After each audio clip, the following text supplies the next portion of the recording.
trusted swim partner from your first splash through every stroke.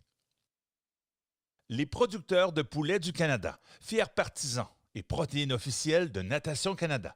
Chicken Farmers of Canada, proud supporter and official protein of Swimming Canada. All Tides, fiers de soutenir la natation canadienne. All Tides, proud to support Canadian swimming. Air Canada, transporteur aérien officiel des essais olympiques et paralympiques. Air Canada, official airline of the 2024 Olympic and Paralympic swimming trials. I have a disability, but I'm not fragile. My first big hit was a rush. It made me feel alive in a way only sports can. Because of partners like Vel, I get to feel it on the world stage. And now I get to share that feeling with the next generation.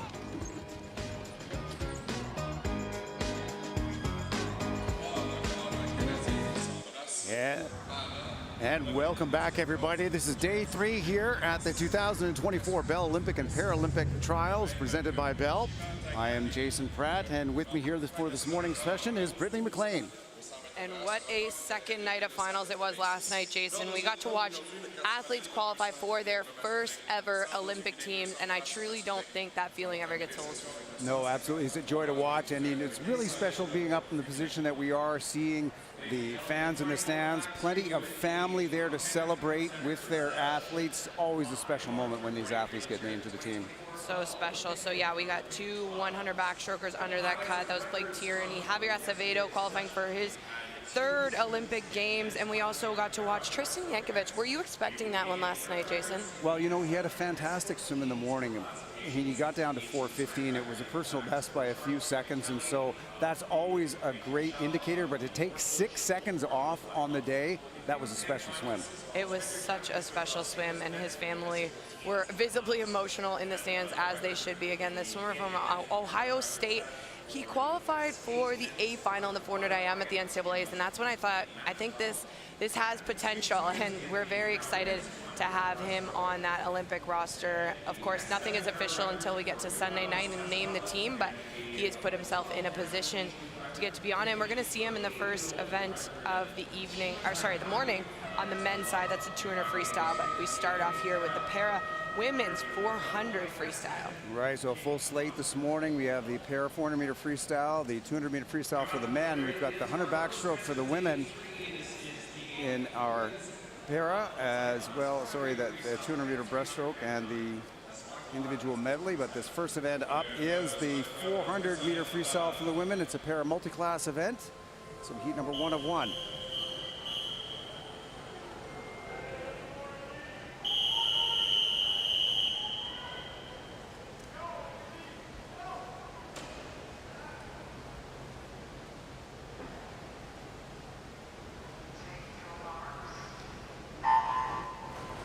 Brittany, some decorated swimmers in the water for this one.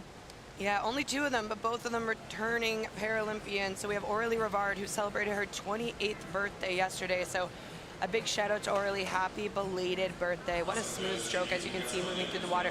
One of the most decorated Paralympic athletes for Team Canada. She's aiming to qualify for her 4th Paralympic Games. That is quite something, and a testament to her and their coaches around her to have such a lengthy career, and really one at the top of her game for so long.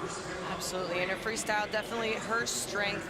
We're also going to have to keep an eye too on Sabrina Duchesne. She swam 5 events at the Rio 2016 Paralympic Games. Her best finish coming in this very event, the 400 freestyle, where she came 9th, and then she swam this event to a 5th place finish at the Tokyo Paralympics. So she's there on the right end of your screen. This is one of the events, her best chance to qualify for the Paralympics here. We're talking about qualifying for the Paralympians. It's something we mentioned earlier on Monday. It's not as necessarily as straightforward. That's why we're not seeing athletes necessarily nominated during the evening session and the finals like we are with our Olympians. How is that process working throughout the week? Yeah, so we have what's called the minimum qualifying time, and that minimum qualifying time was a standard that they've been working towards over the last year to try to get quota spots for Team Canada. And all of the athletes that were under that standard are here this week to try to qualify their spot on that Paralympic roster. The top 22 is what we slated out with. So 22 athletes will represent Team Canada, 7 men and 15 women. So basically we're gonna have to keep an eye on their para point score throughout the week, and the top 15 women's highest para point score and the top 7 men's para point score. Similar, of course, to the Olympic program, we'll also have to factor in things like the relay events.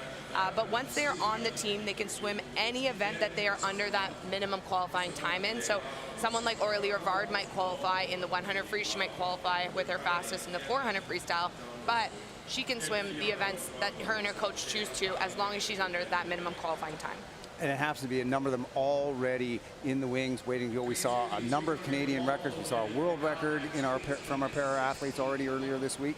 Yeah, and for Aurélie and Sabrina, this is their first event of the program so far. So that might be a reoccurring theme as we get through the morning, because although we are here on day number 3, for some athletes, especially if you're a backstroker or a distance freestyler, this might be your first chance in the water at these trials. So we'll definitely be keeping an eye on some of the athletes whose competition starts today.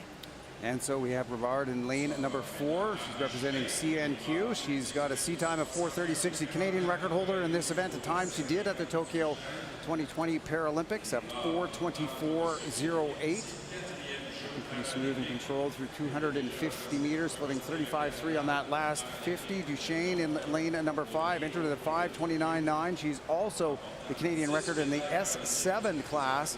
That time a 5:20.59, also done at the Tokyo 2020 Paralympics. And it is rare that we watch a heat where we are only watching Canadian record holders, so pretty incredible. And just so everybody is aware, all of our preliminaries and finals are multi-class events, so we will have a combination of many different classifications in each heat. We have Aurélie in this one with an S10 classification, and Sabrina has an S7, so their points will calculate it differently. And we'll hopefully watch them both swim tonight in finals. And so here goes 75 meters left to go for Rivard in lane number 4. Still putting pretty consistently at 35 lows. See her 50s. You can see this is where her legs begin to pick up at the back of her stroke.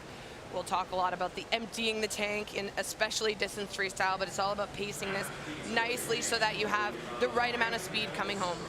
Good turn for Rivard there in lane number 4, comes off the wall. It is the last 50. Duchesne turning here just past the 304.07, a little bit less than 100 meters to go for her. This is the first heat of day 3. That's the prelims of our para women's 400 meter freestyle. We talk about decorated, but Aurélie has won 5 medals in Tokyo, 4 in Rio, and 1 in London, making her a 10-time Paralympic medalist. Quite incredible, and a good finish here. She's looking strong here this morning in the prelims. 4:38.42, a solid time for Aurélie Rivard, representing Club Natation Québec.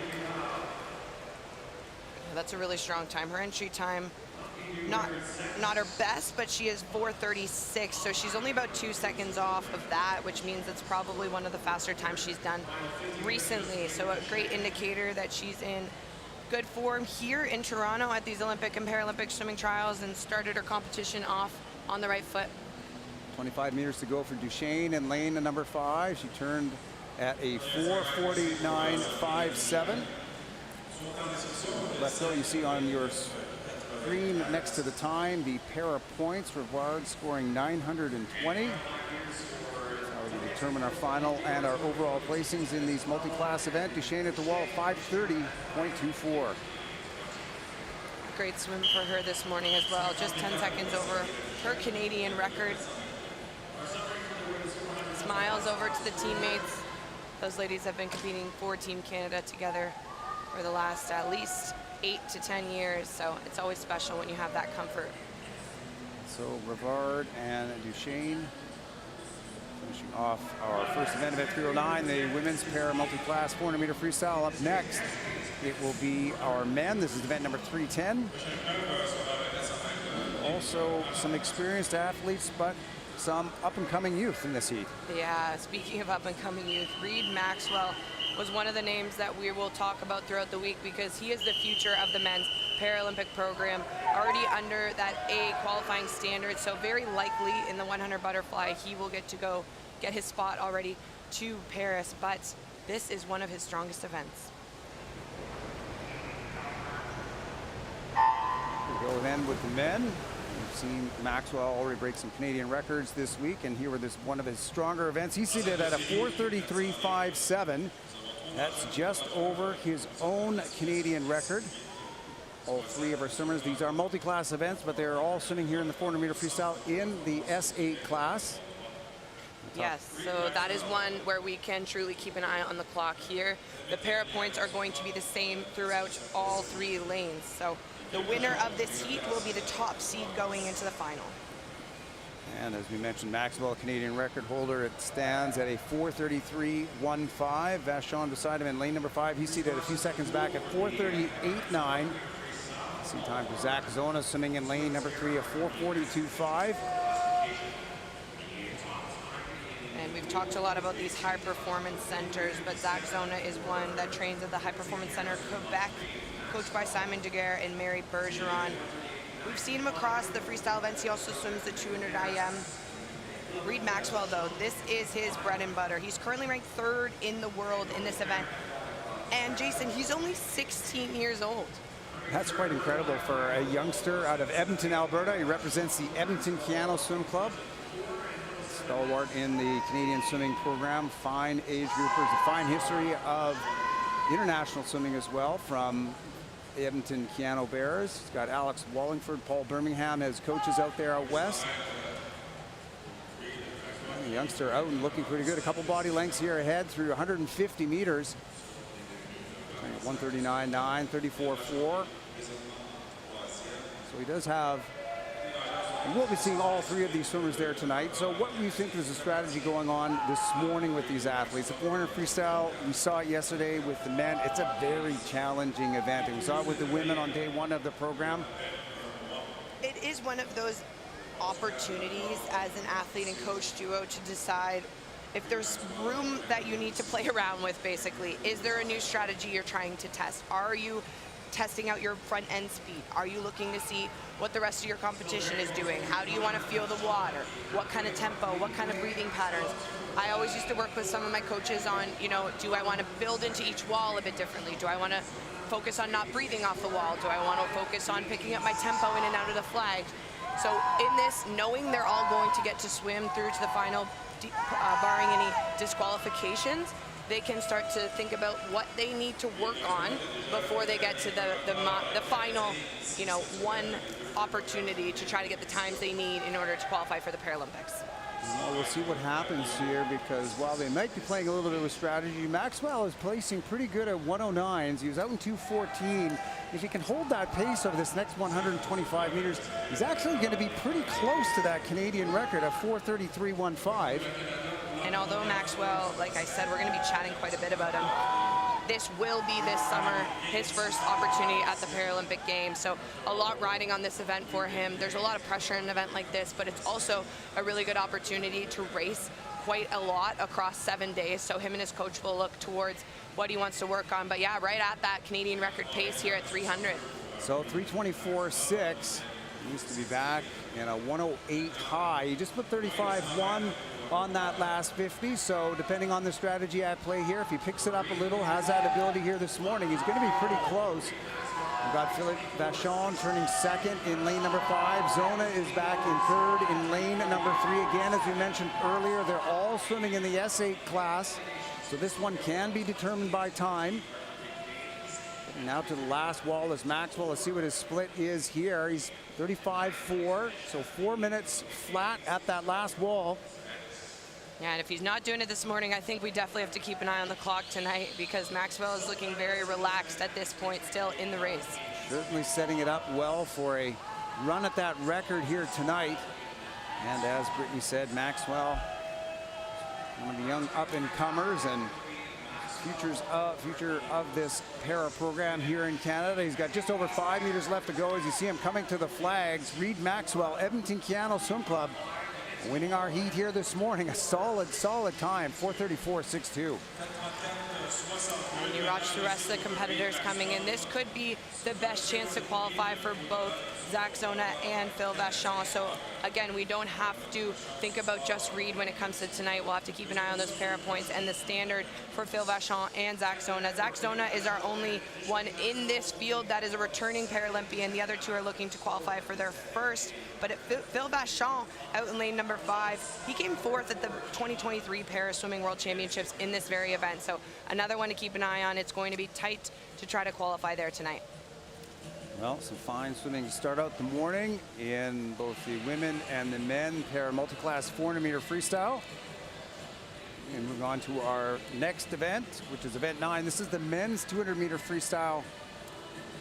And Brittany, like the women last night, this time Canada has qualified the 4x200-meter freestyle relay for the Olympic Games, something that wasn't at play for Tokyo 2020 trials. Yeah, and it's such a thrill to know that we are able to have a team of athletes swim this relay. Relays really help people come together. They also really help develop depth as a program within our country. So awesome to see that and to know that potential Olympic dreams are going to be built again tonight. Now, last night, we saw a lot of this field achieve their Olympic dreams, and we also saw a lot of this field unfortunately fall slightly short. So once we get in the circle seated, we'll talk a lot about some last chance opportunities and also some buzzing off of their momentum from last night. So here we go with our first heat. We've got some rookies in the water. Zach Bowie swimming in lane 3 from Edmonton Keano. And of course, Noah Taylor from Toronto Swim Club. Lane number 5 from Markham, that's Robert Yin. Again, with these early seeded heats, are all round about the same speed, at least on entry time. All 3 of them sitting at 156.3. We'll see the different strategies at play as we go through, and it's Bowie out in 26.79 on that first 50, looking fairly strong.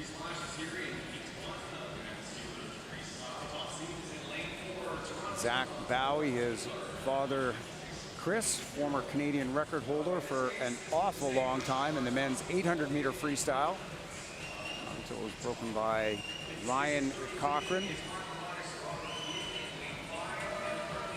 And Bowie, Edmonton Keano, turning in 55.9 through the first. Yeah, looking very strong there, Zach Bowie. As you mentioned, it runs in his blood, but 29.1 on that 50.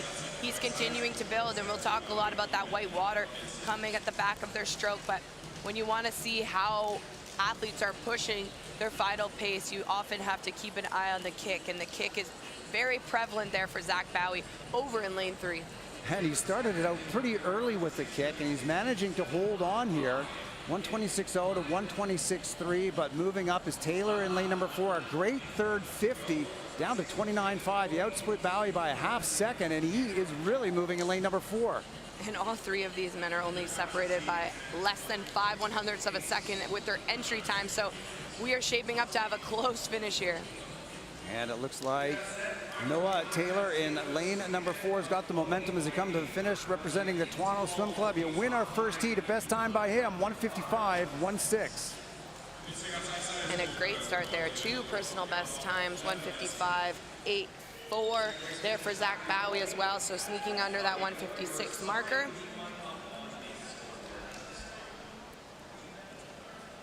Good swims here to start out a first heat, the first of 6 heats in the men's 200-meter freestyle. And as we've mentioned earlier, we do have 3 finals at night. We have our A final, we have a B final, and the junior final.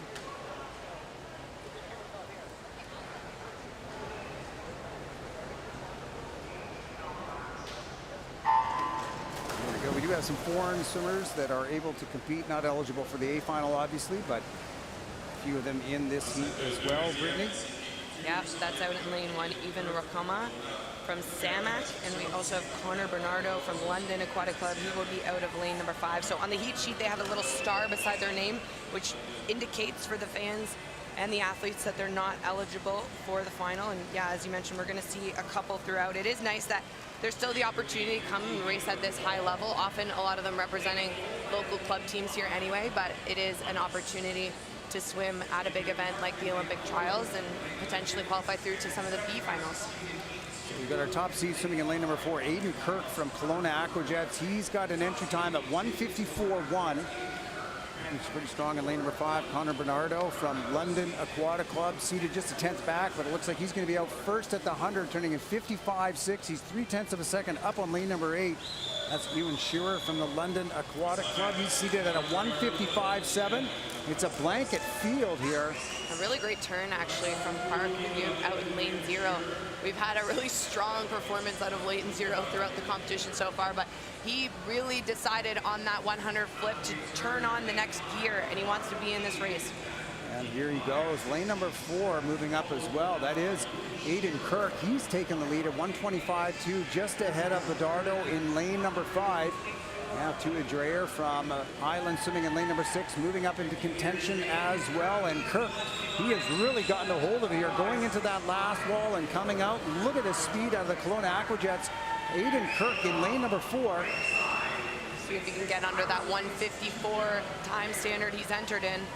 Well, coached by Mark Tremblay out of Kelowna, it is Kirk at 1:54.31. It's the fastest time we have seen this morning in heat number 2. You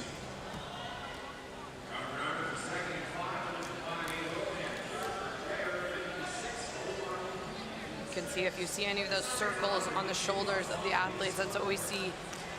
I think we saw it first from Michael Phelps way back in the day. He kind of made it famous, didn't he? Yeah, he did, but that's a technique called cupping, so it helps with recovery. It also helps with injury prevention. Often you'll see it on the shoulders or the back, but it causes a mark after you do it, and sometimes you're like, why do they look like they have polka dots on their back? Yeah, attacked by an octopus in the training pool. So here we go with our third heat. Looks like we've got a scratch in lane number 4. As we get underway, so our top seed in this third heat is going to be Paul McKenzie, University of Calgary, entered at 1:53.2. The spread is 0.8 of a second between all 10 swimmers, well 9 I guess in the pool. 1:53.2 to 1:54.0. Well, and this is an event where we talk a lot about opportunity, but this truly is a wide open field at the moment. There is no clear 4 that are going to get to swim the 2 in a freestyle relay. So this is an opportunity. Someone like Tristan Yankovic after last night's swim can come out and completely just ride that wave and try to get his name on another event here. The reason I mention this now is we're in the last heat before we get to circle seated. So if any of these swimmers have the race of their life, they can put themselves into things like the A final or the junior final. Absolutely, and the thing about the Olympic qualifying time, it is a 1:46.26. It's actually a couple tenths of a second faster than the Canadian record. That was a time put up by Brent Hayden back in 2008. He did that at the Olympic Games, and we don't have any of these swimmers seated down at that, but we do have plenty of experience, especially on the relays. Our top seed in the event, you'll see him in the last heat, Javier Acevedo, at 1:47.72. He's the one that's closest to that Olympic standard. We saw him last night already make the team, so he's going to be busting with confidence after that 100 backstroke last night. And there's kind of 2 ways. You sometimes see athletes after they've just qualified for the team wake up the next morning and you can obviously see the fatigue. But some days you see they're able to just completely take a deep breath and swim with 0 fear, and it often brings out the absolute best performances. And we saw that with Mary Sophie Harvey last night, qualifying for her 2nd event with a personal best time over a second.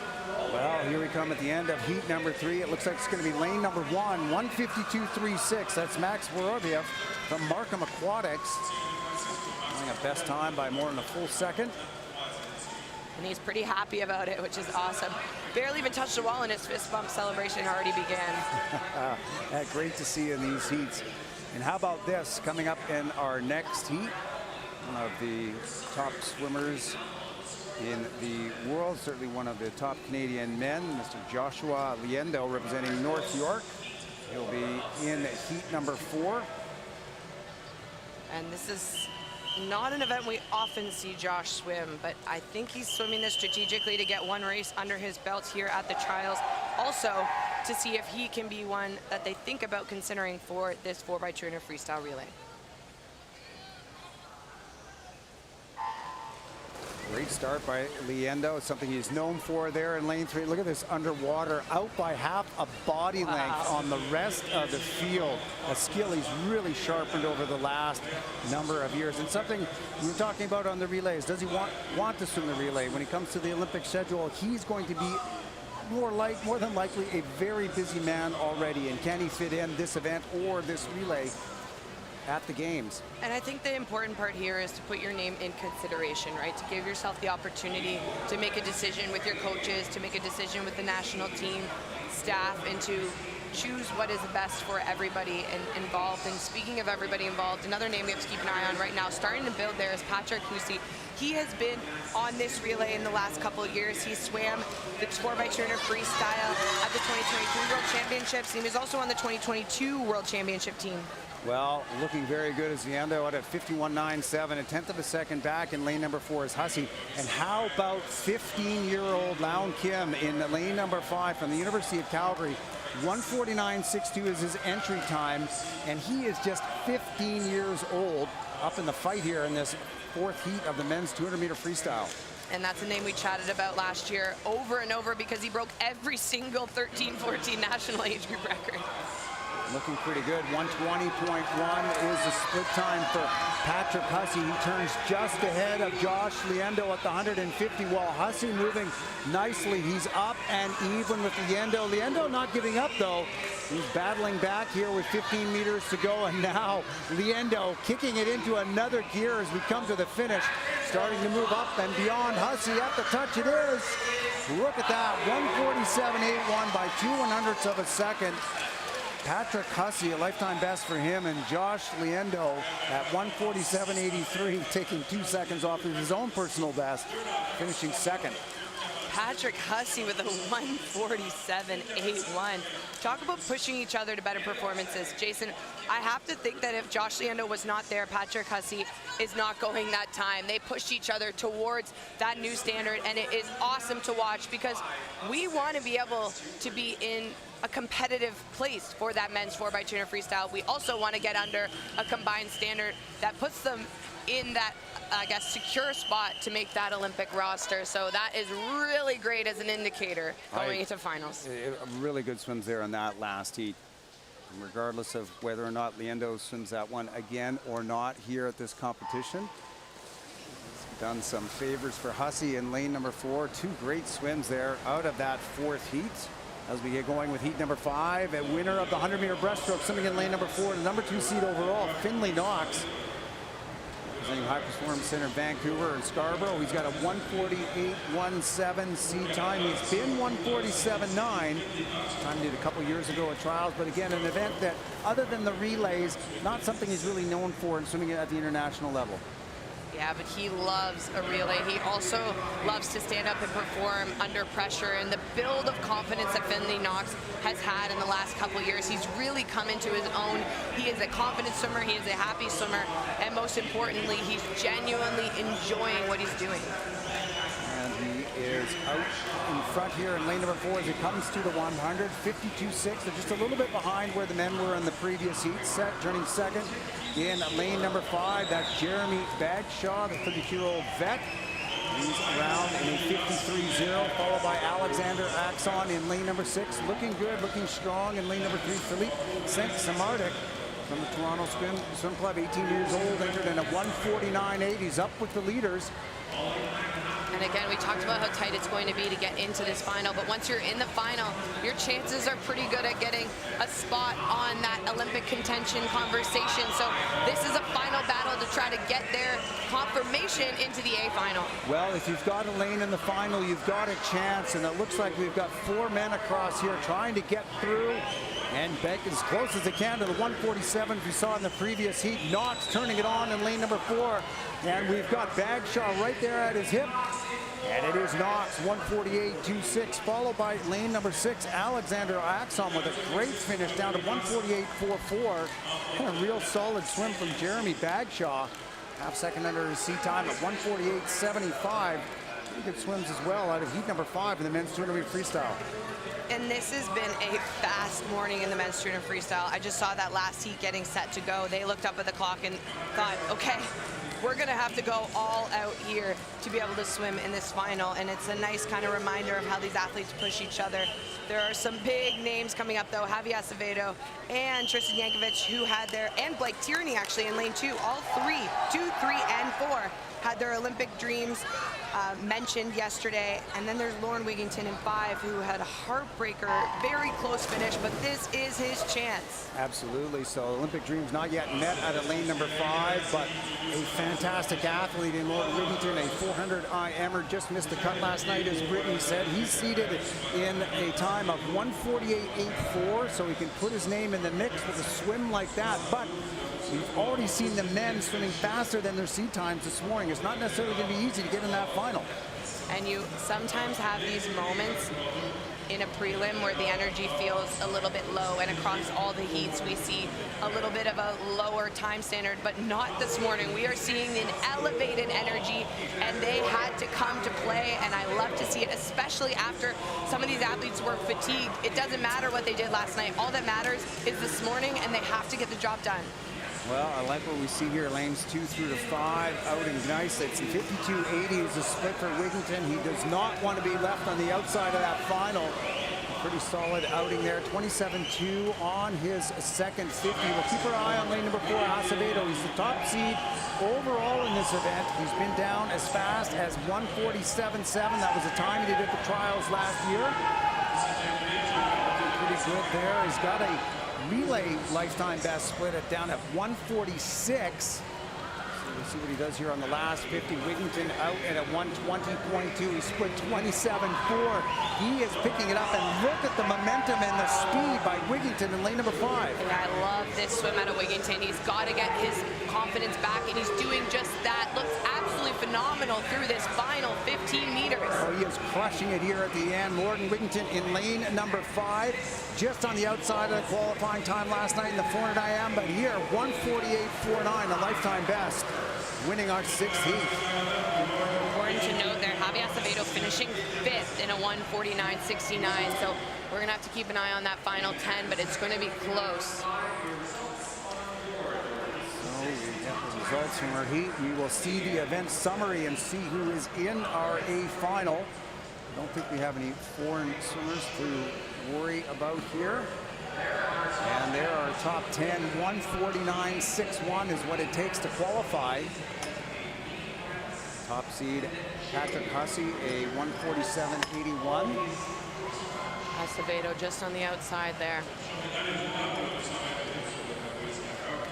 Solid swims this morning in the men's 200-meter freestyle. I don't believe we've had a final qualifying time to make the final so quick. Not sure we've ever had one that fast. Yeah, this is really exciting for the future of our men's program here in Canada. Also, just for the depth in general, to have that many athletes under what we've been used to. You know, it was only 2 or 3 years ago where the winning time wasn't a 1:47. You've got some youngsters in the mix there. You see Ethan Eck qualifying 7th at 1:49.15. A great swim by him. Moving on to our next event. It's going to be the women's 100-meter backstroke. Relay spots as well as individual spots up for grabs. The field of depth in this event for so many years has been so strong, Brittany, in the women's 100-meter backstroke in Canada. Yeah, this is definitely not a race we've had to worry about getting 2 under that time standard for quite some time. We will remind you of that Olympic qualifying time, 59.99. So I think so far out of any race, I'm the most confident that we're going to get 2 under. We have Kylie Moss, we have Ingrid Wilm. We also are going to get the chance to see Taylor Ruck race today for the first time. So this will be interesting. Taylor Ruck, she has been quite fast in this one. She's been 58.5. That was a few years ago. She's been swimming more of the sprint freestyle, more of the relays more recently. But one heck of a backstroker as well. So we're off with our first heat. Top seed, Rachel Wigington. We saw her brother throw down a fantastic 200-meter freestyle just 2 minutes ago.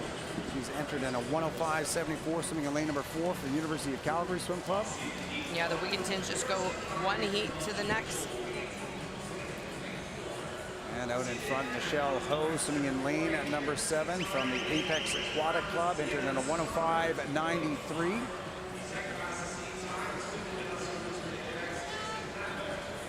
reminded of how tight the fields are in these first couple heats because the entry times are only separated by a couple tenths of a second, and it is evening out with 10 meters to go. Here we go at the finish, and still looking strong in lane number 7. Moving up in lane number 3, it's Jessie Lambert. At the touch, it is lane 3, Jessie Lambert, a time of 105.80.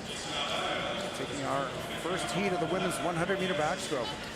So we have 7 heats in this event, Brittany. We're going to start to see those circle-seated heats pop up around heat number 5. Yeah, I am excited about this one because I love getting to watch the Canadian battle between Ingrid Wilm and Kylie Moss. But talk about depth in the future of Canadian swimming. This is one of the events where we have a lot of those up-and-coming youngsters. We have Madison Krieger. We also have Delia Lloyd. There's a few of the athletes that train out of the High Performance Center Vancouver, High Performance Center Ontario. A lot of our really successful youth sports athletes as well. So it's fun to get a chance to watch them all come together and race. And it is going to be another event where it's competitive to get just into that top 10 to make a final.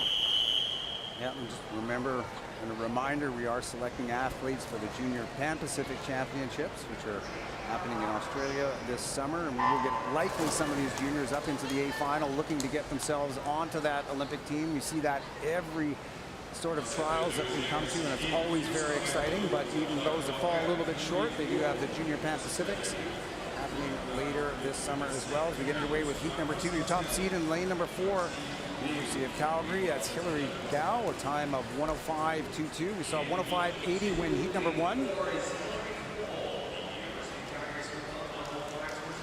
First 50 meters, it is a time of 31.28. That's Elizabeth Hunt from the Toronto Swim Club swimming in lane number 7. Hunt entered here in 105.61. And the field very tight across, as we've seen in a lot of our events in these early heats. We'll keep our eye on lane number 9 at the top of your screen, moving nicely. That's Piper Mitchell from Whitby. Entered in a 105.73. Looks to be out either with the lead or very close to it as they come to the flags. It is 5 meters left to go. And now we see Gow in lane number 4 moving, and it is a 104.93. Hilary Gow from the University of Calgary winning heat number 2. Really strong swim there for Gow, only 14 years old. Swimming there as we ready to move to heat number 3. Well, and you talked about these junior opportunities as well, Jason. The Junior Pan Pacs is one of those stepping stones toward the senior team. So if their Olympic dreams are crushed this week, it is just the beginning, and that's exactly what so many of these athletes got their starting point on, is these teams like the Junior Worlds and Junior Pan Pacs. So we'll keep an eye on those rosters as we go through the week. Well, and you would hope that a lot of these youngsters keep that in perspective. You see athletes in their very late 20s and even early 30s competing at the international level. And so to miss out on the Olympic team at 16, 17 years old, well, fantastic if you do it. Not necessarily the end of the road. You certainly can have a long and extended career these days, much longer than it used to be, which is really fantastic. See what we get out of these swimmers here. Top seed is Julia Elby in lane number 4, Toronto Swim Club. 104.82 is her entry time. We saw 104.93 best time in the previous heat by University of Calgary's Hilary Gow. And now to the 50 wall. Splitting at 31.43. It's Emma Ducharme out of lane number 2. Ducharme representing the Dauphine de Rimouski. She's entered in a 104.93. Just ahead of Elby in lane at number 4. Elby moving all right now. 25 meters left to go, as is lane number 2. Emma Ducharme right up there as well. She was first to the 50 wall. Lost a little bit off of that turn, but now she's taken back the lead as it is Ducharme and Elby coming to the flags together. Just a couple meters left to go. And a 104.93 at the touch. That's a lane at number 8, Lucy Weems from the Okotoks Mavericks. And a big smile and wave, which is all we want to see here. Pretty happy with that swim. Oh, Okotoks Mavericks swimming well in lane number 3. Of course, the former program, the breeding ground for Finley Knox as a young age grouper. I truly can't hear Okotoks without thinking Finley Knox. Community just outside of Calgary in Alberta. We go with heat number 4 now. Our top seed is going to be 18-year-old Jessica Sheng in lane number 4 from Markham. She's entered in a 103.94. This is our first swimmer we've seen down seated at 103. And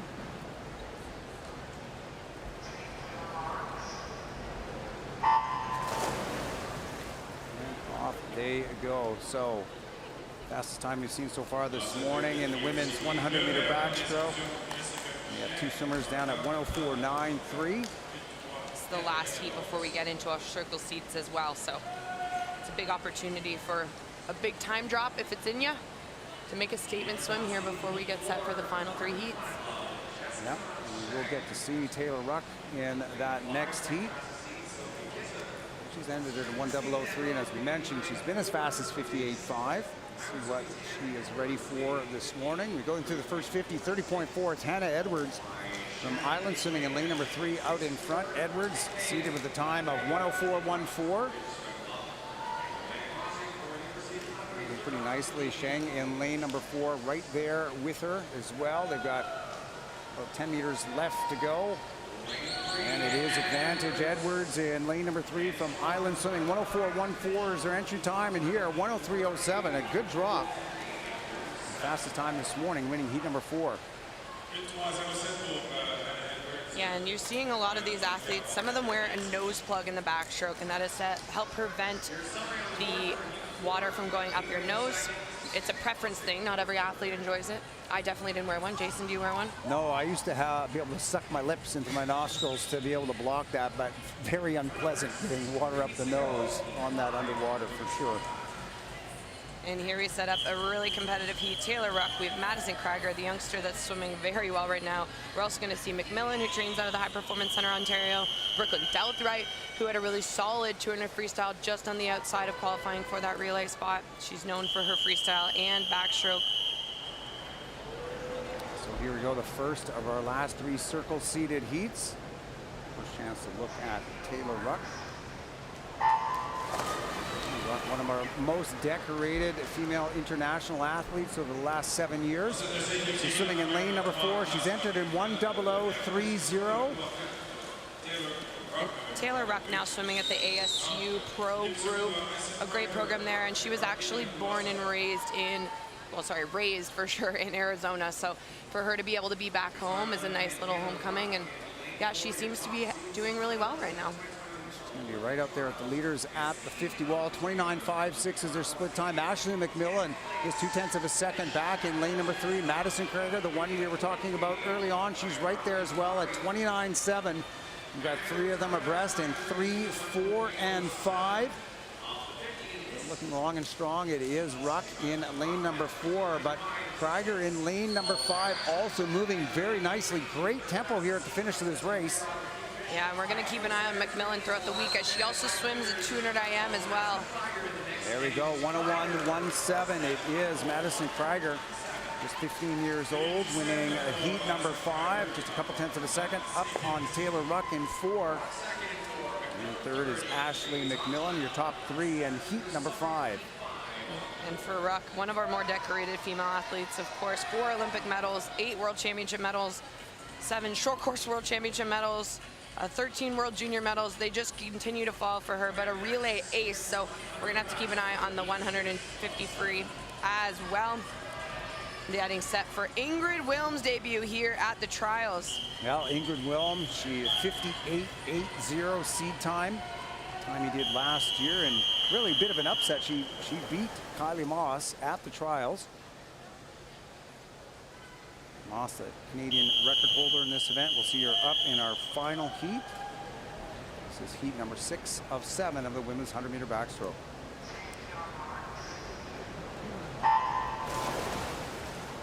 And off we go. Wilm, very strong on the water. You can see that in the middle of the pool. That's about 13 meters. Looking pretty smooth on that breakout, takes the lead. And Wilm is a great example of someone whose career really developed a little bit later than some of these youngsters. So 25 years of age now. She qualified for her first World Championships in 2022. She was able to be on the podium with a few medley relay preliminary swims, but then last year in the 2024 early this year, she won the bronze in the 50 and 100 backed at the World Championships, of course being the medley relay ace as well. Well, she's looking for a little bit of redemption here. She was underneath the standard at the trials in 2020, but she placed third behind Moss and Ruck. She's seated as second here overall in this women's 100-meter backstroke. Smooth out at 29.9. She was second at the wall, but look at her move now at the flags, looking totally in control of this race. It's going to be Ingrid Wilm in lane number 4. 1:00.52, winning heat number 6. And just so relaxed. I don't think we saw her legs come into the mix at all in the final 25. So if I'm Ingrid Wilm, I'm pretty confident after that race. She's smiling, she looks happy. She's helping get the backstroke clutch set up for Kylie Moss, who's got set to start her final heat here in the women's 100 backstroke. Well, Kylie Moss, one of the most, again, decorated female Canadian athletes last number of years. Also one of the most consistent international podium finishers in women's backstroke. Yeah, you cannot talk about consistency without talking about Kylie Moss. She has been on the podium every single year for almost a decade, which is unbelievable. In Rio 2016, she won the bronze medal in this very event. She was also the world champion and former world record holder 2017. She won the world championship again in 2019. She is one of the leaders on this women's national team and one of the people to thank for the growth of the program over the last years. Well, former world record holder. She's got a best time. It's the Canadian record time of 57.70. She's won international medals in the 50 back, the 100 back, the 200 back, all sorts of relays, and she looks fantastic here on this first 35 meters of the last heat of the backstroke. She looks so smooth. Kylie now training in Spain at the National Training Center with Ben Titley as her coach. She was also the first Canadian swimmer to win gold at 3 consecutive world championships, and she is motoring here on the first 50. She is not holding anything back. That's only a 1/10 of a second slower than her Canadian record split of 28.0. Here she is at 28.17 through the 75 meters. She is looking fantastic here in the middle of the pool. We've seen a 0:05 put up in the previous heat. That's the fastest time so far this morning. Super strong, as you can see, slaps the water a little bit with her left arm, but all Kylie Moss coming into the wall. 58.27. A very, very strong swim and a statement this morning. Only a half second over her Canadian record. Very well done. And if anybody wanted to count out Kylie Moss, she is telling you, I am not done yet. Kylie with an exceptional swim. Her best time so far this season is a 58.93, so that just cut down 7/10, faster than she's been all season. I would like to think that means she's hit her taper quite well here in Toronto. One of the top times in the world so far this year, Kylie Moss, 58.27. Second that heat, time of 1:00.85 is lane 2. That was Regan Rathwell, and 100th of a second back in lane number 5, Delia Lloyd from Etobicoke. Good swims out of our final heat of the women's 100-meter backstroke. You see the results summary scrolling now. And that's another event where internationally it just continues to build in depth. We have so many athletes across the world, whether it's Kayla McEwen, whether it's Regan Smith, who continue to notch down that world record mark. So for Kylie to have a swim like that, she wants everyone else around the world to know that she's still in the mix. And I'm really, really happy for her, because you won't find a better leader for Team Canada, and you won't find a more humble leader than Kylie Moss. Well, ringing the bell across the world, that was Kylie Moss at 58.27 this morning, underneath that Olympic qualifying time. As we mentioned, though, it's not really necessarily going to be the factor here. We're likely to have a few athletes underneath that cut tonight. Team Canada will be selecting, considering not only the event itself, but also the relays, the 4x100-meter medley relay. As we get ready for our next event, event number 11. This is the men's 200-meter breaststroke, 8 heats in this event. We go with heat number 1. Top seed is Hudson Fran in lane number 4 from the Grand Prairie Piranhas, 228.56. Saw his teammate Oliver Dawson throwing down a great swim in the 100-meter breaststroke on the first night. We'll see him later this morning in this same event. One of the top juniors in the country. Olympic qualifying standard in this one, it is a 2:09.68. And this is another race we are going to talk about final chances, I guess is the best way to put it, for the athletes in the 100 breaststroke that unfortunately were just shy of qualifying for the team. This 200 breaststroke is their chance. We're going to see Braden Savasolo. He arguably has the best shot, as this Olympic qualifying time is quick, 2:09.68. We have no one under that standard with their personal best time, of course, but there's a few others in the mix. We have Gabe Master-Mateo, we have Justice Mignon, we have Apollo Hess. There will be a competitive final. Hopefully it's another example like the 200 freestyle where they push each other towards personal best, lifetime best, and closer to that Olympic qualifying time. Yeah, as we mentioned, that standard pretty fast. Tavasolo, we'll see him in the last heat. He's got a C time at 2:11.2. Did the trials last year as we go through the first 100 meters in 1:10.66. It's lane number 5, Ole Kamika, representing the Langley and Abbotsford Olympians. Seated with a time of 2:28.69.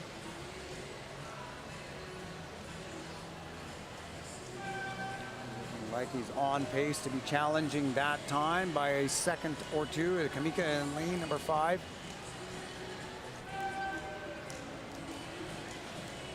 Hudson Fran in lane number 4 from Grand Prairie, starting to move up as well as he comes to the last wall. It's Kamika at 1:49.3, just a half second back is Fran in lane number 4 at 1:49.8. Fran with the faster split though by 0.2 of a second, 38.4 on that 50. And Hudson Fran now starting to move. He's got 25 meters left to go for the 16-year-old from Grand Prairie.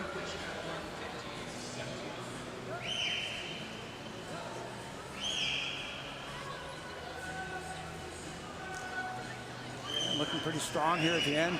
Kamika is answering back in lane number 5 as Fran goes up to him and just by at the finish, 2:27.65. Bringing in a new lifetime best. Heat number 1, Hudson Fran from the Grand Prairie Piranhas.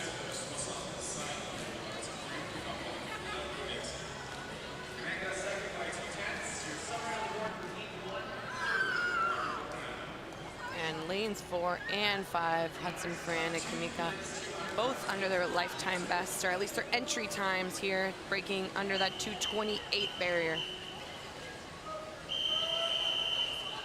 We go with heat number 2 now of the men's 200-meter breaststroke. The top seed is in lane number 4, Matteo Mancini.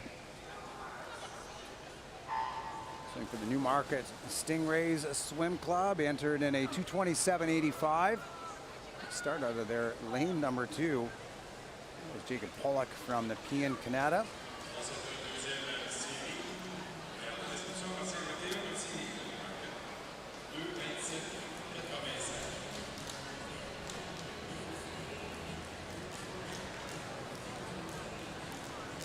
So going nicely here in lane number 4 for the first 50 meters is going to be Matteo Mancini.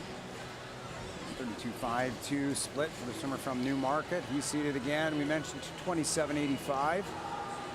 Tense up on Jordan Kong, swimming in lane number 5 from North York. Kong entered in a 2:28.0. He's looking very long and smooth in lane number 5. He's up right with Mancini. And long and smooth is what you'd be looking for here in the 200 breaststroke. You want that glide to propel you through the water. Again, you're not by any means taking it easy, but you're not using the same amount of power that you would in the 100 breaststroke. It's taking a lot into the timing. You're finishing out each stroke really well, and you want to time in the glide of each stroke, especially as you watch them touch the wall there. So a solid first 100 out of Kong in lane number 5 at 1:09.73, split 36.9 there. So looking pretty good and pretty strong to be underneath that C time of 2:28. See how much he has. Energy is spent through that first 100, moving up on the outside in lane number 7 and looking strong. Alex Jean from Raymac, he's entered in 2:28.20, but he is moving up and he's almost even with Kong as Mancini starts to pick up the pace here in lane number 4, getting to the last wall just ahead at 1:48.0. And that third 50 really make or breaks a 200, no matter if it's freestyle, whether it's backstroke, but now we're watching it in breaststroke, and it is depending on who's going to pick up, but we're evening out the field. Look at everybody starting to catch our race leaders. Everybody's really picked it up here on these last 50 meters. And we're seeing Mancini trying to hold on to that lead in lane number 4 as he's got about a half body length on Kong in lane number 5. Looking good in 3. Zachary Newman as well. He had the fastest 50 out of any of those swimmers in that last length. And it's going to be Mancini in lane number 4, 2:26.55. Underneath SC time by a little bit more than a second. Taking heat number 2.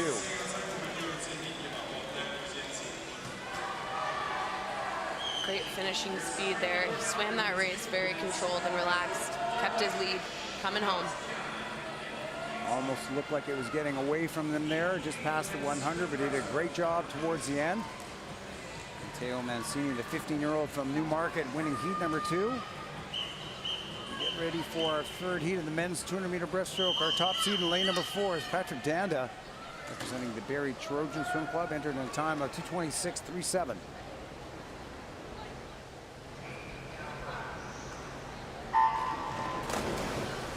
I don't know if you can hear behind us, but we've spoken every single day about the lovely fans from schools that have come and filled the stands in the preliminaries, and it's so great to see the future of both swimming in the pool, but also the future fans that are inspired here at these Olympic trials, watching swimming maybe for the first time.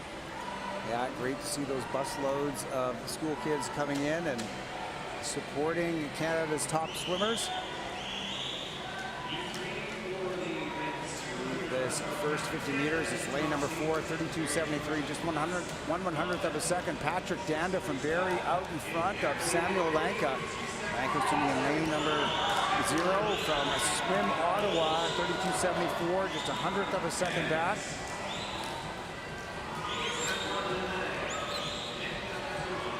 Pretty smooth and strong is Danda in lane number 4. On the outside of the pool with lane 7 and lane number 9, Lucas Chen and João Gabriel Tangellini. Also up with the leaders as we go through the first 100. 109.65 is the split time out of Danda in lane number 4. 36.9 on that second 50. Just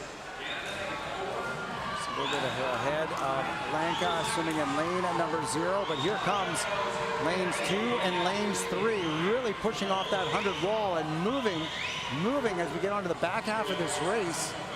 Yeah, Danda with a really wide pull with each stroke. You can see how, his arms come around out a lot closer to the lane line is the best way I would put it, but nice and wide there. Different techniques definitely across the board when we look at breaststroke. Everyone does something slightly different, and something works different for everybody across the board. It's probably the stroke that has the most variation of any of our racing strokes, that breaststroke. All a little bit different, fitting to their body type. Some come really high up in the water, others stay nice and low to the water, but the biggest thing is efficiency, right? You want to move through the water with the least amount of effort in every single stroke in order to push on this final 25. So here we go, just a little bit less than 25 meters to go, and Danda still holding on in lane number 4. He's looking to get underneath that entry time of 2:26.37. It's going to be pretty close. Oh, and look at lane number 9, Tangellini. It is Tangellini at 2:24.98. That's a 3-second, nearly a 3-second drop out of lane number 9, just ahead of Danda in 4. First 2 swimmers, all best times are underneath those seed times. His final split on the last 50 was a 37.0. Well done by 15-year-old João Gabriel Tangellini from Neptune Natation out of Montreal. I love listening to your French accent every chance I get, Jason. Most people don't, so thank you for that. We're trying. We're trying our best.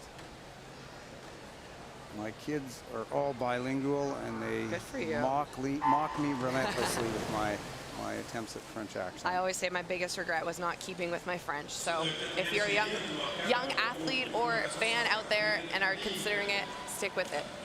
Stick with it absolutely. So here we go with heat number 4. Aiden Yingpin from Samak in lane number 4, just 14 years old. He's the top seed at 2:24.31. We've seen lots of young breaststrokers put up some good times this weekend. We saw a national age group record in the girls, 11 and 12, a mark that went back 37 years, Brittany, in the 100 breast. That was really special to see. I remember growing up, Alison Hickson had every national record in the book. She did the IM, she did the breast. And so when I was chasing records back in 2000, I don't even know, 2008, 2009, it was all Alison Hickson. and now to see us in 2024 and Allison Higston records are still out there. So phenomenal to see those go down, and that really just is an indicator of the growth of our sport, and records are meant to be broken. So I hope Allison is out there and watching and able to cheer on the next generation of athletes here, but what a performance out of that junior final. 107.86 is the split time in lane number 6. Declan Sweetnam from Sumottawa, he's entering 225.23. Strong on that second 50 at 36.1.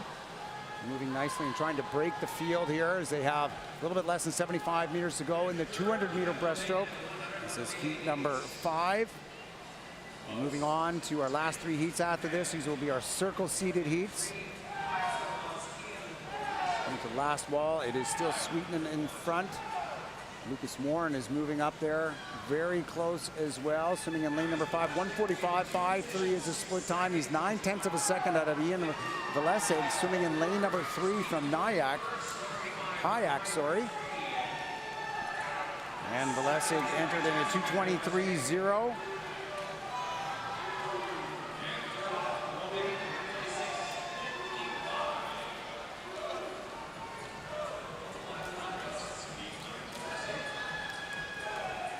And at the finish, the field has all come together. And look at this charge out of lane number 2. That's Louis Zhao from Cascade. And a good time by young 16-year-old Louis Zhao. 224.42, nearly a second off of his entry time of 225.26. Winning a heat number 4. And big smiles, which is all we can ever ask for. Proud of their performances here. Get a chance to go a lifetime best or a season's best.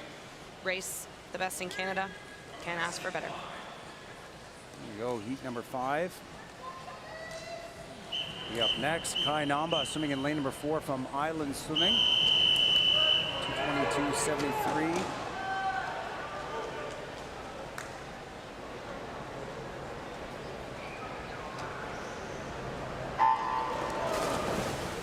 So in the previous heat number 4, we had Hayek's Ian Velesig swimming in lane number 3.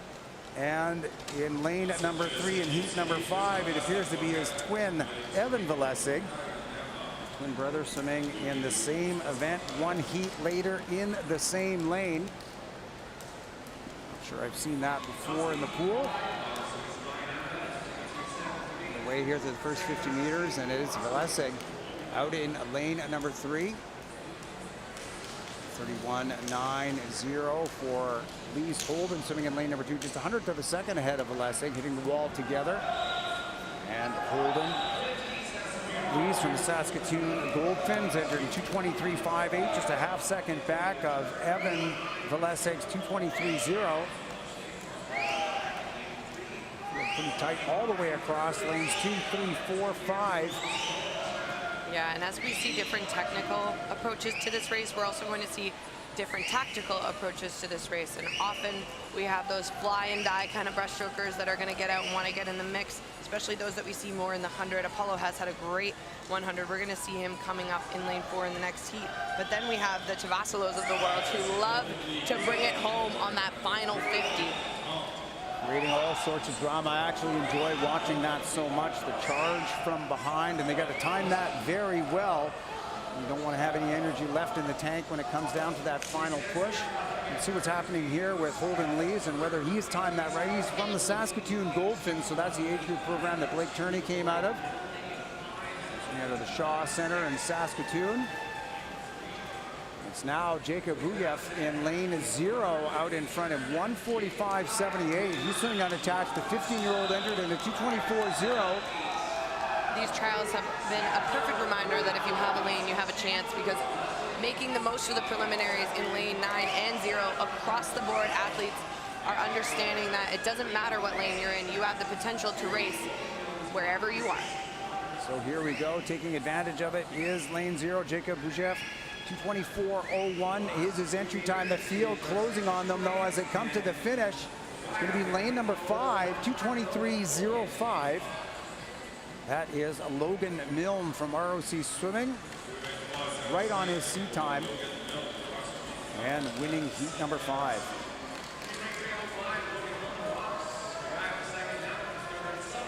And we are getting set to start our circle seated heats, the final 3 heats.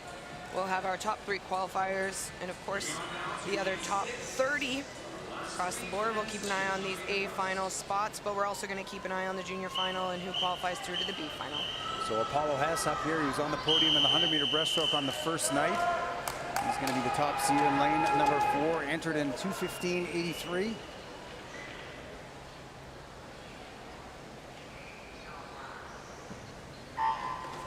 Hess certainly known for his speed, lots of power off of that start in lane number 4.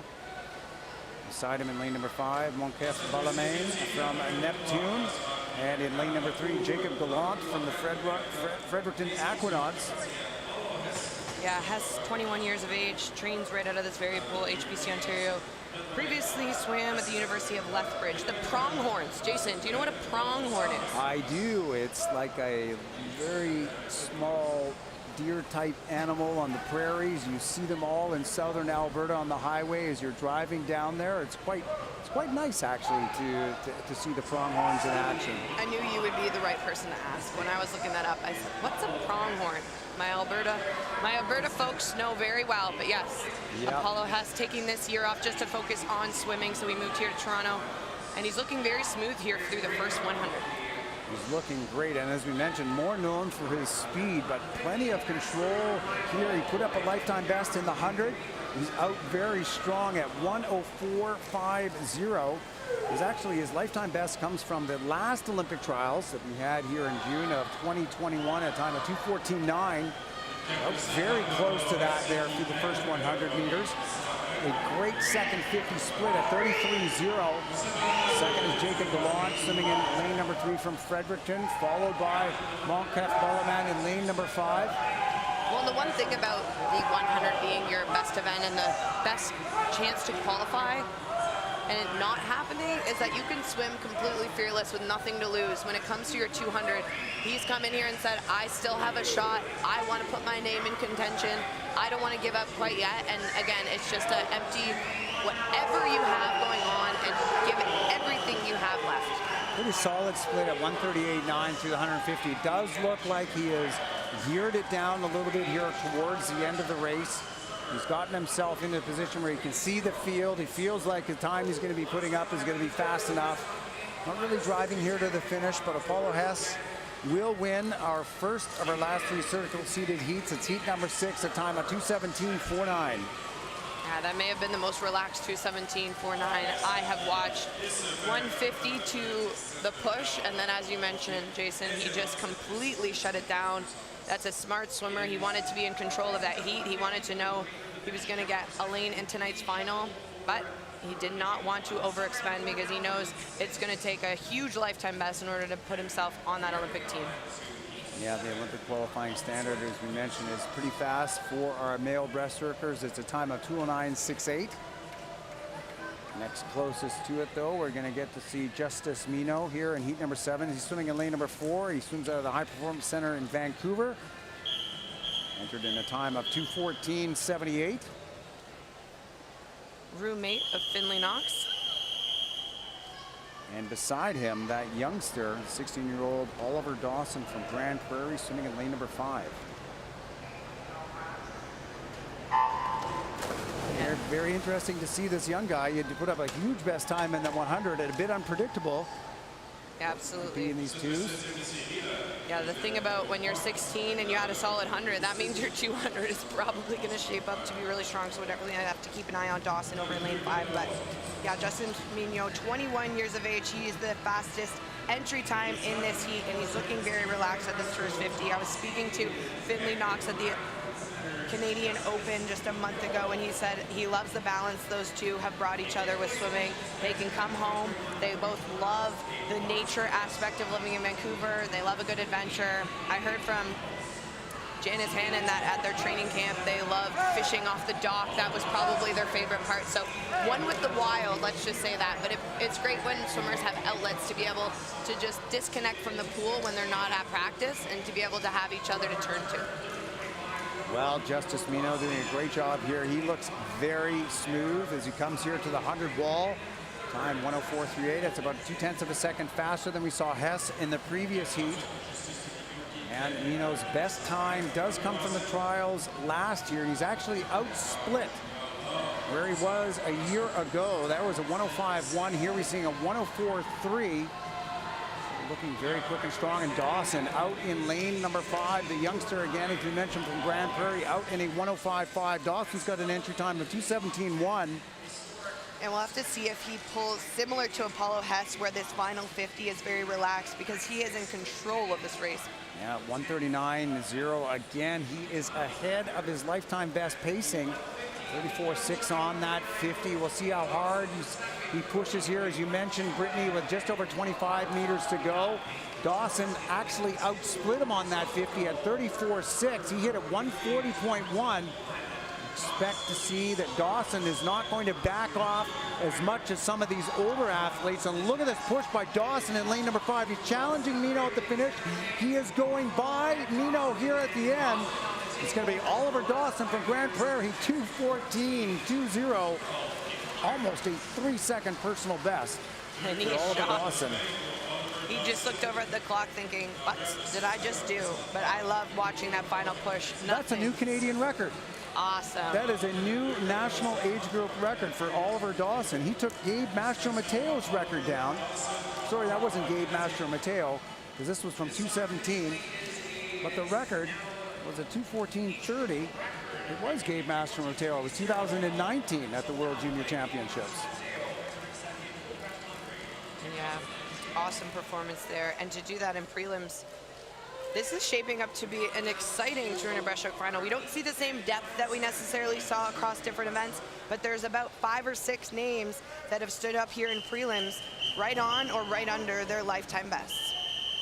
So some good swims out of some of these youngsters, some relaxed swims out of these vets as we go on to our 8th and our final heat.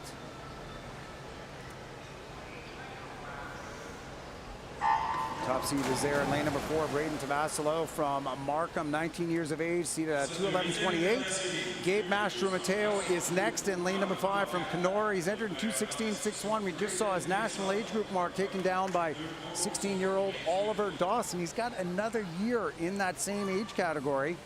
And I was joking earlier about, the future of, well, not joking, but the future of swimming always rides on the fact that you get to watch new records be broken. It's the changing of the guards, but to have it happen in the heat right before you race isn't always the most fun. We'll see what that does for Mastro-Mateo. He's a finalist in the 100-meter breaststroke on night number 1. The youth sport, Canadian National University Championship champion in a number of events over the last few years, representing University of Toronto. This one is, though, Tavasilo in lane at number 4. Out pretty quickly at 2:11.28 again is his seat time. Let's see where he is at the 100, 105.48, so a little bit more relaxed than we saw in the last 2 heats from these swimmers. Yeah, and Tavasilo in his freshman year at the University of Texas. Exciting announcement there recently that Bob Bowman will be taking over the head coaching job, so he will get the opportunity to train under one of the best to ever do it in this sport. Tavasilo also was on the Pan Am Games roster, where his best time comes from, of a 2:10.89. So those Pan Am Games happen in October. That's where his personal best stands. Bob Bowman, of course, the maestro behind Michael Phelps' long and successful career. Taking over the lead of the program for Braden Tavasilo at the University of Texas as they hit the last wall. 141.41 is the split time. So our swimmers here, they're a bit behind where we've seen in the previous heat. Everybody playing a little bit relaxed, hopefully not too relaxed, getting on the outside of the final. We see lane number 8 making his move. That's Sanan Onur. He's split at 141.5. Onur from Pointe Claire. He's entered in 221.0, but he is up with the front of the pack as they come to the finish. Yes, Tavasilo at 2:17.83. Wow, that was a close finish. We had 5 of them within 0.3 of a second of each other, and that's going to be the difference between getting into this final. So a really great job pushing from all the way out in lane 7, lane 8, lane 3, lane 6. Tavasilo does get the touch at the end, though. He will be our winner of the final heat, 2:17.83. Well, it'll be interesting to see who goes through here into our A final. course, we mentioned the Olympic qualifying time at 2:09. The consideration time, 2:10:33. A little bit closer for these athletes to be chasing. The event summary on the board. The men's 200-meter breaststroke, that was event number 11.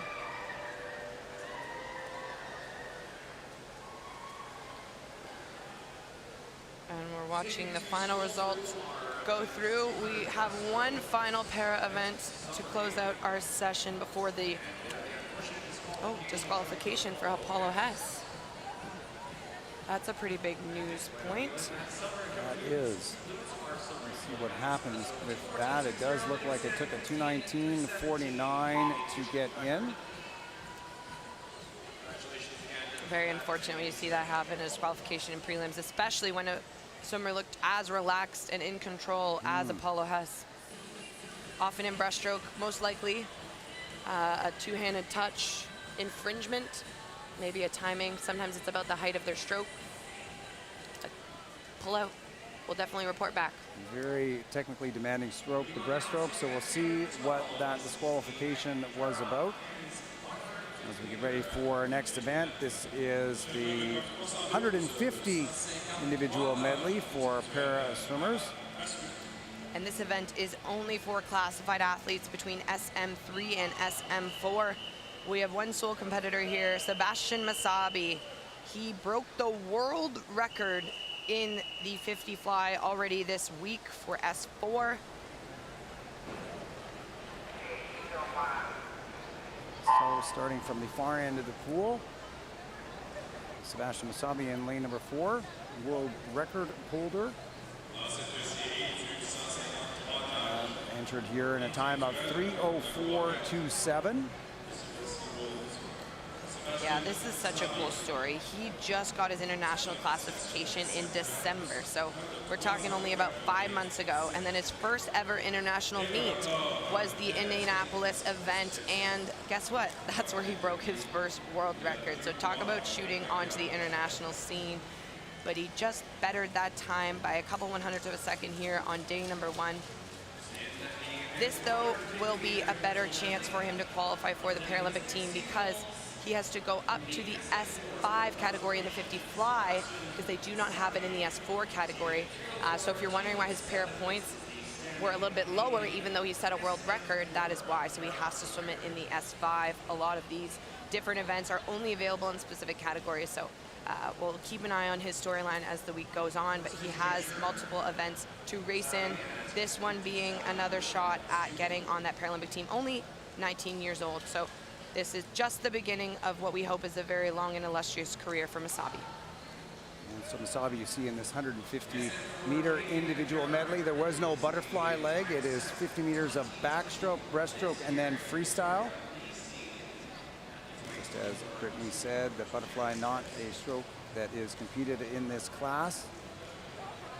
And if anyone needs a quick reminder too why it says SM, so all of the medleys are classified with an SM, all of the breaststroke events are classified with an SB, and then if you just see S, that is the other remaining stroke. And I think I mentioned it yesterday, but to define all of our classes, we have our physical impairment categories, which are S1 through 10.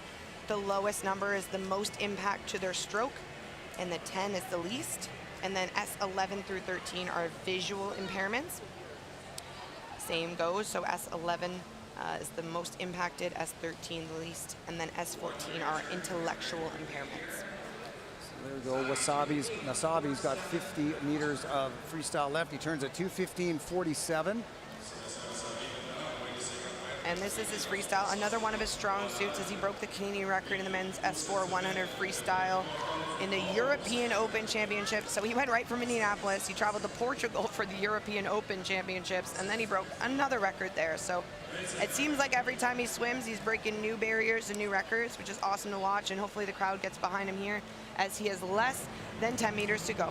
Well, as you mentioned, he's a Canadian record holder in this event. That mark does stand at 3:04.27.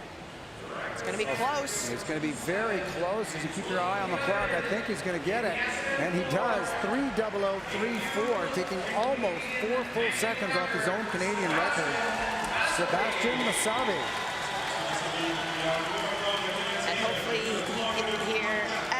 on their feet. It just got tremendously loud in this building. What an exciting way to close out the men's events. But Sebastian Masabi, SM4, new national record.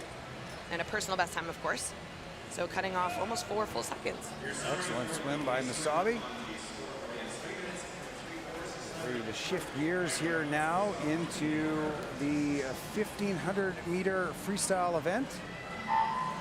A relatively new event on the international swimming scene, Brittany.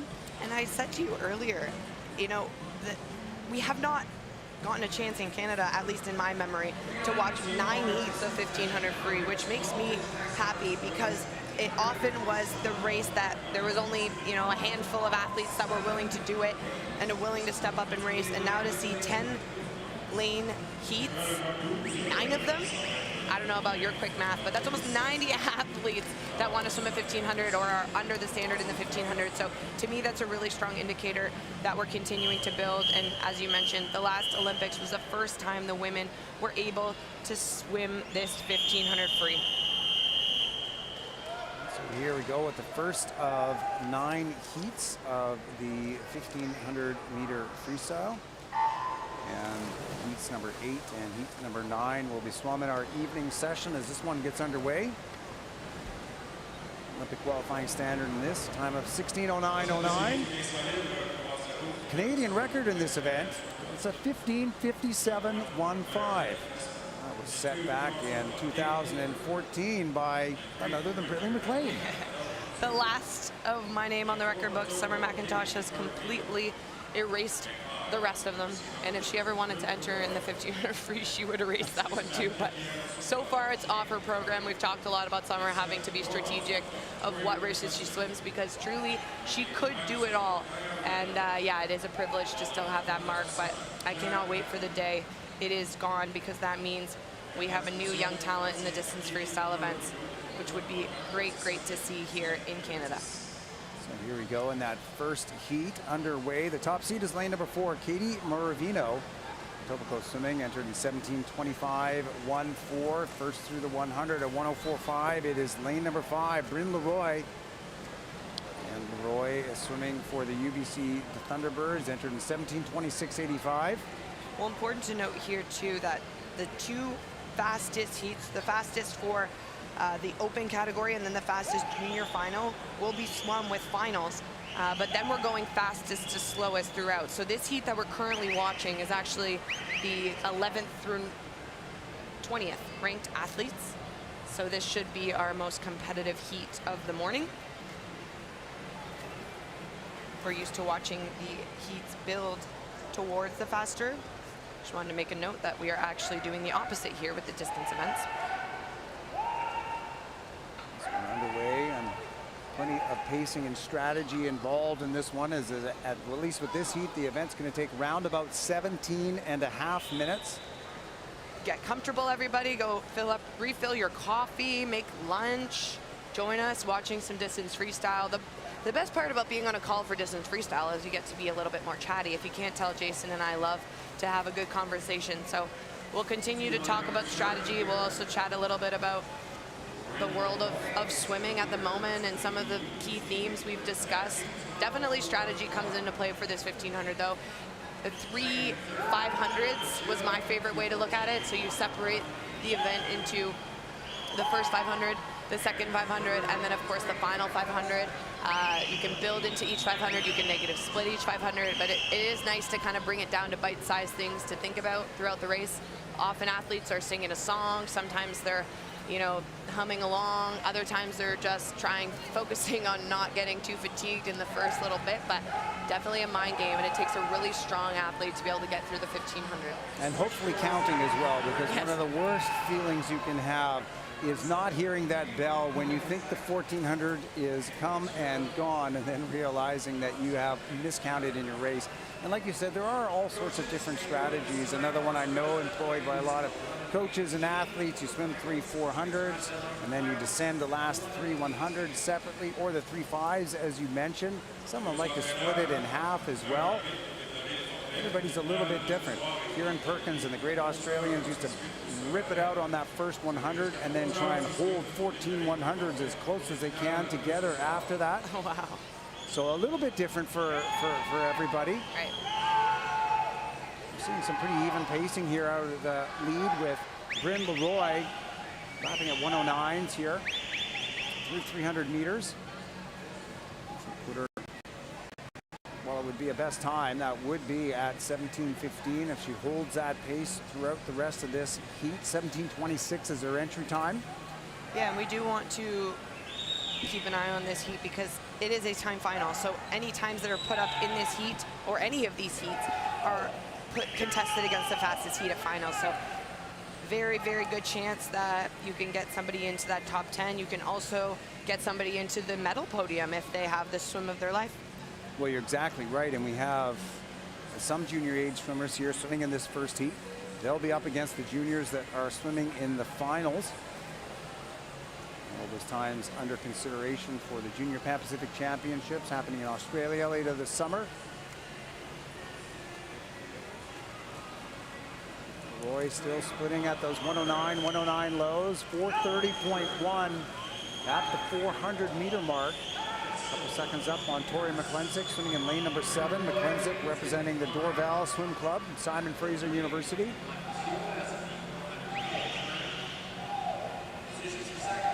You can see there the counters are just above them, so in theory they could look up if they needed to, but as Jason mentioned, the last thing you want to do is take too much time to take a peek at your counter, but 21 laps remain, so that's the number of laps they have remaining. It's a 30-lap race, so again, it isn't a quick one, but to see it get down and notch those numbers down is a lot better than watching those numbers notch up. Absolutely, and a longest race in the pool, and as we mentioned earlier, a new event internationally. Saw Katie Ledecky become the first Olympic champion for the women in the 1500-meter freestyle. It was done in Tokyo. And a special moment too at the last Olympic trials where Katrina Bellio got under that qualifying standard. She was a young swimmer, good friend, family friend of mine, and in her she was the first heat of the Olympic Games. So for about 15, 16 minutes, she had the Olympic record in the 1500 free.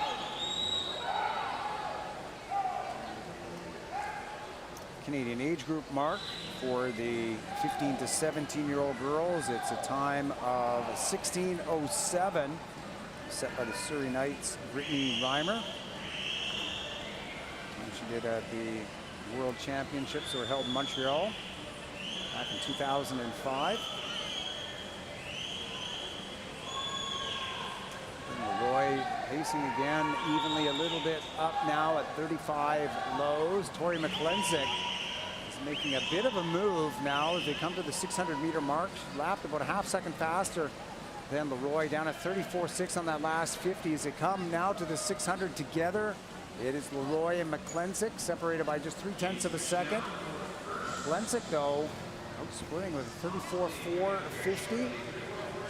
And in that men's 200 free, we saw a great example of pushing towards new standards. In the 1500, it often requires someone to come up and challenge you in order to get closer and notch those times down towards personal best. So as much as an athlete it is difficult when there's someone constantly breathing down your neck, it does bring out some of the best performances, and that's how we see some of these best times come to fruition.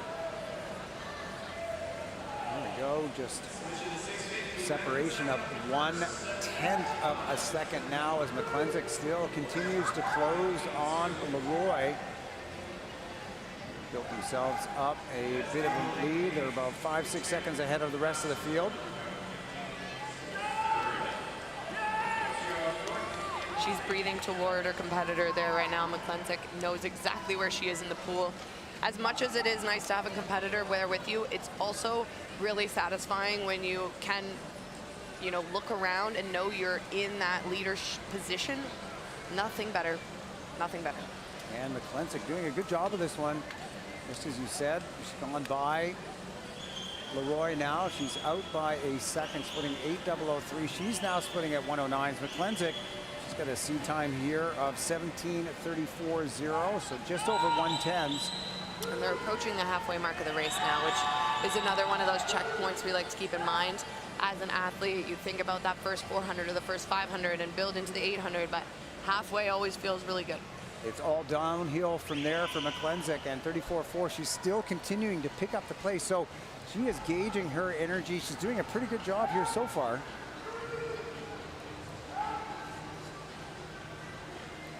So 8:34.7 at the halfway, so it's just over 17 minutes, 17:10 maybe. We'll see what she paces here. As she comes to the 800, she's extending that lead over Leroy in lane number 5. We do have lane number 1. That's Caitlin Besser, and lane number 3. Ellie Couture pacing as well, pacing strong as they come to the 800. McClensick turning at a 9:09, 3:34.5 on that 50. Again, now with every length, she's extending that lead on the field.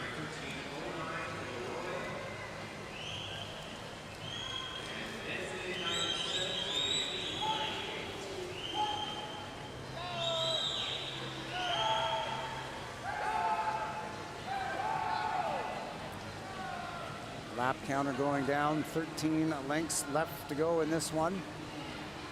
Continuing to split 34 mid, so McClensick putting up a really solid performance. Really good, really on her pacing this morning, and this is one of the difficult things about this event. If you get off pace, even by 2 or 3 tenths, by the time you get through 30 of those 50s, it can be quite a margin, And so not a lot of room for error, and that is the reason why the training for this event, as you well know, Brittany, is very difficult. Lots of meters, lots of pace work. Lots of also just getting used to being uncomfortable is the best way I would put it. So we used to have a practice every Monday night. That was 10K, so 10 kilometers, and 6K of it was threshold. So basically for 6,000, you just held as fast as you could for a little over an hour and hope for the best. Not easy at all. I imagine there's a bit of that training going on for these ladies as well. It's nice to see McClensick making the most of it here.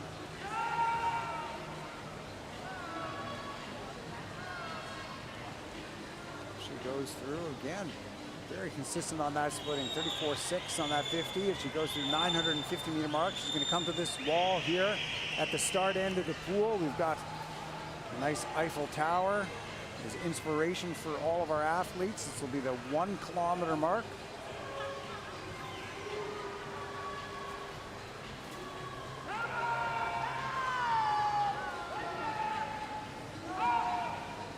Here we go at the 1,000.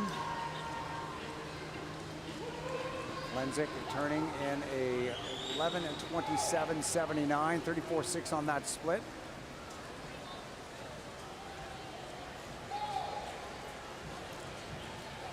You mentioned hearing me use the term 1 kilometer in the race the other day. The reason why I do it, just a little bit of perspective for those fans tuning in. It's not always easy if you're a first-time watcher of swimming to sort of relate to the speed and the distances they're going, but if you can imagine how long it takes you to stroll 1K with your dog or out in the walk in the park, she just swam it in 11.5 minutes.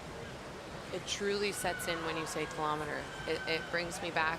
It makes it that much more real of how far they're going. But yes, you like you said, 1,500 is 1.5 kilometers. And these athletes are in that close to home stretch. They're at the point where it starts to feel, okay, I'm getting there. And McClensick's still holding a little bit slower now, but 35.0 on that 50. She can drop down to 34 high on this 50. I would feel pretty good about where she's finishing here. So you talk about that strategy of 3,500. She's just gone through 2 of them. What is going on then on that third 500, if that happens to be the strategy she's employing in this race? Yeah, I think you're more building within the 500, so it's a little bit of descending. So basically you want to hit a little bit faster within each 500, but it's also just a conscious reset of building within. So each 100 I'm resetting, I'm breaking it down to what I would do at 500 in practice. I'm thinking a little bit more about my tempo. I'm resetting on the breathing pattern I'm holding, but I want to be building into that 5. And as you mentioned, she's approaching 350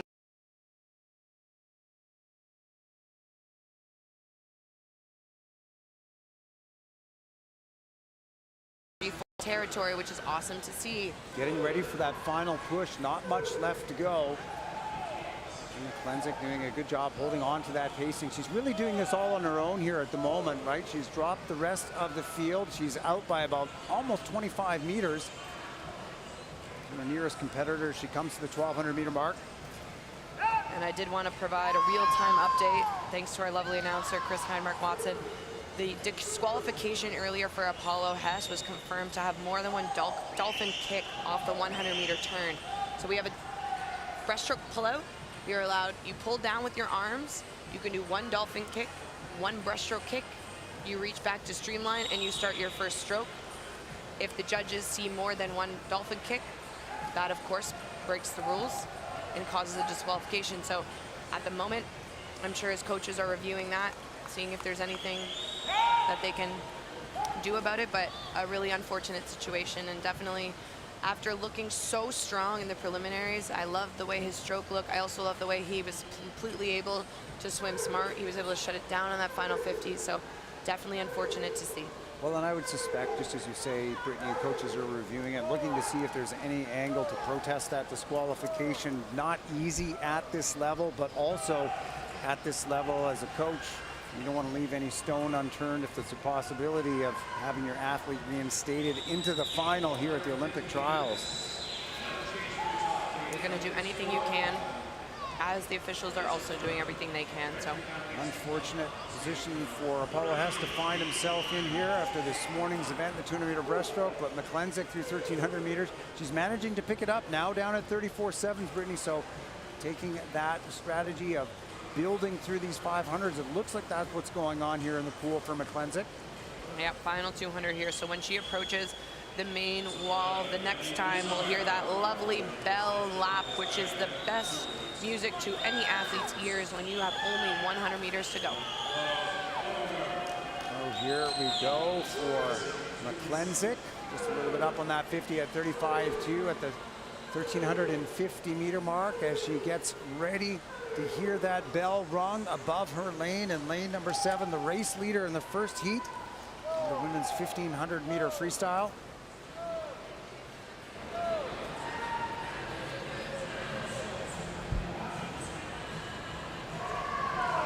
Just a little bit left to go. You can see the officials ringing the bell, getting ready to ring them.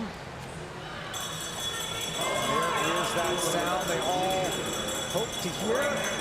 Turning at 15:07.9, 35.0. Again, on good pace here. See her entered in a time of 17:34. It's going to be a huge drop from that. Yeah, and you can see her tempo is definitely picked up in the arms, but yet to bring in the legs. So often they've either faded too much and it's a strictly painful process from here on out, or you wait to bring him in the final 50 and just leave it all in the pool.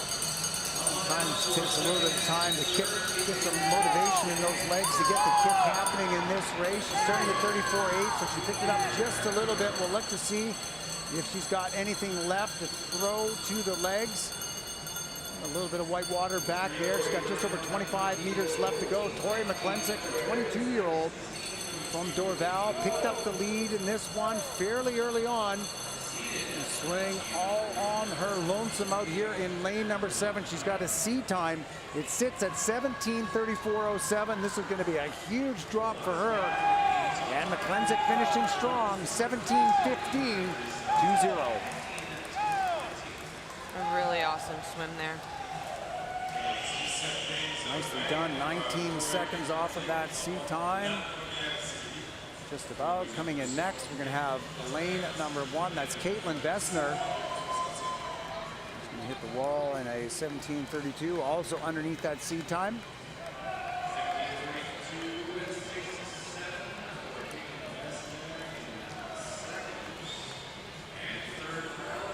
Solid swimming out of this first heat of the women's 1,500 meter freestyle. Reminder again, we do have 2 heats tonight. We've got both the A final and the junior final. As we finish off on heat number 1.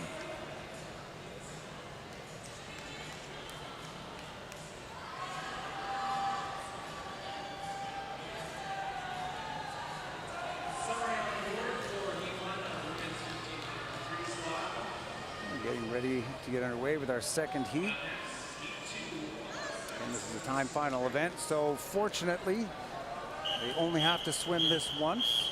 That's not the case at the World Championships or the upcoming Olympic Games, is it? No, it is not. So they do give you a day in between those. So the day that they swim the preliminary, and it still is a qualification, the following day is the finals. So you get, I don't know, 36 hours between, which is great. You get a good training session in, you get quite a chance to recover, and then you're back at it to try to get into, these medal positions in this time final. So it's only that event, and the 800-meter freestyle is the other one where you do get a day's separation between heats and finals. And domestically, it's not very common to swim in heats and finals 8 or 15. You see that at the major games. You see that this summer. We did used to have to swim the 800 preliminaries. That's something like an Olympic trials. Not quite every trials, but I think in 2012 we swam the preliminaries. And I know in Rio, actually, 2016, we did do the 800 preliminary here, qualified through, and then the following day we had the final. So it depends on the year. Also probably depends on the timing, how many events we have going on, how many athletes are entered in the events as well. So how long the trials is, and as we talk about, this is the longest trials event that Canada has ever run, a full 7 days. You're with me for a whole week, Jason. And I'm very excited about it, Brittany. We love getting to watch swimming. 7 days of it, a privilege. And so we go with the second heat now, and it looks like it's lane number 7 leading the way early on in this one. That's Natasha Frost, a 20-year-old from Point Claire, entered in a 17:46.2. The spread is just 4 seconds, with the top seed being Bevan Taves in lane number 4 from Etobicoke, 16 years of age. Entered in a 17:43.39. Up to the 14-year-old swimming in lane number 9, Chloe Walker from Uxbridge. She's entered in 17:48.16. And she's doing well right now, very early on for the 150-meter mark. She's sitting in 3rd. The relaxed looking field, all swimming pretty close to each other as it comes to the 200. Frost putting herself out in front of the field by a body length or two so she can see what's going on as she comes to the 200 in front. She is kicking quite a bit here at the beginning, so we'll have to keep an eye on those legs if she's used a bit too much going out, but very strong. Definitely looks like she's got quite a lot of height to her, so she's using that to her advantage. Long, strong strokes, high elbows, breathing to both sides. And we talked about the importance of breathing to both sides. There's definitely a favorite side, and most athletes have one that they tend to go towards more. But in order for injury prevention, especially in these really long races, you have to kind of vary it up, because I had way too many times where my shoulder would lock on my right side because all I was doing was breathe into one way. Absolutely important for those age groupers, those young developing athletes. It's why when we're teaching them at the very youngest ages, bilateral breathing is so very important. Breathing patterns and sets that breathe every 3, breathe every 5, and so on. But you're right, as athletes develop and they grow, they do get a favorite side, but it's still important, as you said, for injury prevention to be able to do both, but also strategically. You don't want to be caught looking in the wrong direction in a race, especially like this, and have your competitor go on the outside of your left while you're breathing to the right. It seems like such a minor thing, but it can completely make or break a race. It can also completely make or break your distance per stroke. It helps a lot with being able to balance a long race like this, because if you, again, could only breathe to your left side and we're just used to that, you might not see the pool. You also might not see your competitors, but you might also have quite a lot of pain in your left side by the end of the race. Absolutely. So these swimmers need to be pacing under 111s to get down underneath their C time. So that would give them 17:45 at 111 pace, or 35.5 per 50, and they're all roundabout there. We're getting some 35.2s out of Frost still. She's crept up a little bit from those 34 highs which she started at. And considering this race is almost 18 minutes long, the field's entry times are only separated in this heat by 5 seconds. So quite competitive to see them have the chance to race with people this close to their personal best times. Well, I think it's great in an event like this. They know, whether they're ahead or behind the person beside them. Well, I'm either ahead or behind pace, give or take. It's almost like with marathon races when you have kind of that rabbit that shows you exactly what pace you're on. In a race like this, you can say, okay, I think I'm close to around this speed, and then when you flip at each wall, get a bit of a familiarity. And some people ask, can you see across the pool? Now, my reference as an athlete, you can at least get a good idea of where you're at. You might not know, I couldn't tell you exactly what every lane was up to, but if I am in the first pack or near the end, you're aware of where you are in the pool. Certainly are. I mean, this is a big pool. This is a 10-lane pool.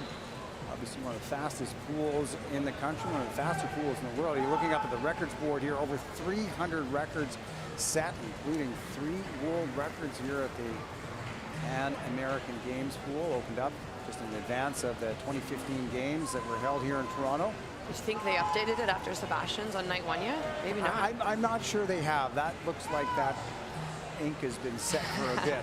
We'll keep an eye on it for sure as the week goes. Hopefully we see a couple more fall. I think McIntosh tomorrow in the 400 IM might be our best shot on the Olympic program. It's definitely still quite a reach, but it was in this pool, in this competition at the trials event where she broke it the last time, and I think McIntosh will get faster as the week goes on. I imagine she's not fully tapered or rested, as she is a favorite across many events here. So when athletes aren't fully tapered, the meet really is their taper. And so as each day goes on, they get a little bit more rested, a little bit more recovered, which causes a faster swim near the end of the meet. You're absolutely right. And those racing skills start to sharpen every time they go off the blocks. Every time under race conditions, they're forced to press on that underwater and that breakout and those turns with competitors that are close to them. And even if she is not fully prepared for this, she did put up the fastest time in the world this year in the 400-meter freestyle. She was right within hundreds on her lifetime best of the 200-meter freestyle. So regardless of whatever state of preparation she is in, she is swimming fast. Right, she is swimming so fast. And yeah, it doesn't, we often kind of take it for granted how world-class of an athlete Summer McIntosh is, but this is all business. She's here to get the job done. She is here to qualify for the team, potentially put up some strong times, but we're not expecting every time she jumps in the pool that it's a personal best. We're expecting that this is just one stepping stone, and she's hoping to peak at the Olympic Games when it matters the most. You're absolutely right. It is, as much as we love it, it is a bit unfair of us to always hope for a world record. For her to do something that no one in the world, in the history of the world, has ever done before every time she jumps in. But, you know, selfishly for us, it is extremely fun to be able to call races like that. Here we go, 650 meters now. Natasha Frost lapping consistent now. So it took her a little bit to get into her groove. She was hitting in 34 mids, 34 highs. She settled now down at 35 lows. So she's hitting 110s, which is just over 1730 pacing. Here in the 1500 meter freestyle, and Frost entered into 1746. So she's on pace for a good swim. We saw a 19-second drop by the race winner, Tori McClensick, in heat number 1. Let's see what we get out of Frost. McClensick down at 19, or I think she was down at 17:15. Return at the 700 at 8:06.5. Again, another 35-2 split for Frost. Turning in second, it is Lydia James Brennan out of lane number 3. She's lapping at 111s. Definitely starting to build there for James Brennan. I like the way her tempo picked up. She's approaching halfway here in this race. So this is when we start to see some of what we call our negative splitters or our back halfers really make a push. Let's see what they get to the 750 meter mark in. It's 8:41.9 for Frost in lane number 7. James Brennan in lane number 3. She turns at 8:46.6. A little bit more than 4.5 seconds back.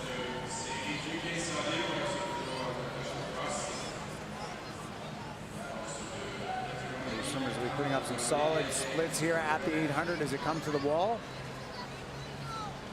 Still Frost out in front in lane number 7 from Point Claire. An extra breath there. She turns at 9:17.0, 35.0. So she's managed to pick up the pace ever so slightly. You see her coach on the side of the deck. Arms up, indicating happy with the pacing.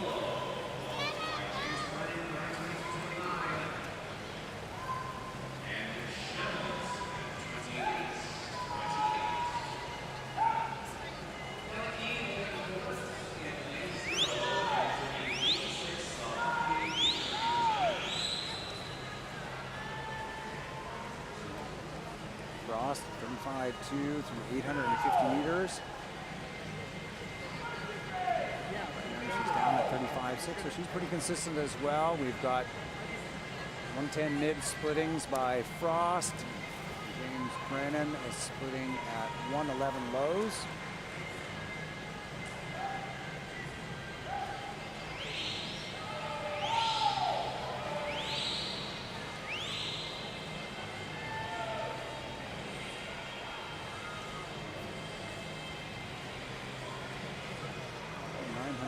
Done. Consistent at 10:27.49, followed by James Brennan. Turning in third, it's lane number 8 at Sydney Schmeldt. Schmeldt lapping at 35 highs, 10:40.0 at the 900. Schmeldt singing for the Oakville Aquatic Club, also 20 years of age.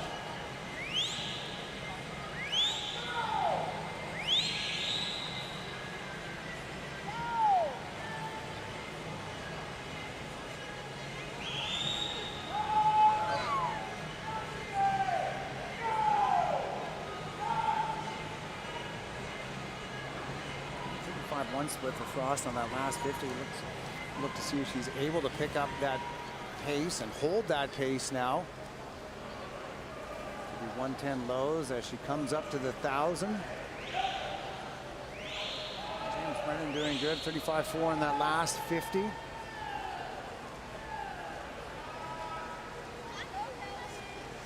Goes Frost, 11:38.0. Less than 500 meters to go. James Brennan sort of 35.6 on that 50. She's 11:44.5. And James Brennan entered in 17:45. She should be on pace right now to be just underneath that. Look to see that she holds this pace over the next few hundred meters.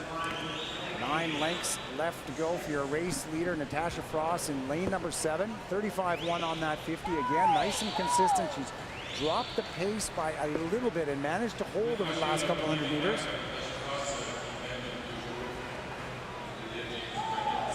Brennan fairly consistent as well. 35.7 on that last 50.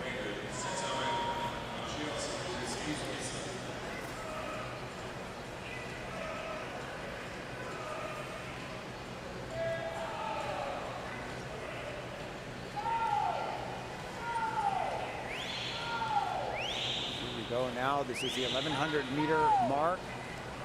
12:48.97 for Frost. You see the pacing on the lapping now. James Brennan's almost even with Frost. Frost's pace has dropped just a little bit there through that last 50. Managed to be out by almost 15 meters on our nearest competitor. At this point in the women's 1500 meter freestyle, again, this is the second heat. We have 9 heats in this event. Heat 8 and Heat 9 being swum tonight. A couple more to go this morning.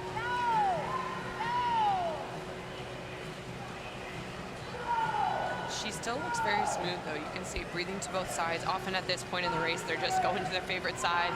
They're holding on for dear life, but she has her legs involved, and we've seen them involved for every 50 of this 1500, which is incredibly impressive. Well, I know it's something you mentioned right at the beginning. Perhaps a little bit worried that she was going too much to the legs early on in this one, but you're right. A lot of great conditioning here. She's kept them going the entire race. You can see her coach walking up and down the side of the deck, almost through every length here, encouraging her along. That's another question I frequently get asked. Can you see your coach when they're on the side of the pool? You usually can see some sort of movement. Now, do you know exactly who it is at that exact moment? No.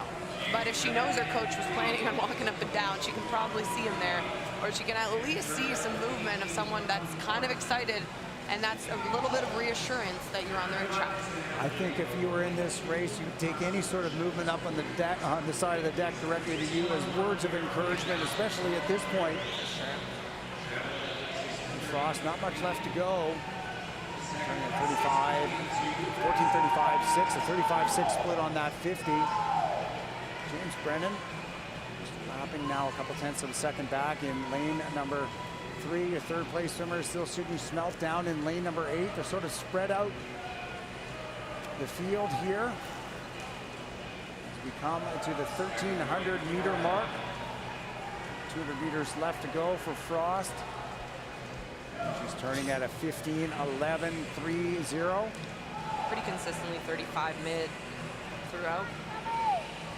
Yep, so she's lapping now at 1:11s. So we'll do the math on that. She goes 2:22 over this next 200 meters. It will give us a 17:33. You expect, and that would be a best time. You expect that she'll be able to pick it up a little bit over the last 50 or 25 meters and drop a little bit more on that pacing. Keep an eye on James Brennan as well in 3 towards that best time. Her entry 17:45.09. She currently sits second in this race. She is on pace to go best time as well, which would be great. See if she can start to pick it up. She doesn't have much left. A little bit over 100 meters for our 2 race leaders. On either side of the pool, it's Natasha Frost from Point Claire in 7 and Lydia James Brennan swimming in lane number 3 from the P in Canada. Here comes the bell for Frost in 7. 100 meters left to go.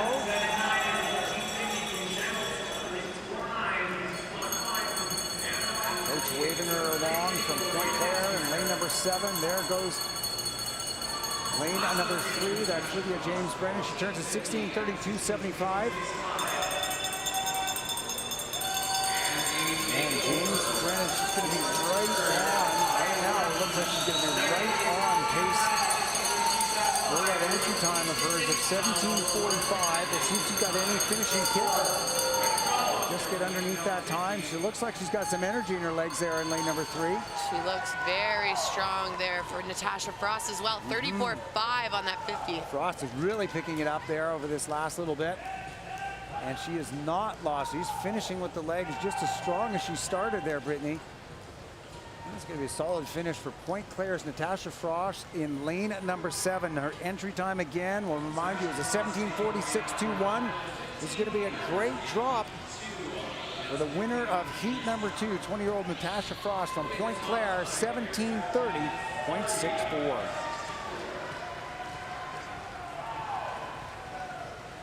Really solid swim there for Natasha Frost. I think we're going to get a best time out of lane number 3. Yes, we do. 17:42.98 underneath the seat time. Lydia James Brennan from the P in Canada. Top 2 swimmers here in heat number 2 of the women's 1,500 meter freestyle.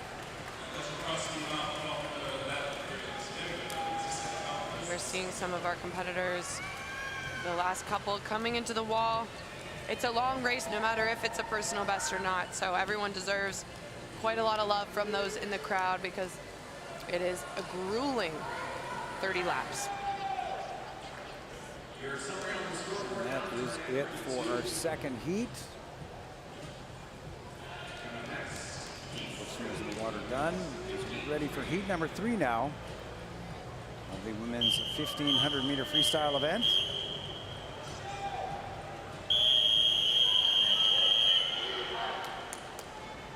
Top-seeded swimmer swimming in lane number 4 from E-Swim. Mariana Cabezas Garzon. We saw her yesterday, put up some good races as well.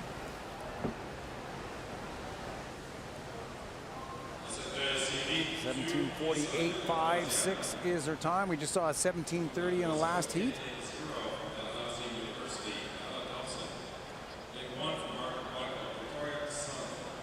As this one gets underway. Those spread pretty tight between these 10 competitors as well. In 17:48 and 17:54. And we have a youngster in this one, 11-year-old from Markham Aquatic Club, Kuni Zhu.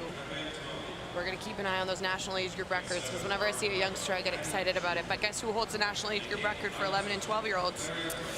I imagine it is a name we're all familiar with. Who is it, Brittany? Summer McIntosh, but of course, I mean, it's crazy that her 11 and 12 time was only in 2019. So, yeah, we're not worthy to be able to cheer for quite this. And speaking of, I was looking over across the pool in the stands. Our last heat winner, Natasha Frost, took off her point guard cap to her McGill cap, and one of our coaches at McGill right now, Savannah King, of course, one of the last great successful distance swimmers here in Canada as well. So it is awesome to see how many still involved in this sport and continuing to make their impact. So passing on a little bit of what she learned as a national team athlete in her day, Savannah King. McGill coaching staff.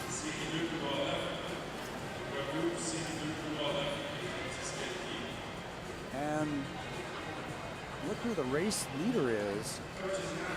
It is currently Yumi Chu from Markham Aquatics. This is the 11-year-old that we were just speaking of. She's lapping at 34.9, so just under 110s. Not quite the pace that you would need to get to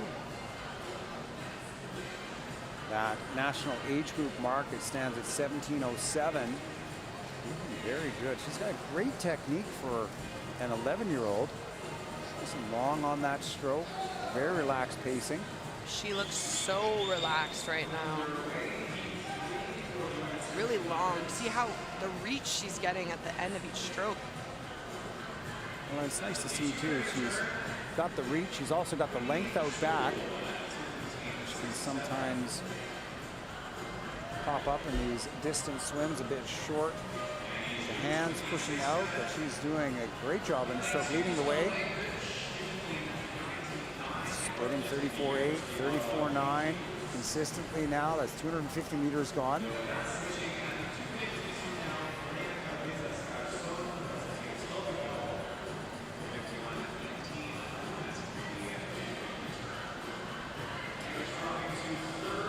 Looking well for the youngster here from Markham Aquatics.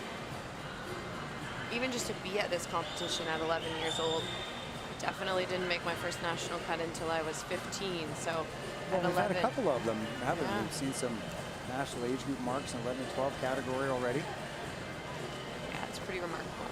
Also in lane number 4, we've seen Marina Cabezas-Corzanza quite often in these second flights win her heat. We saw her win her heat in the 400 freestyle.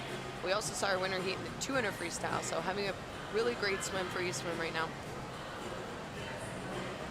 So right now,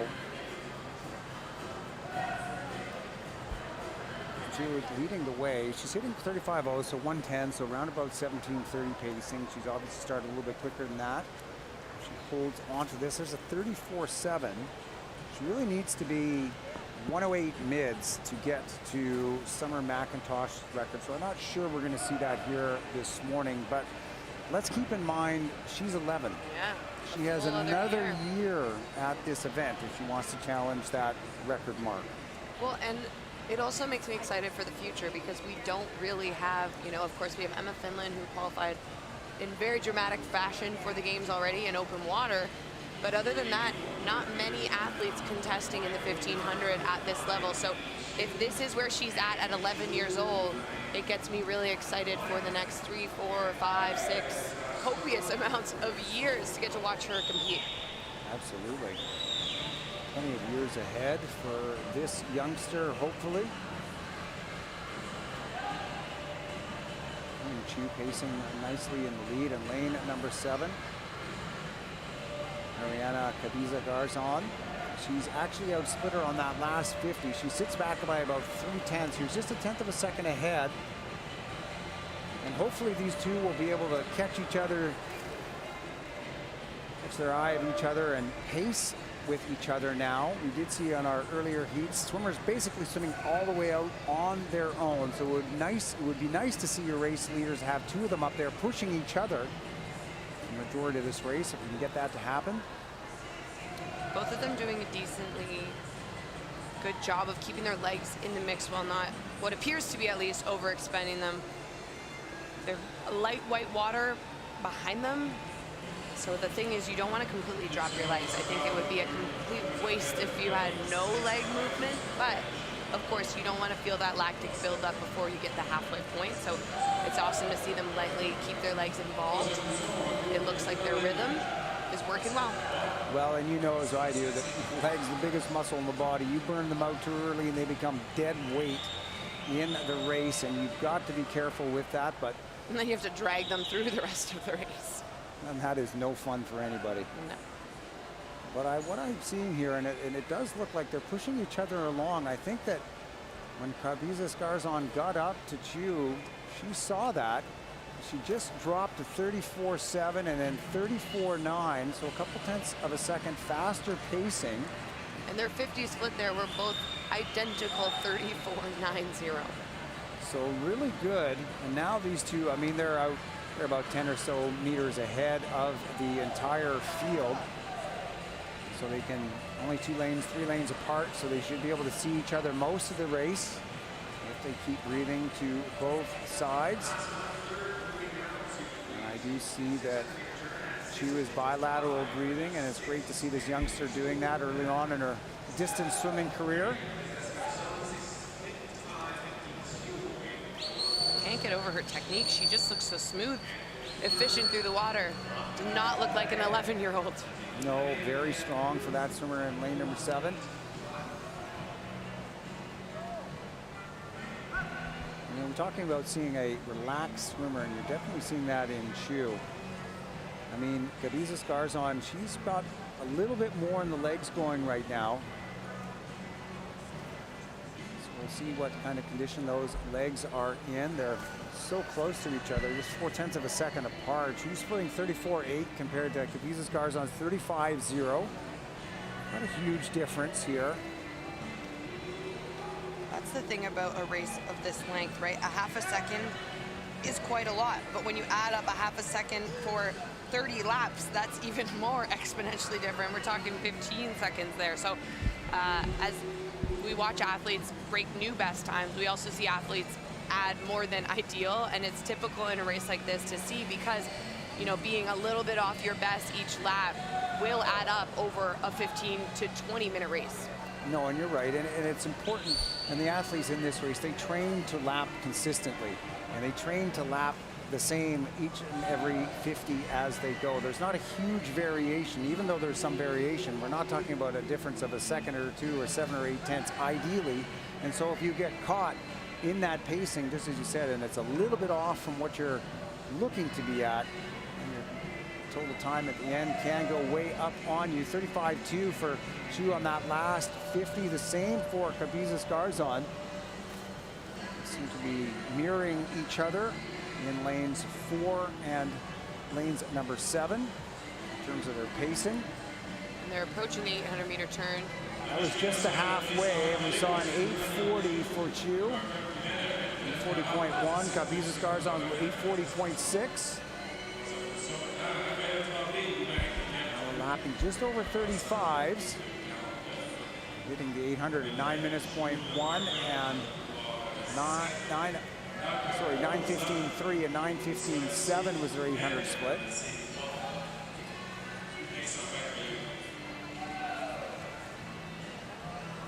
Back in third, it's a few seconds back. It's Raphael Tremblay. Doing a 9:24.84. She's swimming in lane number 6. Tremblay representing Rivière de Loup.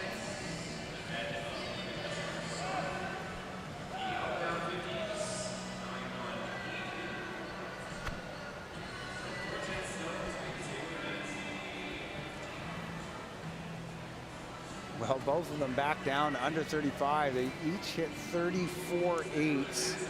So it does seem that they're pretty aware of each other.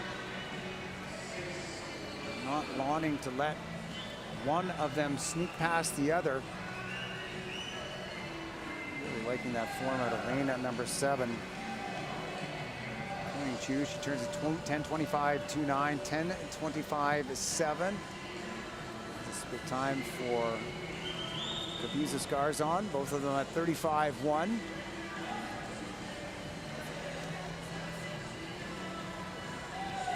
So Brittany, if you were in this race and it was You are either in lane 4 and lane 7, and you guys are pacing absolutely together lap for lap now. You've been doing for a couple hundred meters, and we're here at the 950. When are you going to try and make your move in this race? Well, this is the thing, is who has it in them to push, because right, if one acts, the other has to try at their best, at least to respond. We often don't see at least a little bit of effort to stay with the pack, and in this race the pack is 2. I'm thinking they're approaching the 1,000 meter wall. That'd be a good time. I would like to see a little bit more kick there out of our current leader at the moment, Zhu. But I do have a lot of confidence right now in Kavizis Garzon. She's been having an incredible meet, lifetime best in every race. I think she's in good shape. She's hitting her taper well. Still really young. Let's acknowledge that she's still only 15 years old, right? So we've talked a lot about Zhu being only 11. 15 is still quite young when we talk about this sport and what she still has ahead for her. Well, they're separated by just 0.3 of a second. Nobody wanting to make the move just yet. It's a bit of a chess match between lanes 4 and 7. Very exciting to see here in heat number 3 of the women's 1,500 meter freestyle. Like you, we're sitting back waiting to watch and see when that move is going to happen, if it's going to be in 4 or going to be in 7. 34.6 for you there at 12:10.37. So that, see, outsplit Kavizis Garzon by 0.5 of a second there. We'll see if that is the indicator of a move or was just a one-off. What you'd want to see is to replicate that 50 again. That might be the sign that she's trying to make her move. We'll see if Kavizis Garzon can answer back there in lane number 4 as they approach the 1,100 meter mark. Not separated by very much at all.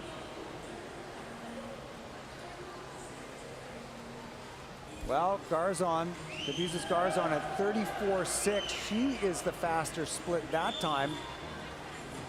More than a half second ahead of Zhu, who split a 35.40. Separated by just 14/100ths of a second. 14/100ths of a second over 1,500 meters. That's an awful lot of margin, is it? It is so close here. And they are beginning to up that tempo. We haven't seen a massive drop in terms of their pacing, but a great 50 split there for Kavizis Garzon. As soon as Zhu was starting to pick away, Kavizis Garzon decided, I need to stay in the mix here. Yeah, and Zhu managing to get under 35 there again, a little bit of a faster split at 34.9. She doesn't seem to be going to the legs though as much when she drops that pace as what we are seeing by Kavizis Garzon in lane number 4. So interesting approach as they come to the 1,200 meter mark. I'm loving this race between these two young ladies here in the 1,500 this morning. Yeah, almost this is what you dead want to even. see. This is what you want to see for sure. 300 to go. So 1,600ths of a second separate these two. 34.9 for Zhu, 34.9 for Kavizis Garzon.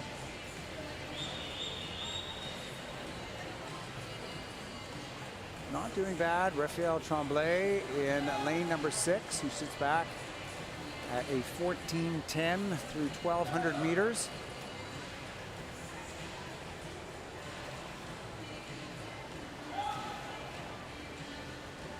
Five lengths to go as they hit this wall. And for the first time in an awful long time, the lead has just changed.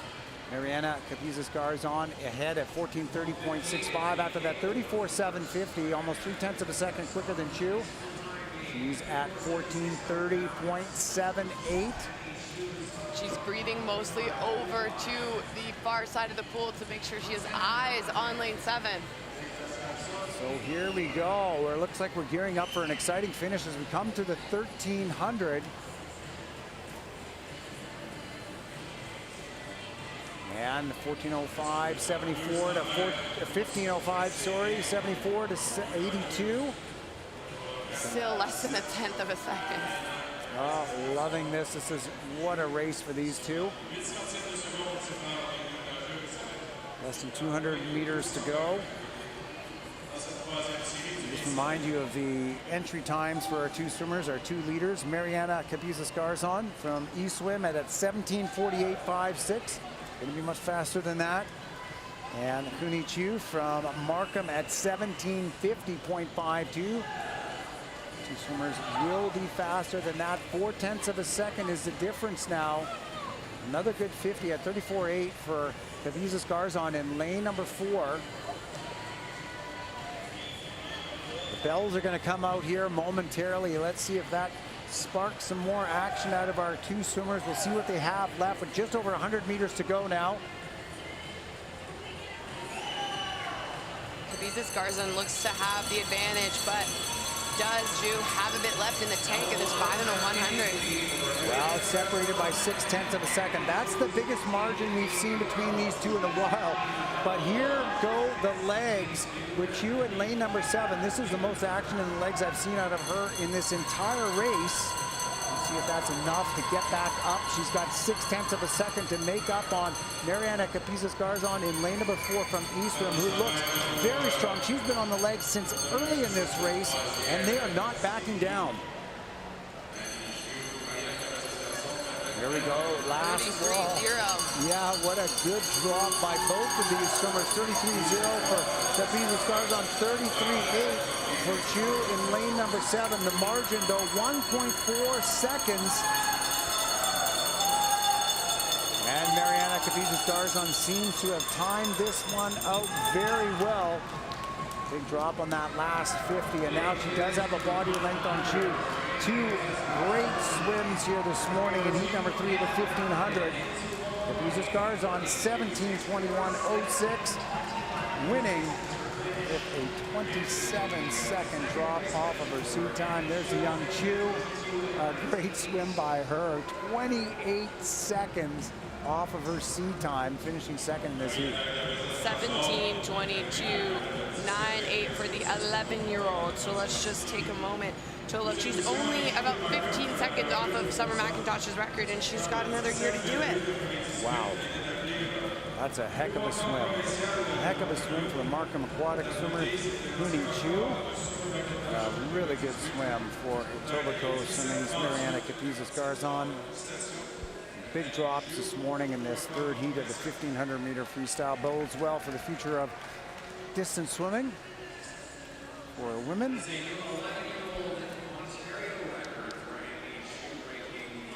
Just hearing over the PA that is, well, a single age year record in the province of Ontario, sorry. They do keep 11-year-old records, so that is an 11-year-old provincial record. Just shy of Summer McIntosh's 11 to 12-year-old age category national age group mark.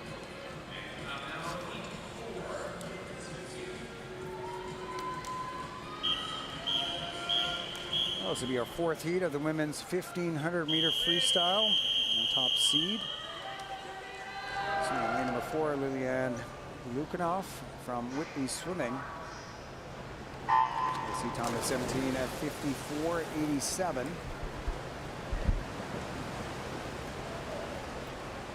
Lap just under 112 to get underneath that time this morning as our fourth heat gets underway. Yeah, just a reminder to those of you watching at home, our entry times are getting slower as the heat progresses. So this is our athletes ranked around that 17:54, 17:58. It's still incredibly close. Sorry, I'm just reading this over. That's less than 5 seconds separating 9 lanes of the pool. Of course, we do have one athlete that has removed themselves. Lane 7 no longer filled. So we have 9 athletes here in the 1,500, heat number 4.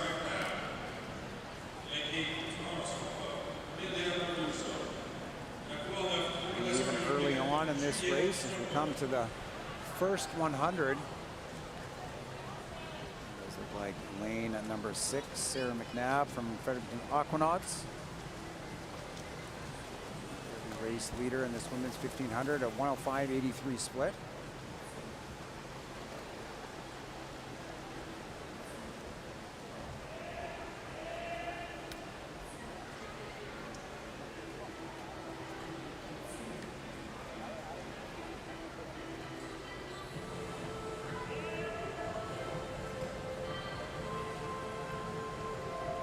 Mentioned earlier, as this event began, it's a new Olympic event, contested for only the second time at the Olympic Games this summer. First time was in Tokyo. Canada did pulled a short-lived Olympic record in this event with Trina Bellio winning the first heat of the event.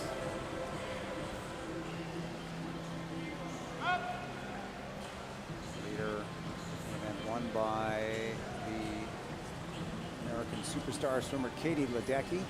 And it's hard to get through any sort of 1500 freeze without talking about Katie Ledecky. Truly just put this event in a whole nother landscape when it comes to competitiveness and the time that she actually, speaking of the earlier point to my Canadian record at 15:57, I got lapped by Katie Ledecky in that race. And so when we talk about standards and just the amount, like on a whole different level than she is of the rest of the field. I was actually on the podium. It was at Pan Pacs. I was on the podium to someone that was breaking the world record and lapped me in a race. Truly unbelievable. Talk about setting yourself apart. Well, and Katie Ledecky, you just saw, I mean, she's one of the greatest female swimmers of all time. Female athletes, I would even have to argue. She just won the U.S. Presidential Medal of Freedom. She was just awarded that within recent weeks. So sort of transcending the sport with her accomplishments as a female athlete and truly amazing. Well, and what I'm most impressed about Ledecky is she never backs down from a challenge. She's now, you know, in her more experienced chapter of her career, and yet all of these youngsters that have come up, McIntosh being one of them, Titness being one of them, she enters in every race. She is never shying away from the future of the sport, and I don't think I've ever met an athlete that is so humble in their champion winning.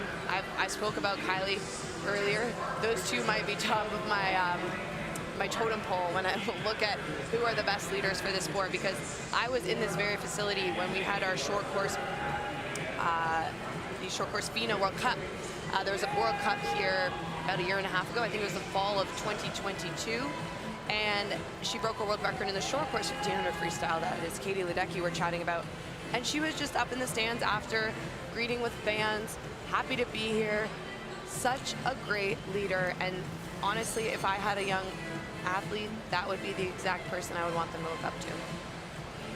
Katie Ledecky, one of the all-time greats, certainly in the pool, and in terms of athletes around the world and their accomplishments, right up there as well.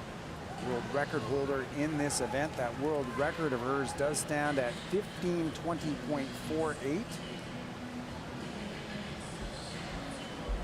Also the holder of the world's junior record, a time of 15:28.36.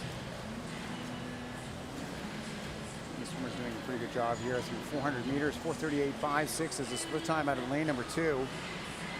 Molly Fleming from the Killarney Swim Club. Fleming entered in a 17:56. Pacing pretty good right now underneath that pace. Beside her in lane number 3, that's McGann Maya. Pacing right with her, just 14/100ths of a second back at the 400 at 4:38.70. And McGann swimming and representing the Pian Canada Barracudas. One thing about this event too is that it's not offered at every single meet across the board, so not all these athletes have swam it a ton. To be honest, my name is on that record board. I think I've only done about 6 long course 1500 freestyles, so a lot of these athletes just getting the chance to race it more will be massive when it comes to the future, especially if they want to get back to these national time standards, if they want to have the chance to continue to improve.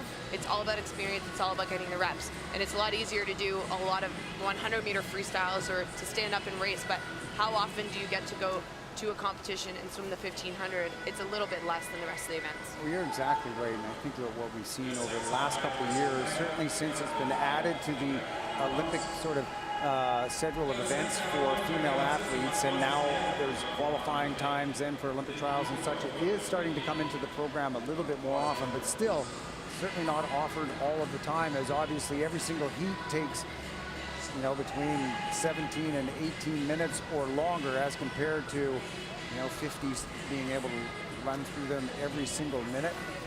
And there just wasn't always that interest, right? And so the fact that we have this many heats of athletes that are entering in the 1500 free, I think shows us exactly why it's important that it's in part of the program and also continues to be a part of the program. And a great opportunity for athletes while they're young to swim this, develop some of their endurance, their aerobic base. It pays off in great dividends later if you can do that young while you are growing, while your heart is growing and expanding, to work on this 1500, even if you don't swim it later on in your career, but just to be able to use it as a training base and develop it down for those shorter events later on. So you'll see a lot of this. The better programs are having their swimmers, maybe not always the 1500, but certainly the 800, giving them experience swimming those events, or at least training for them from time to time. Yeah, I think the versatility is everything when you're young, to be able to help you out when you're old. And speaking of versatility, I mean, we've chatted already this week about athletes that are, you said Finley Knox there, when he was swimming the 200 freestyle, and you introduced him as the champion of the 100 breaststroke, it took me a second to be like, wait a minute, but it's true, that's the statement. We saw Julie Brousseau just missed the team in the 4 and then qualify for the relay spot in the 2. Mary Sophie Harvey winning the 100 fly and then coming and backing that up with a really solid personal best time, the 200 free. Versatility isn't just a big deal when you're younger. It also really, really pays off when you're older and sets yourself in a position to be successful in multiple events on the world stage. Well, you're exactly right. And it, you know, for Finley Knox, you know, to be able to find himself potentially a relay spot on that 4x100 medley relay, maybe not where we would expect him. That is a real testament to the kind of programming that he does now, and certainly the programming he did as a young age group swimmers. You never want to see a youngster pigeonholed as, I'm a 50 breaststroker at 12, 13, 14 years of age. And you'll never really see that in the better programs where they'll swim a wide spread of events so that as things develop, as the athlete grows, they get through puberty and the body types all change, they have that experience of swimming multiple events. And that is really what you want to see with those youngsters. Yeah, funny enough, I actually chatted with Ilya Haroun's coach that's here from ASU, Herbie Baum, and he is now the head coach of the ASU collegiate team. Also here representing Taylor Ruck is also swimming with them. I was chatting with him last night. He said Ilya he believes, is the first person to ever be under 19 seconds in the 50-yard and under 15 minutes in the mile yards. So talk about versatility. He is one that has, he is one that has this natural speed, and he also is able to do an event like the 200 fly on the world stage, arguably his strength of all of them. Ilya Haroun, late to the Canadian program, but having a huge impact already. Canadian record holder in the men's 200-meter butterfly. We haven't seen him yet here this week. He'll be coming up pretty soon, though. Yeah, he quite literally wasn't even in town until last night, so chose to stay comfortable at his training base. He was not entered in any races in the beginning portion of this program. He has the 100 free coming up as his first race, but the butterflyers are definitely back halving this one. On the men's side, at least, the 100 fly is on the last day, and the third last day is when the 200 fly will be up. So through 850 meters, Molly Fleming doing a good job. She's led right from the beginning.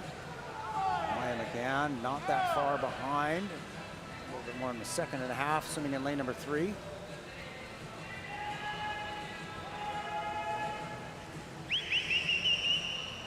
Mentioned Fleming with a best time just under 18 minutes, which is 112 pacing. She's lapping well underneath that. She's 110 mids. She's hit 35.2 the last couple 50s. So she should be around about 17:30, which would be another huge drop. It's great to see these big drops in these 1500s. The best time is the best time, and that is always great.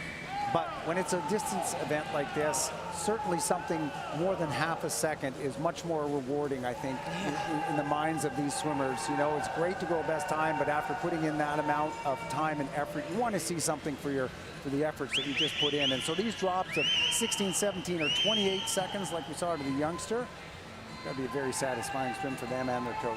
Right, and because they don't race this event as often, you typically see larger improvements because of it, right? So they may not have swam it in a couple months, whereas they may have swam the 200 freestyle just weeks ago, and that's often why we see these big drops. But as you mentioned earlier, it's also why we sometimes see these large adds. You have to stay kind of in your mental space here in this race, because I love telling people, you know, the first couple strokes, if it's going to be a good race or not. You can feel that pop in the water, you can feel the zip in your rhythm, you can feel whether you're on or you're not. So if you start that first 25 and you're feeling a little bit off, it takes a really, really strong swimmer to get through the rest of the race, because it's not over till it's over, and your potential to be able to have a good race is not defined by that first 25. Well, and I think what we're seeing here this morning, if we look at Fleming and what she's doing, she wasn't the race leader on the first 50, but pretty early on she did get up to the front, and she has been very consistent at these 34 lows, 34 mids. And I think that's a sort of a trait that we've seen with all of these swimmers who eventually win their heat, is they do get on pace and then they lap it very, very consistently for the bulk of the race. So 1,050 meters done. Fleming turning at 12:21.0. Again, next back at 12:24.9.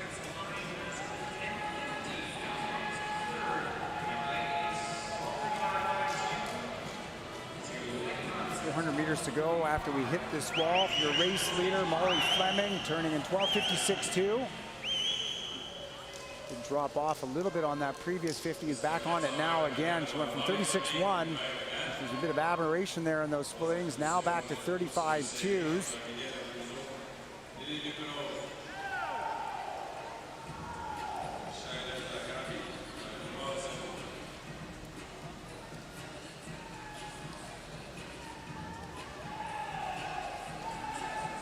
So the field a little bit closer together, spread out as they are, a little bit closer together than we've seen in some of our previous heats.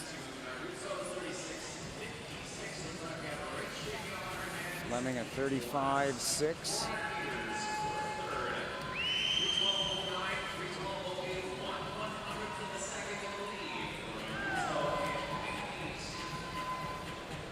Fleming on pace to be down under 17:40 right now. Looking pretty strong as she comes to the 1,200 meter mark, representing the Killarney Swim Club. That's based out of Calgary, coached by Mike Meldrum, former Olympian in his own right in the 400 meter individual medley. 14:07.34. And this is the point of the race that you start to feel joy that it's coming to a close. You also start to empty your tank. We also start to watch the athletes kick a little bit more. This is where the legs come involved. A bit of light at the end of the tunnel here. Motivating Fleming, as Brittany mentioned there, with 5 lengths to go in lane at number 2.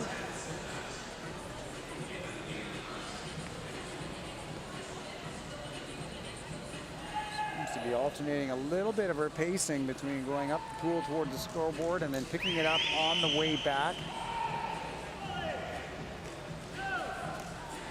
Not much left to go. She's going to have 200 meters to go as she hits this wall here down at our start end of the pool. 17-year-old swimmer from the Killarney Swim Club. Not much left to go in this one. Looking for a good drop from that sea time of 17:56 as she turns at 15:18. Back down to 35.2, less than 200 meters to go for her now. Turning next is McGann in lane number 3. He's now 8 seconds back at 15:26.84. The field all bunched together for third. It's going to be quite a race. 4 swimmers turning within a second and a bit of each other, about a second and a half spread those next 4 swimmers.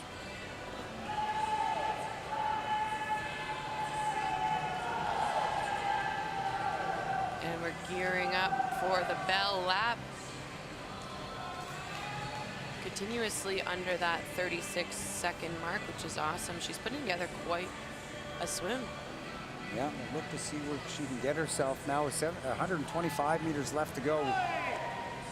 See the turn judge come out with that bell. Give her a good shake and hopefully spur on Fleming to a solid last 100. She's already going to go a best time here, which is great to see. See how much of the best time she can make it as she turns at 16:31.0. 36.0 on that last 50. Turning in next is McGann in lane number 3 at 16:40.0. And lane 0 is next. That is a Hayek swimmer, Shea Tagavi, turning at 16:50. Fleming now going to the legs. You can see her starting to pick it up. As she comes to the last wall, Molly's Fleming down to 34.0. That's a second drop from her previous 50, turning at 17:06. Be ever so close to that 17:40 mark. We'll see if she can crack it with a good finish. 25 meters left to go. She's still got plenty of rhythm and tempo in the arms. You can see now she's gone to the legs, driving her to the finish with 15 meters left. It is going to be Killarney Swim Club's Molly Fleming, winning a 4th heat of the 1500 meter freestyle. 17:56.5, 3 is her seat time. And with the win, 17:40.59. That's Molly Fleming. A nice drop off of that entry time to win heat number 4. And coming in second there, also a personal best time out of lane number 3, Maya McGann.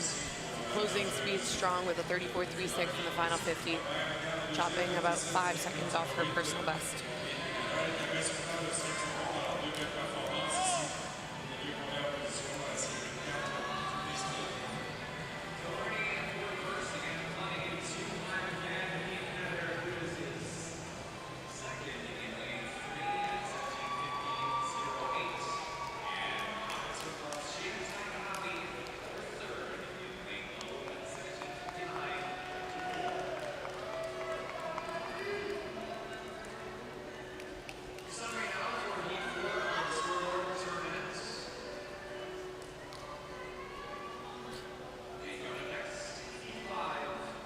And just catching her breath here, gearing up for the next heat. Heat number 5 of the women's 1500 freestyle time final event.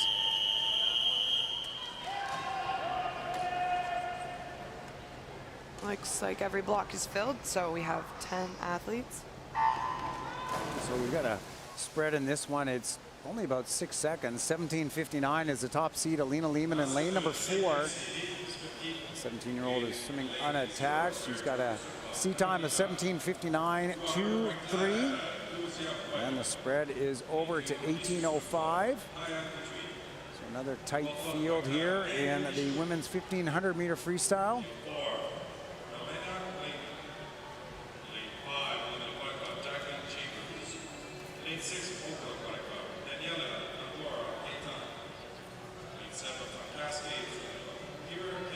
So as we mentioned, the swimmers looking to get under that 18-minute mark, and we've got 3 of them seated under there already. But if they lap under 1:12, they lap under 36 seconds for the 50s on average, that will get them under 18 minutes.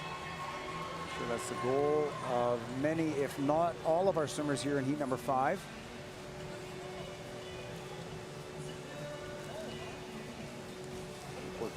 Point Claire swimmer in lane number 3 doing a good job. That's Maëlle Michaud. She's entered in 17:59.90. 105.99 is her split. Lanes 0, 1, 2, and 3 all swimming together. They've managed to separate themselves from the field here by almost a body length.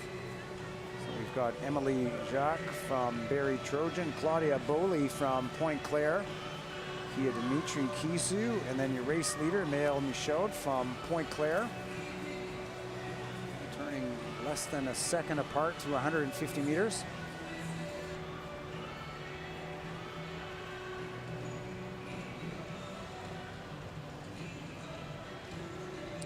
Keeping an eye on some of the ages across the board here. All of these athletes within 14 to 17 years of age. So we can expect they'll be racing against each other for many years to come.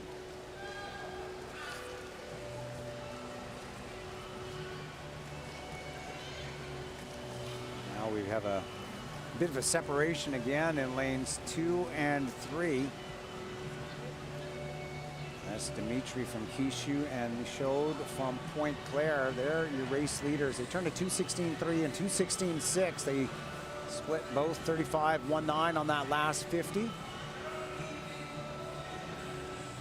2 seconds ahead of their closest competitors early on in this race.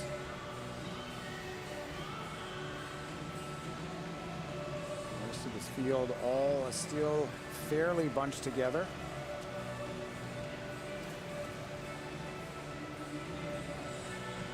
And only 5 laps in, so it's a bit early to tell, but it could be one of the fun races to watch again. A neck-and-neck battle separated by only 0.3 of a second there at the 250. Had some good races, some exciting races in this 1500 event early on. It's great to see some of these big drops, see some of these youngsters come through and fight for heat wins.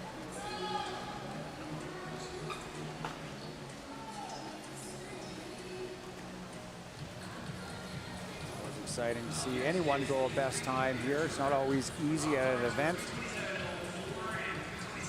such as the Olympic trials.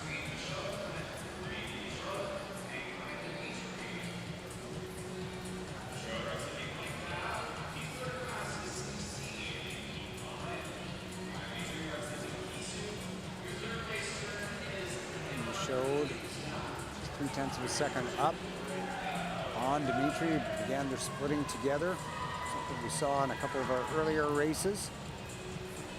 See if they can keep this up and push themselves along. It's always easier if you've got somebody right beside you pushing the whole way in events such as the 1500-meter freestyle.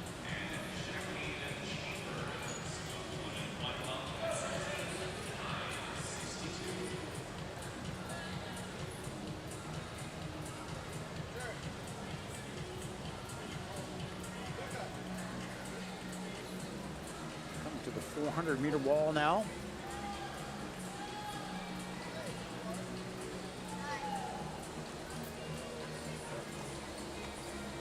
Show 4:37.9, 0.8 of a second up. Still splitting pretty consistently, these two. Right together. We're starting to move up a little bit on the field. Jacqueline Chambers getting herself up into the top 4 in lane number 5. Chambers entered in a time of 17:59.6. Now your race leaders in lanes number 2 and lanes number 3, Dimitri and Michaud. Dimitri entered in 18:01.68, just over that 18-minute mark. Michaud just under at 17:59.9, but right now the two of them lapping under that pace. We could see something as potentially as fast as 17:45 from Michaud. She can keep this up for the next little while, which again would be a good drop for her.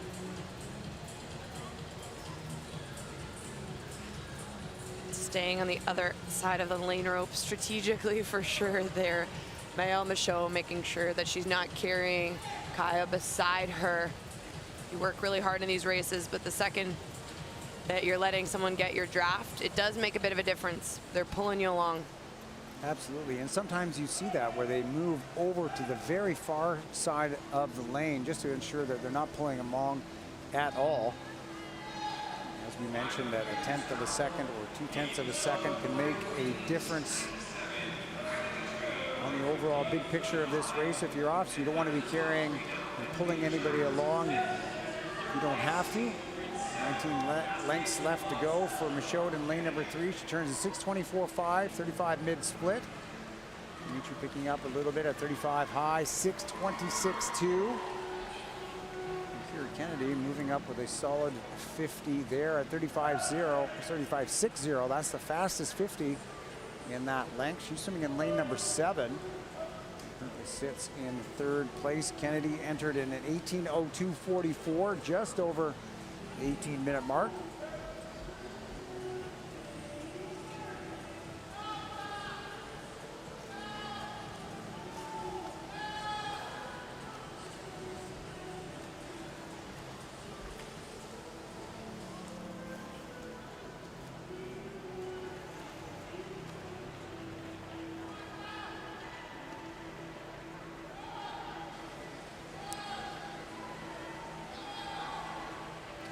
Pacing by this entire field here through 600 meters. I did see a separation of the race leaders with the field by a bit more of a margin at this point in some of our earlier heats.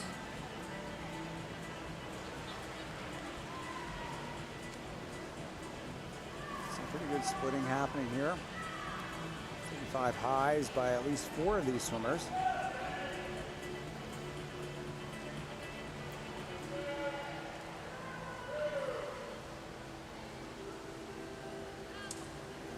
Showed in lane number 3 sits a little bit more than a second up on Kaya Dimitri and lane number 2 as they come to the 700-meter mark.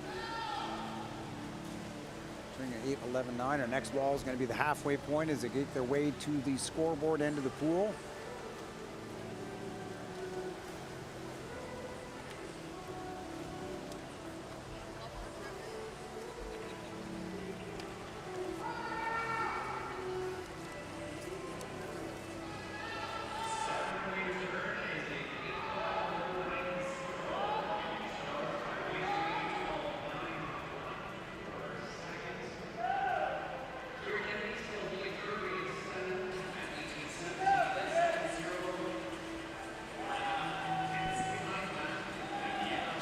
Showed and Dimitri in lanes 3 and 2 lapping together just 5/100ths of a second apart on the last 50 at 35.8, 35.9. 35.8 for Kennedy as well. Down in lane number 7, she does sit back 5 seconds, but right with her as well is Daniela Gongora Gitan. She's 3/100ths of a second back in 4th place.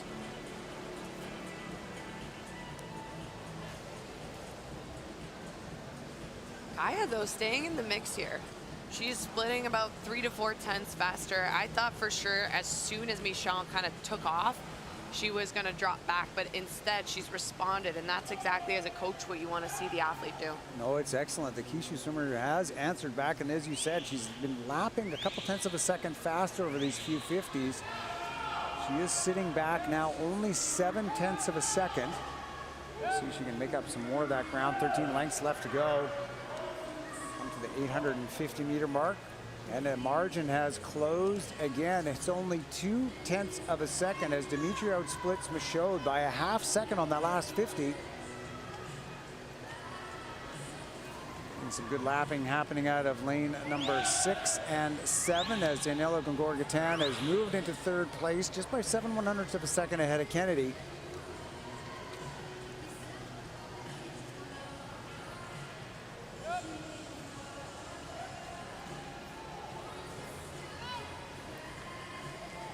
Here we go. Now your leader, it is now Kaya Dimitri taking over first in this race. She turns a 10:35.3. She's got 3 tenths of a second up on Michaud in lane number 3.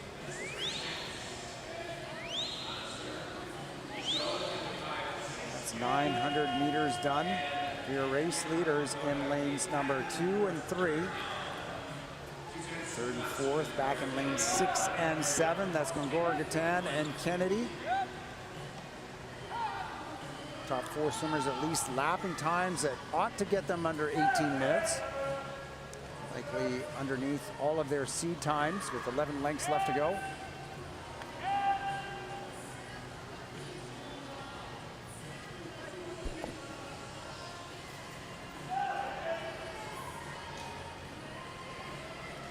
Yeah, we've continuously seen in heats this morning that the times of winning each heat are, you know, within that 3rd to 4th in the previous heat. So these two pushing each other, they're going to contest against the heat before them and then the heat before them. And we're going to be able to see them definitely climb their way up the rankings as they're entered from where they're entered. Splits here through the 1,000-meter mark. Our top 2 swimmers at 35.8, 35.9, Dimitri and Michaud. See where they can do. As Brittany mentioned earlier on, these 1,500s are being swum this morning fastest to slowest. So swimmers in the water got to see winning times from the preceding heat. Perhaps giving them a little bit of motivation to spur themselves on as we have 9 lengths left to go in this heat number 5. A difference of a half second now between Dimitri and Michaud. 6 seconds back, it is lane number 6, and while lane number 7 has moved into 3rd, just ahead. That's Keira Kennedy from Cascade. She is 17/100ths of a second ahead of Daniela Gongora-Gatan.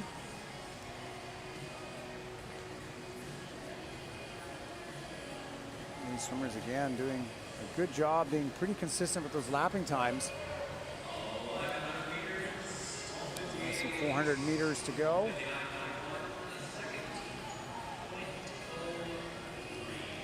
So somewhere between 17:45 and 17:50.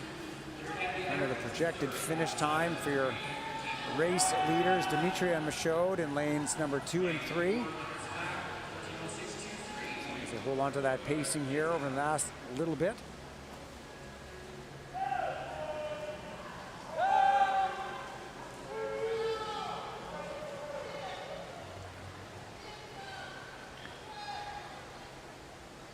And as much as we've seen the lead change, there really hasn't been a massive drop back in one of the two athletes, which is awesome to watch.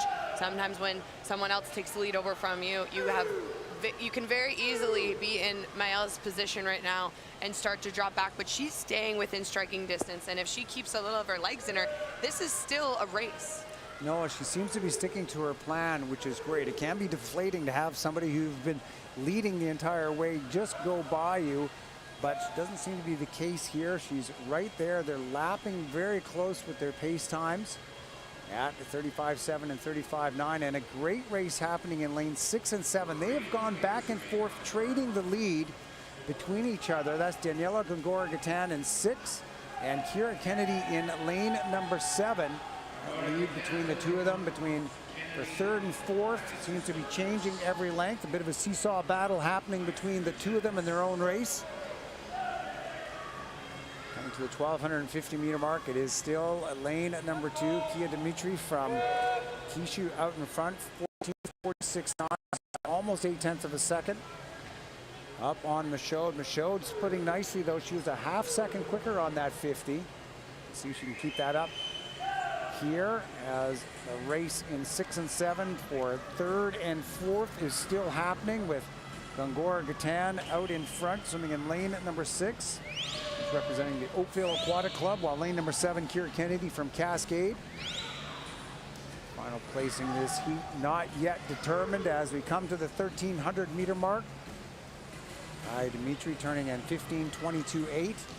More than a second up on Point Claire's Maëlle Michaud in lane number 3.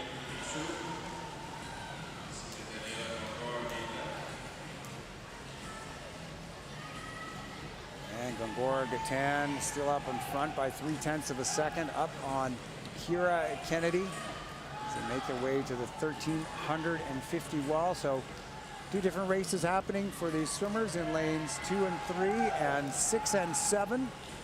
Also a nice battle happening in 4 and 5 with the two of them swimming stroke for stroke in the middle of the pool. As we mentioned, these swimmers all looking to get under that 18-minute mark. And we're going to see at least the top 4, I believe, get underneath that. All they had to do was lap under 1:12 or 36 seconds for a 50. Yeah, there's still quite the battle also out of lane number 6 and 7, so it's great. And actually in 4 and 5. So little duos throughout this race. 3 little series going on here in this 1,500 as the bell rings for your race leader, Kia Dimitri, in lane number 2. She split 16:33.9, 35.4 on that 50, so she should be able to get a 1:10 or a little bit quicker out of herself here. Put her down under 17:45, which would be a nice swim.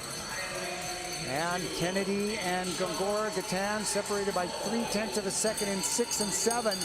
And then the same thing happening in 4 and 5, 0.3 separating Alina Lehman and Jacqueline Chambers.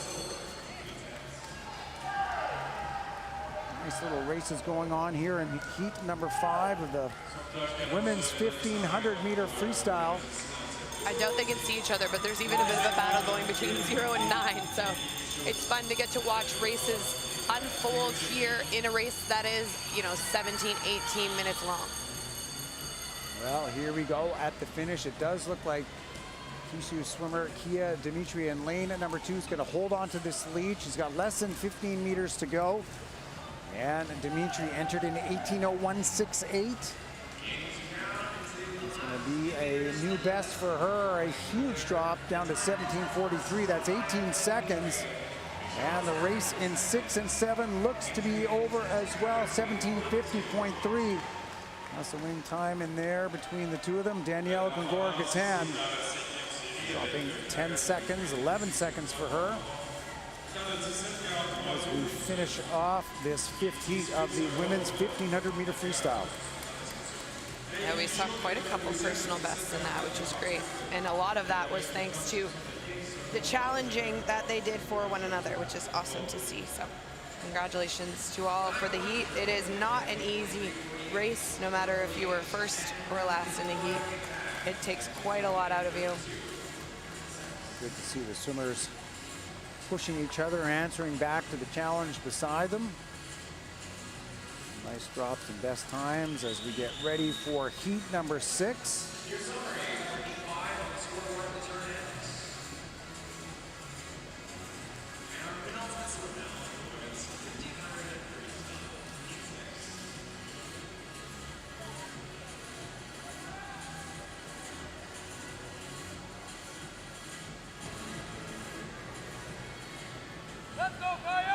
Good swims in this 1500-meter freestyle. We do have 2 heats left.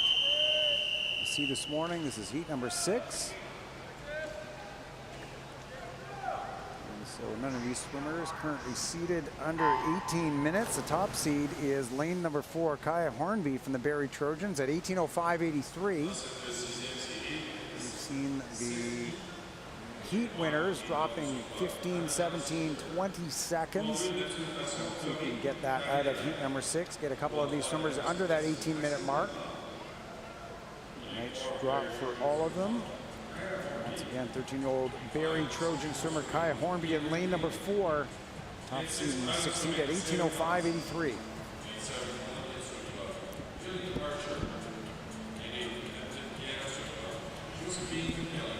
We have 2 more heats here in the 1500.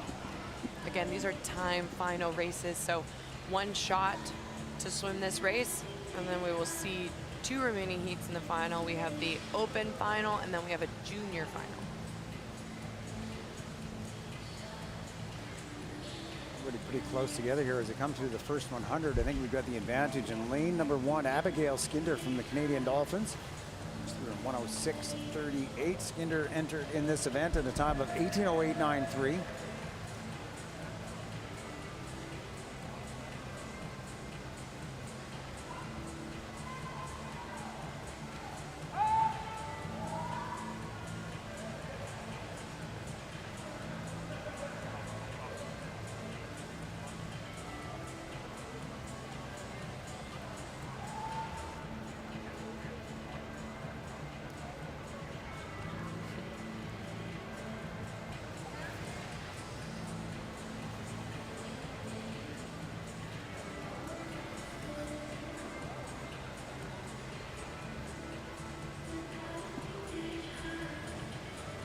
You can see, though, lots of legs. You see the white water. I've said it many, many a times, but right now, our race leader, Abigail Skinder, is really pushing the pace from the back of her stroke.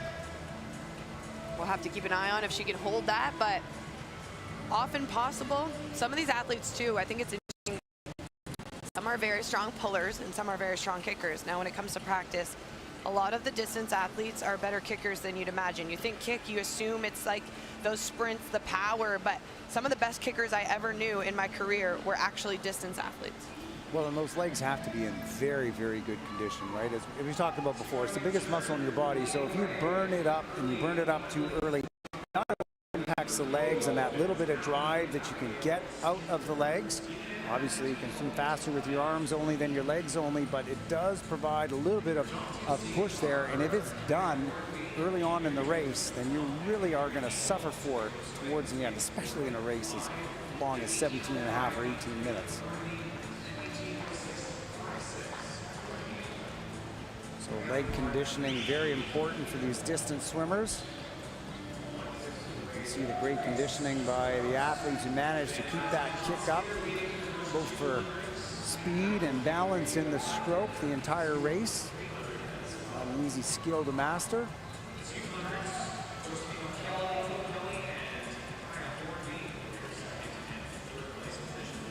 1. Abigail Skinder from the Canadian Dolphins turning at 3:29.6, a little bit more than a second up of lane number 8. So we've got the race kind of bookended here in lanes number 1 and lane number 8. That's Edmonton Canada's Josephine Kelly. Kelly making her debut here at the Olympic trials. She's seated at a time of 18:09.38. Right, and it's important you have to qualify in each event. So it's not an open playing field that once you're in the meet, you can do it all. That's why we've seen quite a lot of time trials, athletes that haven't hit their standards. But for some, this is their first race so far here, which is awesome to get the chance to race day 3. At least you're not waiting till day 7 or 6. And taking advantage of it here this morning, we saw all sorts of swimmers, young and older, and they're partway through or maybe even finishing their university career, going some best times here in the 1500-meter freestyle. Great to see on the morning of day 3. Hopefully these two in lanes 1 and 8 can see each other, or at least get a sense of somebody swimming at the same pace as they are. Kelly lapping 35.8 on that 50. 0.1 of a second ahead of Skinder. Skinder still leads by a full second at the 400. She turned at 4:41.80 to O'Kelly's 4:42.82.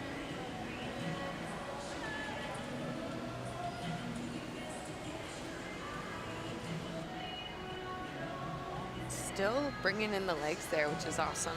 That definitely has not dropped off. No, lots of legs by Abigail Skinder in lane number 1, and some pretty solid kick out of O'Kelly in lane number 8 too.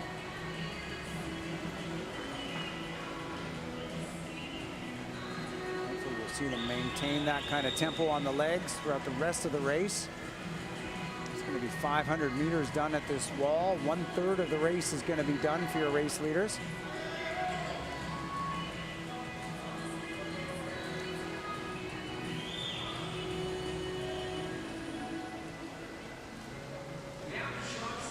Skinder turning in 5:54.0. O'Kelly making up ground. She was almost a half second faster on that 50 than Skinder. She turns at 5:54.88 at the 500 meter mark.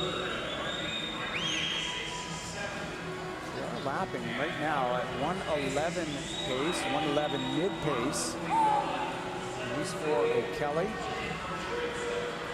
Currently pacing to be under 18 minutes, which again would be some good drops. And mind you, Kelly's at seed time at 18:09.38.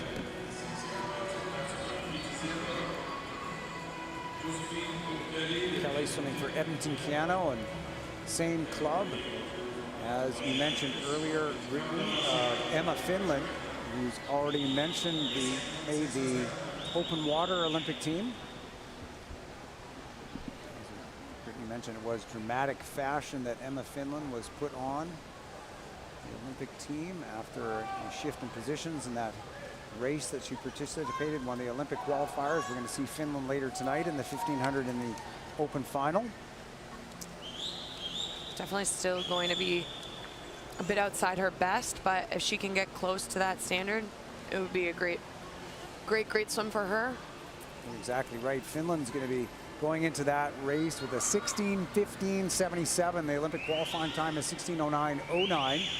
Within reach for sure. Definitely within reach. We talk about that sort of add up of what just a couple tenths of a second means. She's got to make up 6 seconds, so not a lot in terms of pacing over 30 50s.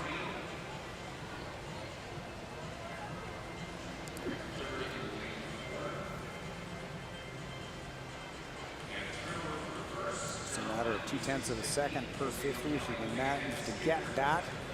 Take off those 6 seconds and challenge that Olympic qualifying time. She won't be the only one, of course. She's the closest one to that Olympic qualifying time. And the Finland Edmonton Piano. We're seeing her teammate here in lane number 8, Josephine O'Kelly. Doing a great job. She's just taken over the lead here on that last 50. She's got 2/10 of a second of advantage on Skinder, swimming in lane number 1. As they turn at the 700 wall, it is 8:19.96. for Josephine O'Kelly in lane number 8. Edmonton Keano to Abigail Skinder is 8:20.51 swimming in lane number 1.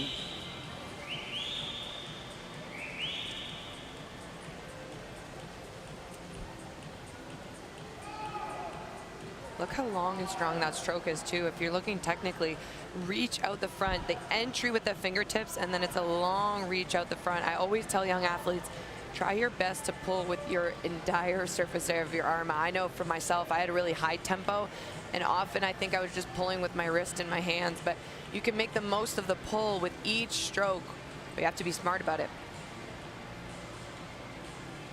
Kelly doing that good job, as you mentioned, Brittany down in lane at number 8. So that's at the top of your screen. You see there in the white Keano Bear cap.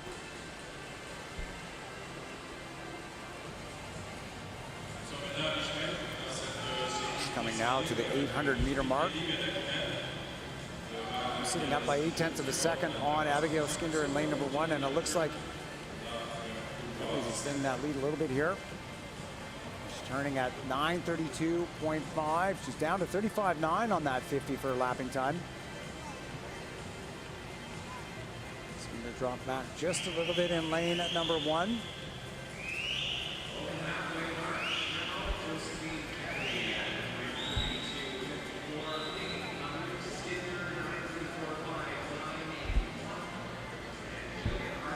And Kelly looks to be extending that lead. We'll see if she can hold that pacing and maybe be consistent under those 36 seconds now. We're on the back half of the race.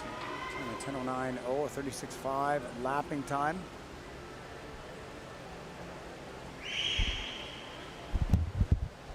Breathing to both sides of the pool. So you can see her coach and her teammates as she breathes to the outside. See the rest of the field as she breathes to the inside on her way to the 900-meter mark. Only about 2 body lengths up on the field. Moving up is lane number 7, Jillian Archer, starting to lap close to what O'Kelly is doing as she comes to the 900-meter mark. 36.2 split time and 10:45.3. 4 seconds back is Skinder in lane number 1, but moving within striking distance is Jillian Archer. Going to challenge Skinder here in a 50 or 2, and we'll keep our eye on what's happening with lane number 4, Kaya Hornby. Also putting down a good lapping time of 36.3 at the 900. Turns at 10:50.7. She's a half second back from Archer in lane number 7.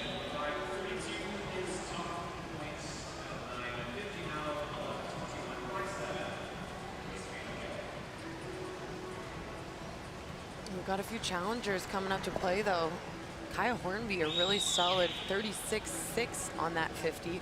Second fastest across the field, but it's still Josephine O'Kelly, as mentioned, in lane 8. They're approaching the 1,000-meter turn. Yeah, here we go. 2/3 of this race is going to be done after this wall for your race leaders, and it is Josephine O'Kelly in lane number 8. Taking it to the 1,000. She's turning here in 11:58.2, 36.6 split. Archer now has moved into second, outsplitting the field down at 36.3. That's the Olympian Swim Club's Jillian Archer. Jillian Archer entered into this event at an 18:08.86.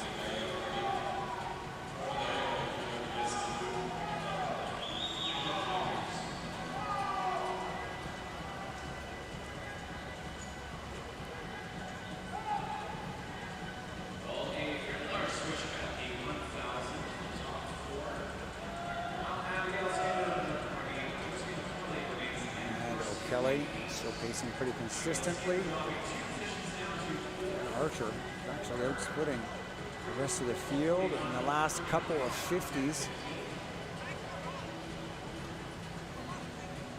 She does sit back a little bit more than 4 seconds. And if she can continue to outsplit O'Kelly, she might get herself within striking distance over the last 50. That will take her to maintain this pace and outsplit O'Kelly over the next 300 meters. As they turn at the 1,100-meter mark. It's a 13:11.44 for O'Kelly, a 13:15.62 for Archer. little bit of ground there as the very Trojans, lane number 4, Kia Hornby, move herself up into third. Hornby has an entry time of 18:05.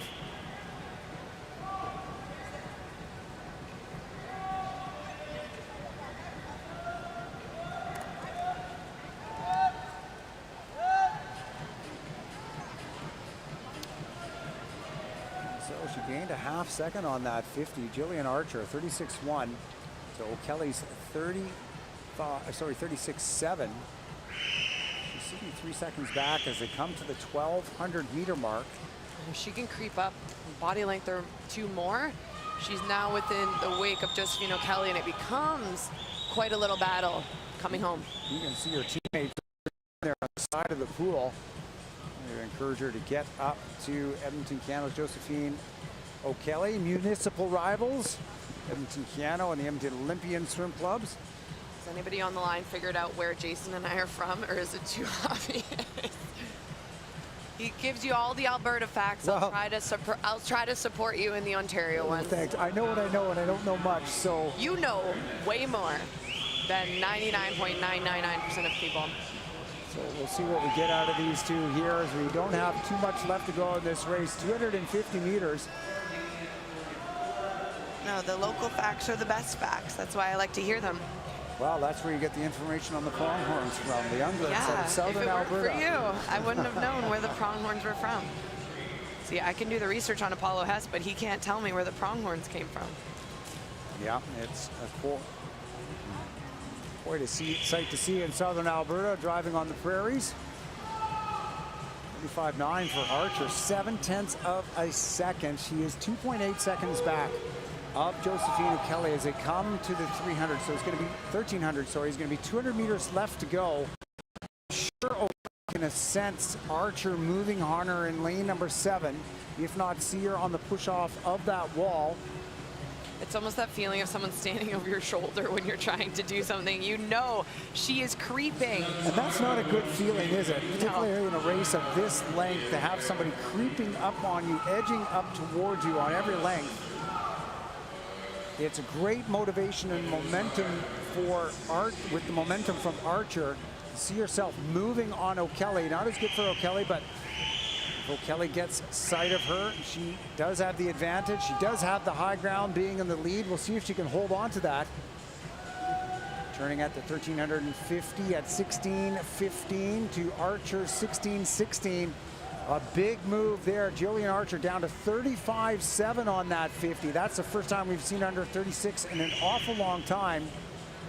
I think this is shaping up to be one heck of a finish here in heat number 6. They're going to be very close, if not dead even, when they come to this 1,400 wall. They're going to hear the bells together. They're going to get that motivation of that ringing in the air at the same time. My money's on Archer. She's looking good. Oh, let's see what they've got left. Here they turn at the 1,400, and it is O'Kelly still out in front by 6/100ths of a second. 16:52.0 to 16:01 to 16:52.07. But you're right, Brittany. We've just seen Archer go by O'Kelly. They're making sure everyone's still awake in this building. And they're doing a good job of keeping us with our eyes peeled on the pool as they come to the last wall. Archer 35.9 on that last 50 as she comes to the 1,450 meter mark. And Jillian Archer 17:26.9, a 34.850. Can she get under that 18-minute mark? It's going to be close. It's going to be very tight. She needs a 33.0 on this last 50 to crack 18 minutes. And of She's course, still building. she's seated at 18:08. O'Kelly doing a good job holding on. It's going to be two big best times for these ladies on lanes 7 and 8. That's the Olympian Swim Club's Jillian Archer in 7 and Edmonton Cano's Josephine O'Kelly in lane 8. And 18:01.48, a good finish and a nice drop for Jillian Archer from the Olympian Swim Club to win our 6th seat. And a big high five for those two because they truly pushed each other from start to finish. It's also just a really big accomplishment when you do touch the ball at the end of this race. So well done in heat number 6. Plenty of excitement in all of these 1500 heats this morning. Great to see. One heat left to go.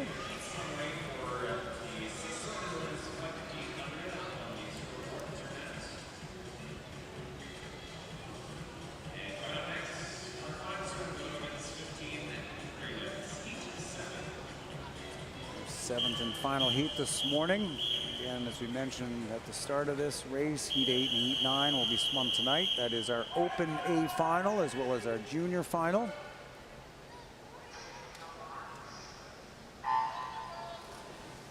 And heat number 7, our top seed is Riley Lefsrud from Point Claire, swimming in lane number 4. Entered in 18:09.62.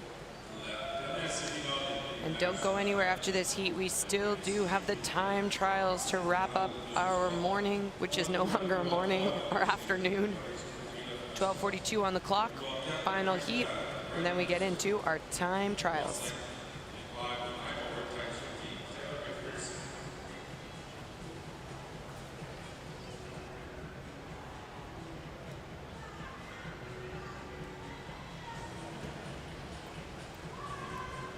Riley Lefsrud leading the way, 31.2 on her first 50. So they're settling down now into their pacing as they come to the 100 wall. Lefsrud just out ahead of Taylor McPherson. You'll see whose cell phone goes off at 12:55. Francois in lane number 3, sitting back just a little bit. 5.4 through that first 50. As we mentioned, 18:09.62 is their seed time. Francois entered in an 18:10.38, and Taylor McPherson from Nanaimo at 18:10.17. So 112s or 36.0 will give them under 18 minutes. 12.5s and 36.2s will still put them under 18:10. Keep an eye on the splitting as Lefsrud goes through at 150. 35.0 on that lap. McPherson right there at 35.1. Okay, Jason, with this final heat of 1500s, it might be our last chance to get chatty. We have 2 final nights that have already happened here at the Olympic and Paralympic swim trials. What is your current highlight after the 2 nights? You know, I really like that 400 IM. I really like that Yankees 400 IM. I love watching that event. It is, to me, the blue ribbon event in the sport. It encompasses so much of what swimming is involved. It's very technical. You have to have a command of all 4 swimming strokes. It's an awful lot of work. It's a very hard event to train and to get ready for. So I really like that swim by Yankovic. But I have to say that I'm been so impressed with Mary Sophie Harvey and the swims that she's put up. Getting under the standard in the 100-meter butterfly, getting under the standard and down to 155 last night in the 200-meter freestyle. Not just 155, 155.4. Yes, yes. And you know, I mean, of course, Summer McIntosh and everything that she does all of the time is super impressive. But you know, as much as great world-leading swims that she has put up, I think I have to put the standard that I sort of judge her on at a little bit higher, just because she's a world record holder and she's done it a couple times. So, well, and that 200 free for women, just because it was an event I'm a bit more familiar with, our national record was a 156, only 156.9. You know, only 3 to 4 years ago, before we got Alexiak and then Ruck and then, of course, McIntosh. So to have an athlete go 155.4, we kind of have to take a moment to say that's our I believe third best ever, maybe fourth. Let's put her at 4th best ever in Canada. And I saw a comment last night, but if we can get some of our relay swimmers back in good form by this summer, whether it is Alexiak that qualifies, whether it is Ruck that qualifies, whether it is a standout swim for Brousseau or a Cronin, that relay is back to being in podium potential. Absolutely. And so, I mean, we'll see how this meet develops. Obviously, Ruck has the 100-meter backstroke tonight.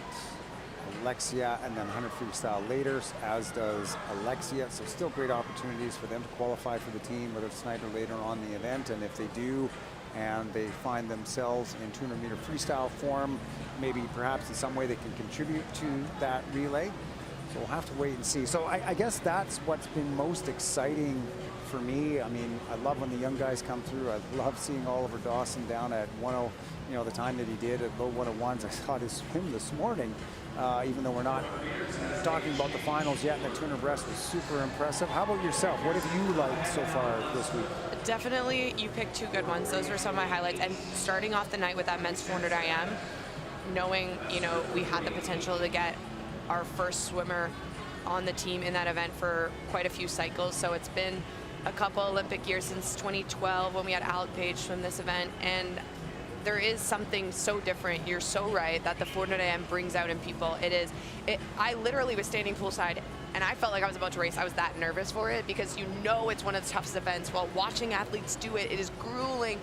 And you can watch an athlete be in the mix for 350, and then if they didn't time everything perfectly, it really starts to hurt. So definitely a big highlight for me was Yankovic. I loved watching a new athlete make the team. One of my highlights, though, on top of that was the men's 100 backstroke. And part of my reasoning, I think, was the more full circle picture to it. We saw Javier Acevedo, after struggling in this event for a couple years. He's always been a really, really valuable member of our relay teams, but we haven't seen him individually be right on his best in the 100 backstroke, so I wasn't necessarily expecting that time out of him.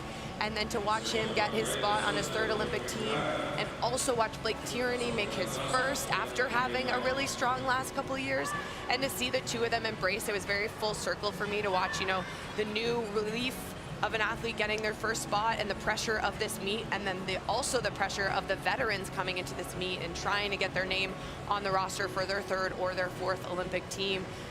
The embrace between the two of them, and just personally for me, Javi used to be a teammate of mine, and coming back to the Olympic and Paralympic trials 3 years ago, not being able to embrace, we were in the midst of COVID, the fact that we were having a competition, I was up in the stands with my mask on, and as much as athletes were qualifying, I felt it a little disconnected. So the fact that I ran and embraced him and had a hug after the race, it just hits a little different, Jason. Those moments are that much more special because we're watching them embrace their family, we're watching them embrace their teammates, and we're getting back to that magical moment of what the trials can be. No, and I think that, you know, people should appreciate the fact that how things have changed and how hard it was back in 2021. I mean, I was sitting up here watching the 100-meter backstroke final, and you know, Blake Tierney's parents were right here beside us, and it was so great to see how happy they were to be able to see their son make that swim and go down and chat to him. And Tierney, you're right, he's done an absolutely fantastic job with himself for the last couple of years. He did a great job getting under 54 seconds for the first time at the World Championships here on those relays, and now he's done it in the individual race, and he's only a 1/10 of a second off of Thormeyer's Canadian record. So that was pretty exciting to see. The parents, I wasn't even thinking that one through, because I remember with Katrina Bellio, because I said they're a family friend of mine, her parents were staked out in the parking lot because there was no fans in the stands. So not only did we miss that embrace with teammates and coaches and friends and family, but they couldn't even be in the building to watch their families, their children get to qualify for the Olympics. So the magic was lost, and we're back to feeling that magic of the tears in the stands from mom and dad, of the jumping up and down, of the embrace of, you know, the sheer comfort also too when you just miss an Olympic team, and watching the athletes kind of have a chance to walk up those stairs where the fans get to gather and to fall into mom and dad's arms and feel the comfort of knowing that they're still there, and you are just as, you know, valid as an athlete as you were the day before, even though your dreams may not have come true that day. So it's such a mixed emotion and an emotional roller coaster, but what they're able to do with that now that we have the stands packed again is truly magical. And I think it all hit me last night when I was able to embrace an athlete, because it all came full circle in the moment. Yeah, it's very important, and it is one of the aspects of this sport that was missing for a bit. It's great that it is back, and you know, even you mentioned being able to come up those stairs, and I mean, I've gone down those stairs and seen some of these athletes mob for pictures and autographs, and it's so fantastic to see all of the youngsters here being able to watch their heroes. I mean, Joshua Aliendo can't take 2 steps in this building without being swarmed by young fans looking for pictures and autographs. It's fantastic because that's that next generation being inspired, and we saw it. And I remember you posting a picture not that long ago of Summer McIntosh with Penny Alexiak in 2016, and now she is doing all of the same thing. When she comes over, and I was sitting just down here after her races last night, she's got mobs of fans of young girls, you know, looking for their shirts to be signed, getting pictures, and it's just fantastic because that replicates itself. You know, Totally. she could be signing an autograph or taking a picture with the next one who will be challenging her records, and maybe it will be Sue in that 1,500-meter freestyle, and that's an important aspect to our sport. And the block wipers here that volunteer during finals, those athletes are often the same athletes that we'll see competing at the next cycle of Olympic trials. So it is very full circle, and it is part of that magic. And truly, to get, whether it is, you know, a medal tossed up to you or a signed cap or a t-shirt, those are the moments that they will never forget. And I've met athletes 10, 15 years down the line that tell me about a moment where they got a signature from so-and-so and it's still hanging up in their room. And I think we sometimes take for granted the impact that you can have on someone's life when you have a leadership role on this national team. But it goes a long, long way when they're able to take a few moments to give back. Yeah, you should never underestimate the positive impact that you can have on these youngsters and what sort of resonates with them, and just as you said, you know, inspires them over the next few years of swimming. So it's great to see that that is back, and you know, as we build, we've got great crowds happening here in the morning and at night. And I know that we're absolutely sold out and jam-packed over the next few days, and that's going to be very exciting as this meet, you know, continues on. We're only on day 3. We're not even at the halfway point yet. Yeah, got to stay the course for sure. And speaking of staying the course, as much as I can chat forever, we do have quite a fast swim shaping up here for Riley Lesford out in lane number 4. She's splitting 36 lows and approaching the 1,000-meter turn. So she's shaping up for quite a big lifetime best if she can hold on to this for another 500. Yeah, so as we mentioned, 112s will get you 18 minutes, and she does have a seat time of 18:09. So 112.5s there. She's lapping underneath the pace that she needs to go to get underneath that seat time. We'll see how close she can get to 18 minutes. Taylor McPherson is next. He turns at 12:02.5, about 10 seconds back. And then Audrey Lefrancois is sitting in 3rd in lane number 3 again. It's the last heat that we have of the 1,500-meter freestyle this morning, the last sort of event of our regular program before we get to the time trials. It's a time final event, so heat number 8 and heat number 9 will be swum tonight.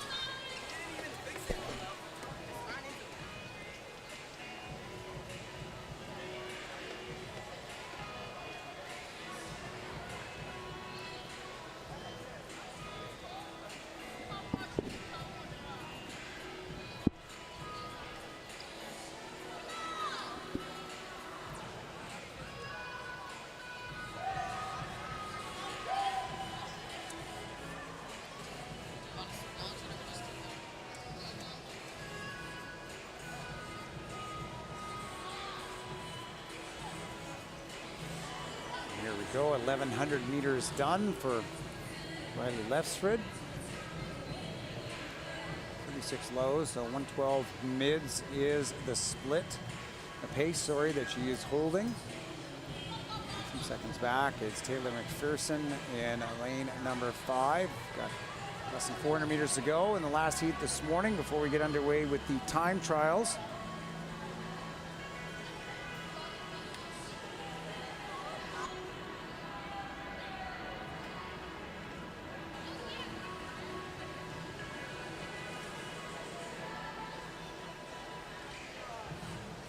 Still staying at 36 mid. Yep, 1,150 meters gone, so she's going to come to the 1,200 and see if she can pick it up a little bit, or at least stay the course over the last 300 meters.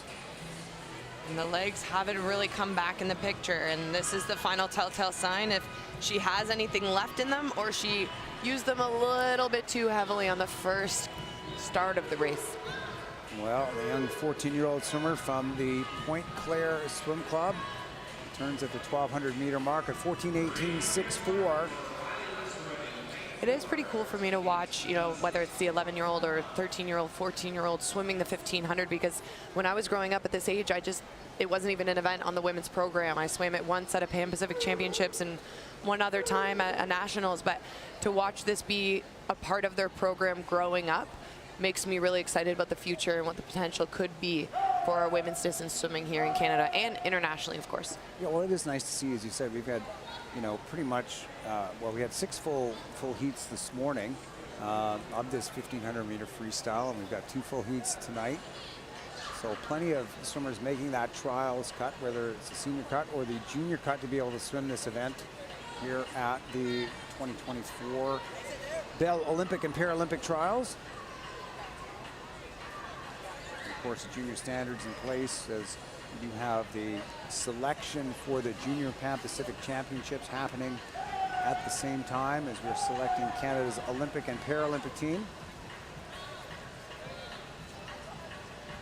So for those of you not sticking around for the time trial events, this is a reminder that you can catch us tonight, CBC Sports Online or on the GEM app for the final session, which will go to air at 5:45 p.m. Eastern, with racing beginning at 6 p.m. Eastern. Well, with that men's 200 freestyle being so close, with our Paralympic program having Orly Rivard still looking to get on that roster, and then also Kylie Moss blasting a 58 low in the 100 backstroke. That really got me pumped up for tonight. Quite a statement in that one for sure. We're going to see a couple ladies underneath that standard. I'd be surprised if we didn't. I'm really interested in that 200 meter breaststroke, seeing what those youngsters can do. We had a couple down at 2:14. Let's see what the final resolution of that disqualification was of Apollo Hess, but Oliver Dawson, the 16-year-old, down at 2:14.20, a new national age group mark, taking down Gabe Mastro Mateo's mark from World Junior Championships in 2019. These Point Claire coaches have been getting their steps in this morning, going back and forth. Absolutely. Walking up and down the pool as the bell goes for Riley Lefsford, indicating 100 meters, 36.1 on that 50. She should pace here to be under 18 minutes at 16:44.1. It's going to be a good drop for her.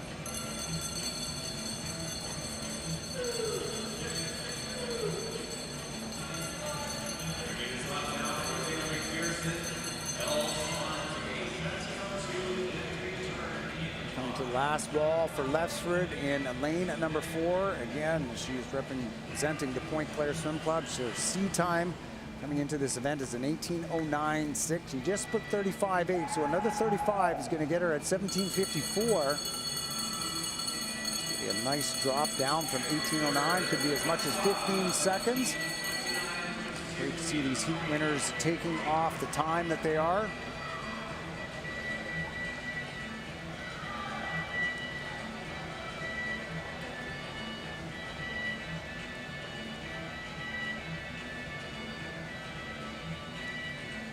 And here we go in lane number 4, Riley Lefsford, 17:54.40. A nice drop. The 14-year-old from Point Claire winning heat number 7. An awesome swim there. Not only is it fun to break a new barrier, but to take off that amount of time. Good chunk, 15 seconds. Yeah, going to be happy with that one, as are her coaches who put in the work on the side of the pool, lapping themselves up and down, encouraging the swimmer along. We saw that from the Point Claire coaches, I think, for all of the swimmers here in the 1500. Great to see. Teammates up as well, cheering them along, giving them support for this 17, 18 minutes of racing. Well, often the distance swimmers are left without too many people to cheer them on, but because of these time trials, the stands are still relatively full, waiting, athletes waiting to swim, and fans in the stands still supporting our athletes. So again, that does bring us to the end of our regular events this morning. We'll be on to the time trials now, and we have the 200 meter breaststroke, the 100 meter backstroke, and the 200 meter butterfly to be swum this morning. The first event is the women's 200 meter breaststroke with 3 heats to be swum this afternoon.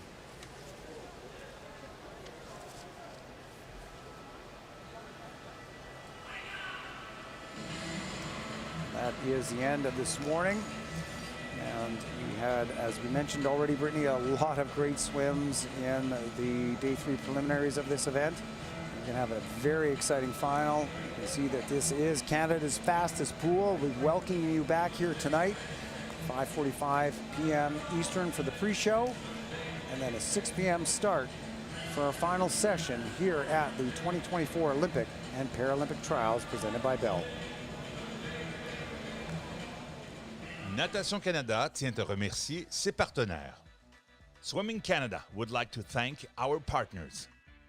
Comité olympique canadien, Canadian Olympic Committee, Comité paralympique canadien, Canadian Paralympic Committee, le gouvernement du Québec, the Government of Quebec. Mieux pour tous et toutes les façons dont Bell redonne aux communautés et au sport à travers le Canada. Bell for better and all the ways it gives back to communities and sports across Canada. Murtha Pools, toujours au cœur des sports aquatiques de haute performance. Murtha Pools, always at the heart of high-performance aquatic sports. And here we are back again for the time trial segment of today's session. Off we're going with the first heat of the women's 200-meter breaststroke, 3 heats this morning. Changing up the pace a little bit from distance freestyle into the 200 breaststroke, although the longest breaststroke race in the program. 3 athletes here competing. Keep an eye though on Caitlin Vu in 3, entered with no time, and often when we see someone enter with no time, it means their time is quite faster than the rest of the field. Yeah, and Caitlin Vu in lane number 3, leading the charge here in heat number 1. The 15-year-old, swimming unattached. She's out in front through the first 50 meters, getting to the wall now, and a time of 35:06. 2 seconds up on the second competitor. That's Chloe Pop from the North Bay Titans, swimming in lane number 5. Pop entered in 2:54.1. Alexia Morgans in lane number 4 entered in 2:53.12. Long driving and powerful stroke here in lane number 3 from Caitlin Vu. She is your race leader.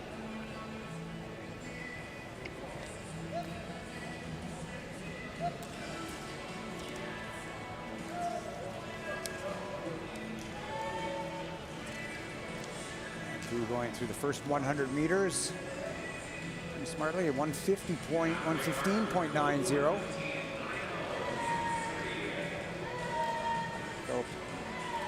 Built up quite a lead here. 6 seconds up on the field. She's got a really nice smooth stroke as well. You can see she's moving well through the water.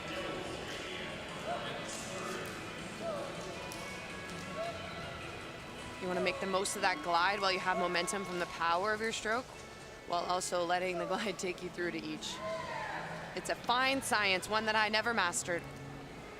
And one, as we've mentioned before, one of the more technical strokes here, that breaststroke. Vu doing a good job of it as she gets the 150-meter mark in a 1:57.81. 41.9 a split on that last 50. A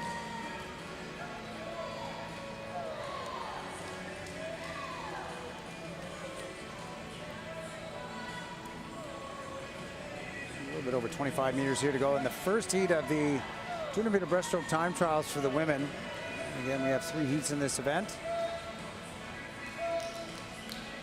These are all senior seated events, so that means that they're just swimming them slowest to fastest. And it's Vu in a time of 2:42.18, taking down that first heat.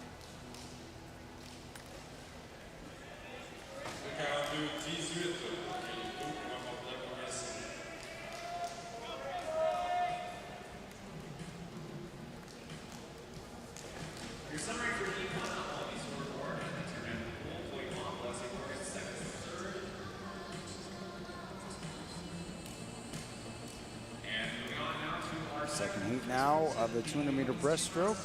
The top seed in heat number 2 is Zoe Fournier, swimming in lane at number 4 from Club de Natation de Riveraine, entered in a 2:44.79.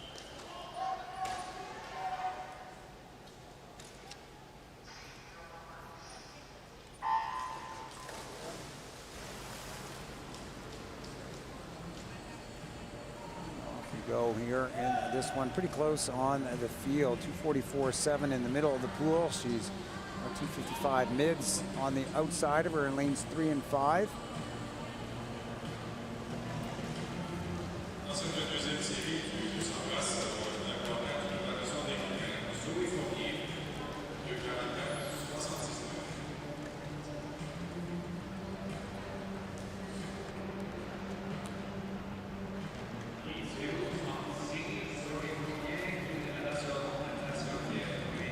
Mostly youngsters in this field, age range 14 through to 17 in the second heat.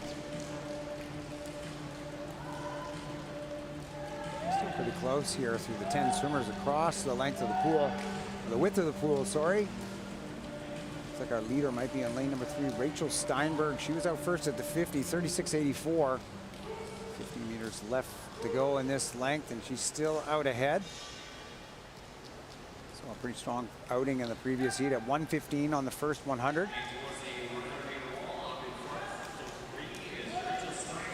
18.25 is the split here for our race leader. Rachel Steinberg in lane at number 3, sitting in second is Julie Daniel out in lane at number 7. Juliette from Point Claire Swim Club up and challenging with 75 meters left to go in our second heat. Daniel with the momentum out at near the top of your screen.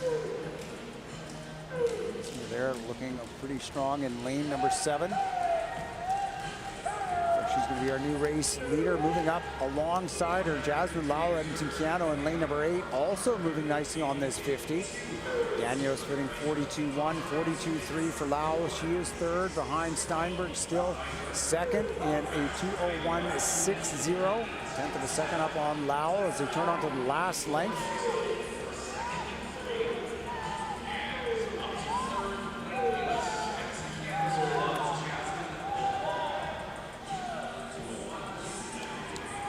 Dagnon's closing really strong here. She looks to be picking up her tempo with every single stroke she takes. Catherine Warkington doing a good job there in lane number 2, trying to get up to the leaders, which is going to be Daniel and 7, 2:43.06. Take a drop from her seat time by more than 4 seconds to take the second heat of our breaststroke time trial.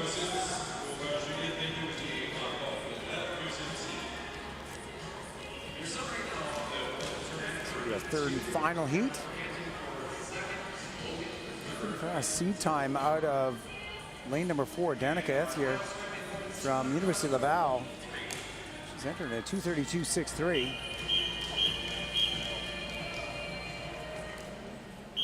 So she's no doubt swimming this event later on in the program. And a little bit of a head start here with it this morning.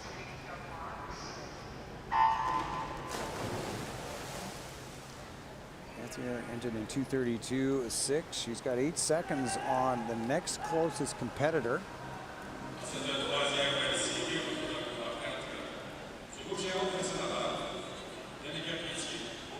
Looking pretty strong on lane number 5 and taking it out on this first 50. Victoria Edgar from Etobicoke, 15 years of age. She's entered in 2:40.46.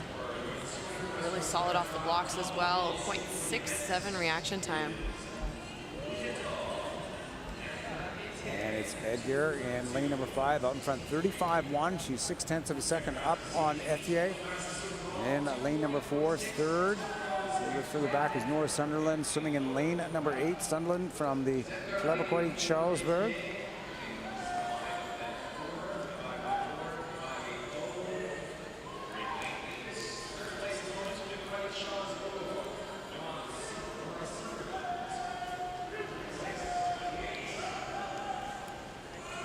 Edgar doing a good job in this one in lane number 5. She's extending that lead as they come to the halfway point. Racing pretty nicely. Turns here at 1:16.14. 0.8 of a second, 0.9 of a second off on lane number 4. Etier turning in second, third. Going out to lane 0 now. That's Gemma Metzi. He's splitting a 1:18.34. As you can see, Ethia in lane number 4 starting to pick up. Trying to make a move on Edgar.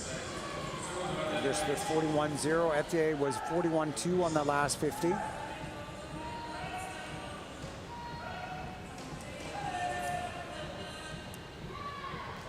This is going to be the last wall. As you can see from this angle, it's essential that these athletes touch the wall with 2 hands simultaneously. Often the one thing we notice most with disqualifications in breaststroke. Absolutely right. The breaststroke rule is you've got to hit the wall together with both hands, just like it is in butterfly.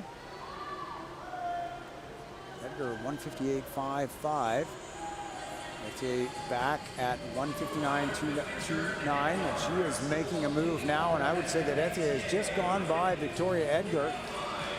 This is swimmer from the University of Laval in lane number 4, takes over the lead at the close of the race. She's first to the wall on a time of 2:40.42.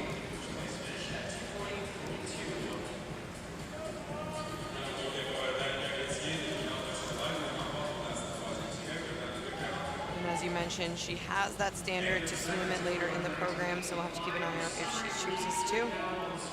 That is wrapped up of our women's Sterner breaststroke here at the time trials, and now we'll get sent for the men's Sterner breaststroke.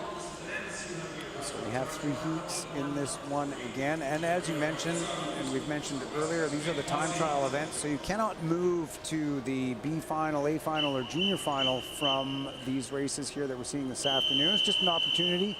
If you're in the meet, get a few more swims in while you're out here at the Olympic trials.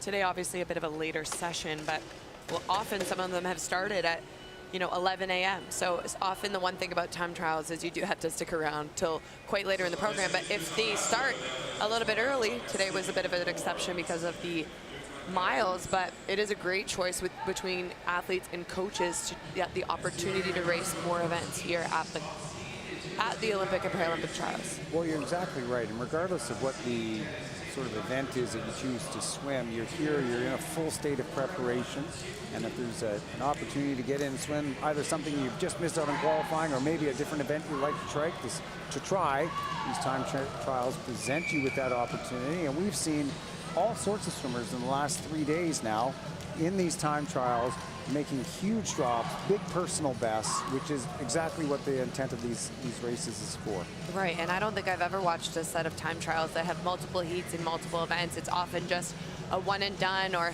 a little bit of a 20 minutes max, but obviously people are making the most of this. And it is important because as an age group swimmer, you're going to meets and you're swimming 6 to 8 races no matter what, and then they come to a trials and have 1 qualification time, and they only get 1 chance to race. And you mentioned they've prepared exactly for a specific peak. They have, they're all into being at prime, as we call it, and hitting their taper. But then if you only get to race once, it does kind of lose its special touch. So this is a really, really a great opportunity for people to get multiple reps under their belt. Yeah, so some great swims, taking advantage of that opportunity, as Brittany mentioned. Doing a pretty good job of it here right now. Steve Moore from the University of Calgary in lane number 4. He's entered in 2:34.1. Just about 1:46.9 there. At the 150-meter mark. Going much faster than that sea time if he can hold on to this pace. Under 2:30.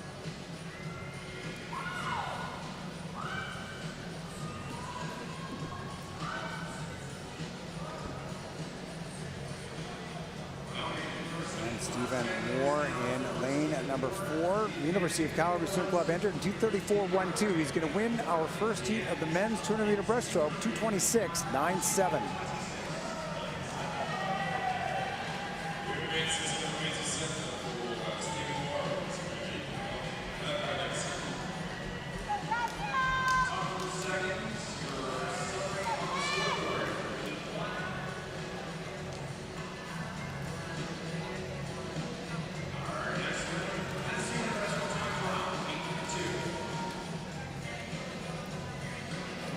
Second heat of the men's 200-meter breaststroke. See the top seed here in heat number 2, Anton Kuznetsov from Fredericton Aquanauts. An entry time of 2:29.02.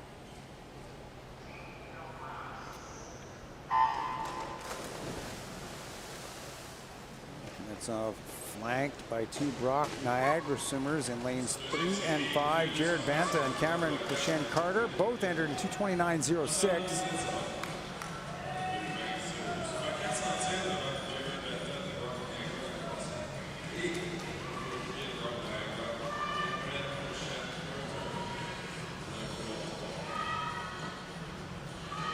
Tight age range here, 15 all the way through 18-year-olds. Athletes you have to imagine will be going to nationals for years to come and racing against each other, also making potential junior teams one day, and maybe even a couple that we'll be chatting about on the senior team in just a few short years. Samuel Plant in lane number 0 from Point Claire is out in front, 2:33.01.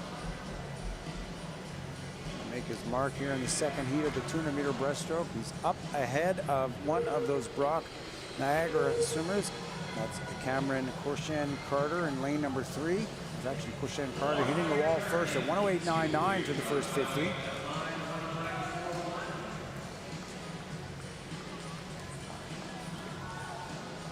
Going on to the back side of this 200-meter breaststroke race.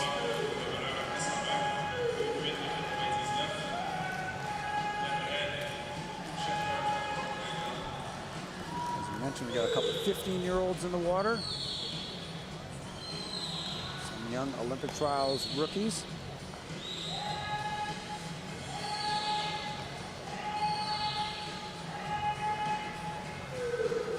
And 50 meters to go for Cameron Kushen Carter, 1:47.25. Pace 2:25.226, which would be a good drop for him, down from the sea time of 2:29.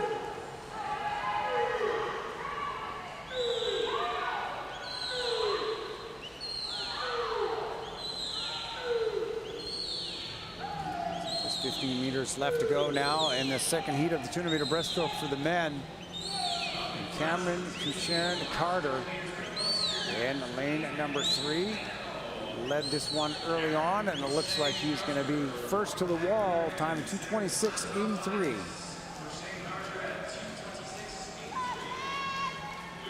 And he seems pretty excited about that, which is all that matters here.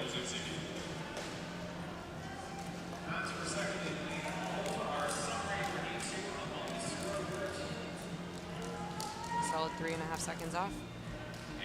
A nice drop for him as we move to our third and our final heat of this 200-meter breaststroke for the men.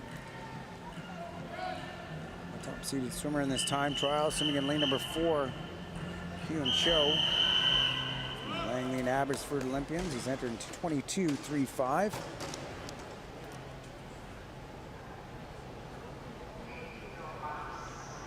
And 2:26.83, the fastest time that we've seen in this event so far this morning. Last heat by Brock Niagara Aquatics, Cameron Kushen Carter.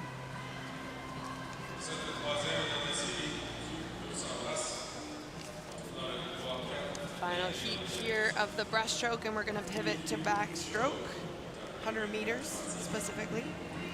We're going to get to see a few Paralympians in the first heat.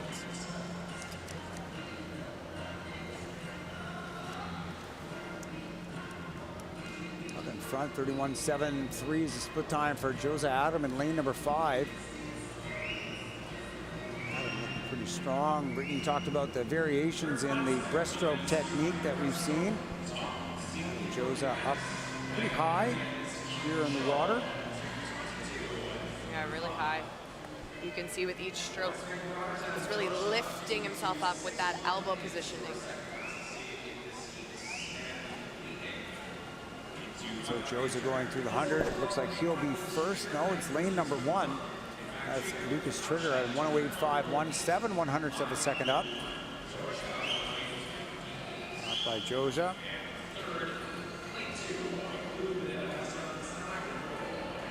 Trigger splitting, Driver splitting 36.49 on that second 50.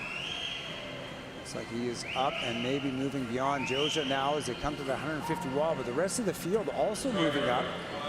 Lanes 2, 3, 4, and even lane 6 all pulled up with the leaders as they come to the 150-meter mark together. Nice lane number 6, Zachiel Boudreau turning a 1:46.41. Boudreau entered in the time of 2:23.49.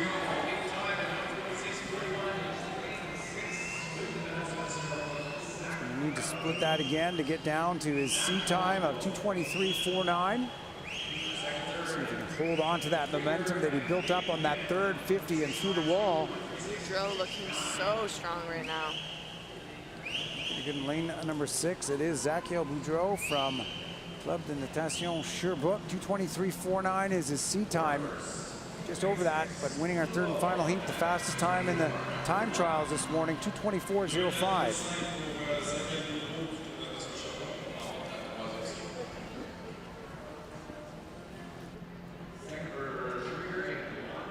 See, they usually touch the wall. The first thing you do is look at the clock, and then they often look back at each other, take a little peek, say congratulations. Often it's an exciting embrace, and other times it's just a light head nod. Great job. Moving on. And speaking of moving on, our first heat here of the women's 100 backstroke. And here we go. And as you mentioned, we do have a couple Paralympians swimming in this first heat, some of them with plenty of experience.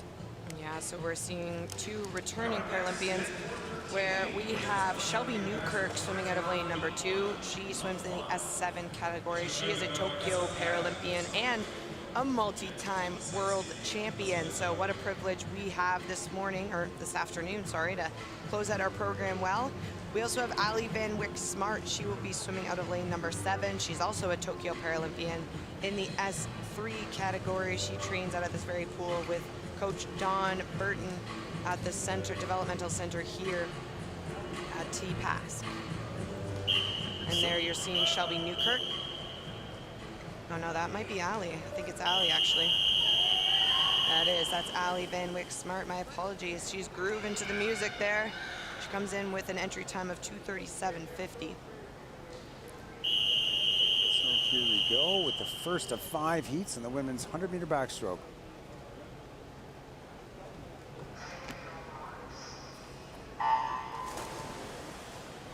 They go top seed by their entry time here in the first heat. Isabella Chimera from Swim Ottawa.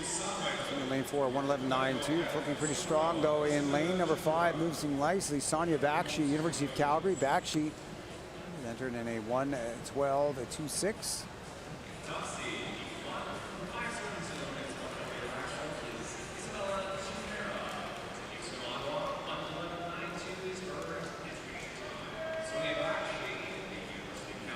Turning at 33.6 seconds.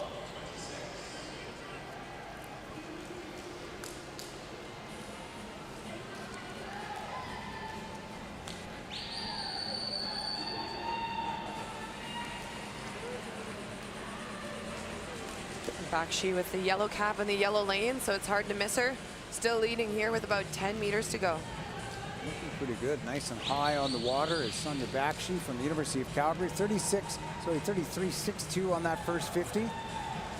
Entering 1:12.26 and winning this first heat, a nice drop, 1:09.29. Bakshi here on the 100-meter backstroke. Here comes lane number 2. That's Shelby Newkirk from the Saskatoon Razors, 1:24.46. Just over her entry time by a few seconds, so solid swim there.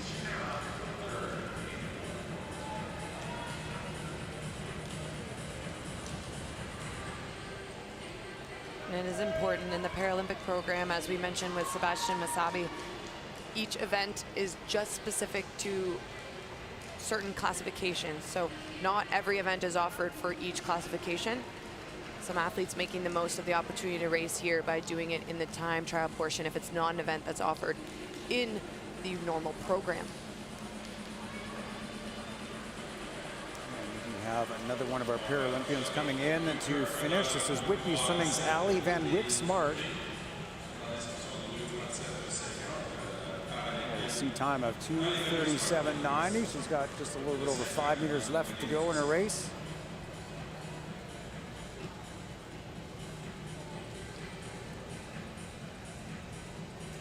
Van Wyck Smart to the wall, 2:34.46. That's under seat time by a couple seconds, so a good swim there by Whitney's Ali Van Wyck Smart. That's the end of our first heat of the women's 100-meter backstroke.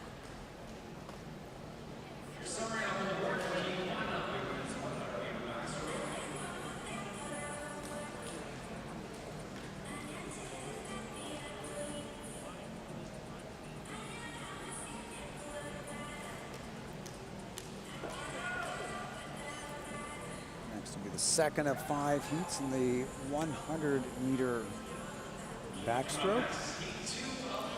So Maisie Muscard in lane number 4 from Nepean, Canada is the top seed at 1:08.97. We saw a 1:09.29 in the previous heat. That was University of Calgary's Sonia Bakshi.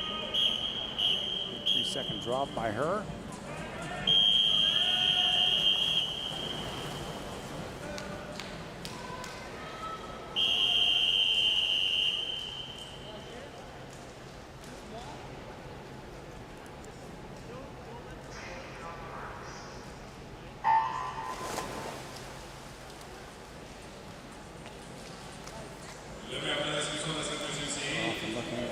Strong here in the middle of the pool, nice underwater. As we get going for the first 25 meters. 5, Angela Jishin Wang. Nice lead from Markham as she comes to the flags and to the 50 wall here. Wang in lane number 5 entered in 1:08.99. She goes through the first 50 meters in a 32.07, 0.2 of a second up on Hannah Swinnerton from Toronto in lane number 3. And Swinnerton entered in a time of 1:09.19, so pretty close for our top 3 swimmers. 1:08.9, and if you go to the top 5, we're down to 1:09.30. It's a tight field.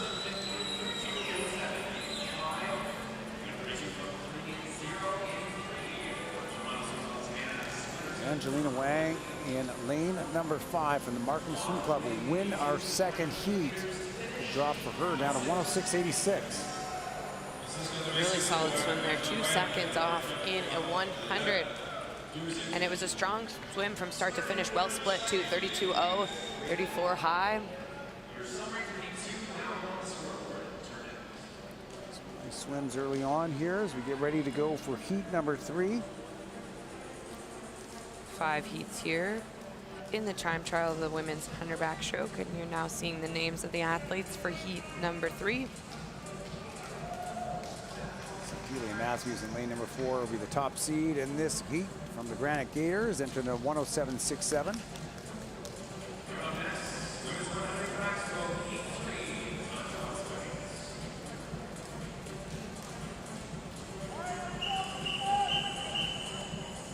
Make sure those goggles are on extra tight. Last thing you want is them filling up with water. No worse feeling than underwater backstroke with goggles full of water and you're trying to find out where that surface is. I think it's happened to the best of us though. Here we go, as we mentioned, Matthews in lane number 4 is the top seed, not far off though in lane number 5. Kaylee Crane, Edmonton, Canada, 1:07.7. Another 1:07.7 out of Halifax's Claire Wilson in 3. Lane number 2 off to a great start. That's Rowan Griffith from the Alberta Marlins. Marlins based out of Medicine Hat. A few pronghorns in that neck of the woods as well.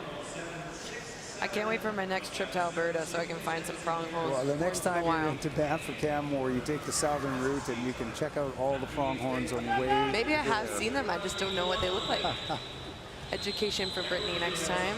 You hear Jason and I'll make sure I've met the pronghorns. We'll get a visual description from Brittany next time we are here for the trials event. This is a good backstroke race happening here at our 3rd heat. Some leaders out in lane number 7. That's Katie Grabowski, University of Calgary. We're known as a breaststroker and sprint freestyler. Kicking it up here in the backstroke, a 1:06.00. Good 2-second drop for her in heat number 3. That's what it's all about, right? At that age, you don't yet know what your best potential has in store. So awesome to see them She's off working hard. Off next year to the University of Western Ontario, compete for the Mustangs in the U Sport.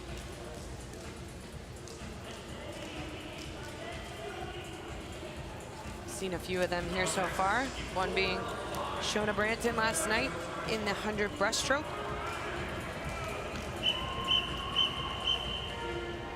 So here we go with heat number 4 now. It's a University of Calgary swimmer, and lane number 4 is the top seed. That's Eliza Hausman, sorry, 19 years of age, 106.52 is her time.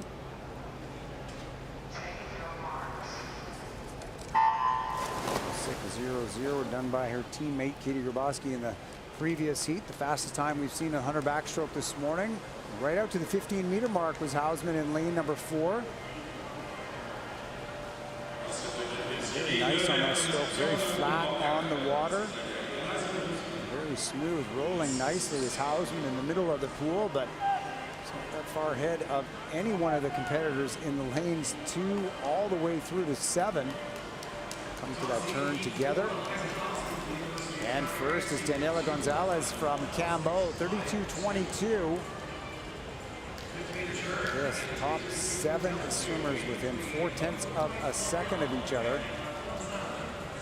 Pretty even field, Brittany, as we got 25 meters left to go in this 4th heat. It really is. I always say keep an eye on those yellow lanes, but right now you got to keep an eye across the whole pool. Still anybody's race. It is lane 0 all the way to through to 6, so pretty much even. See if any of them can crack that 106 mark as they come to the wall together.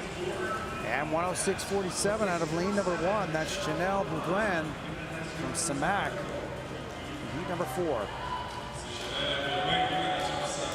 Solid second, almost under her personal best, which is great. Getting set for the final heat of the women's 100 backstroke. All right, this is going to be heat number 5.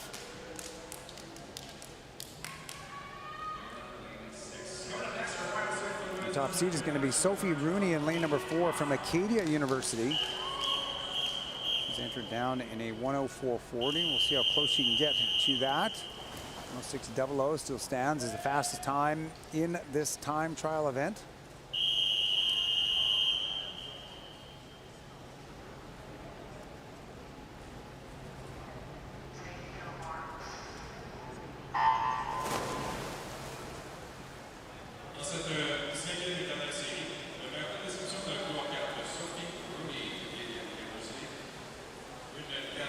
And off really strong out of lane number 3, we have Gemma Norman. Gemma Norman, saw her brother crack the 54-second mark last night in the 100-meter backstroke to get a bronze medal. One heck of a swim out of a youngster from the University of Calgary Swim Club. His sister off here as well and looking strong. 31.1 through the first 50 meters. She's entered in a time of 105.15.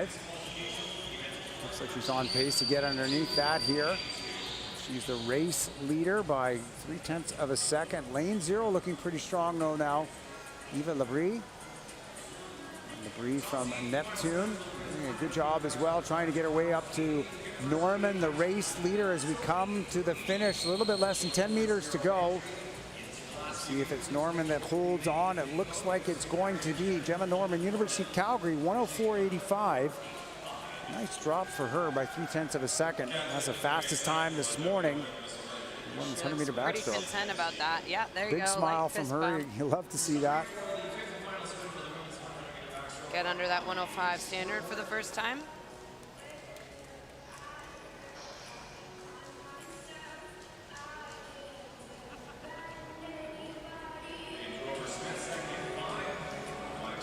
Our next event will be the men's 100-meter backstroke.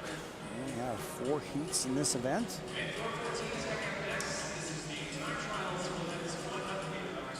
Norman's out of the University of Calgary, a strong backstroking clan.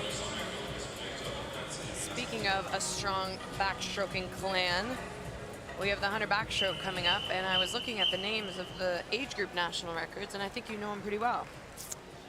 I do know that youngster's got the national age group mark for 15-17 as well as 13-14. You gonna tell us who it is? I believe it's Cole Pratt, according to my heat sheet. Times he did at Canada Games as a 14-year-old and as a 17-year-old at the World Junior Championships in 2019. It's his son, everybody. He'll never take the credit, but it's his son. It is, as Brittany says. But look at this heat number 3, Matt Driscoll, unattached. He's rocked it out of those blocks. He's entered in no time in this event. Driscoll out pretty quickly in lane at number 3 as he goes through the first 50 meters. He's out by 5 meters in front of the field, 26.6. Actually would have put him up with the leaders last night in the final of the men's 100-meter backstroke. Let's see what kind of time he can throw down here. The swimmers last night that were out that fast were down at 54 high and 55 low. Looks really good. Driscoll putting up a great swim here this morning in this 100-meter backstroke. Look at this, 55.03. That's one heck of a swim by Matt Driscoll. 100-meter backstroke. Placed in the top 5 last night in this event. And he looks pretty excited about it, which is awesome. We never know when they're entering with no time exactly what their personal best is, but all we can ask for is that they're filled with joy when they touch the wall, so that's always great to see. And happy he should be with a swim like that. Starting out very quickly here in the men's 100-meter backstroke as we move to our second heat.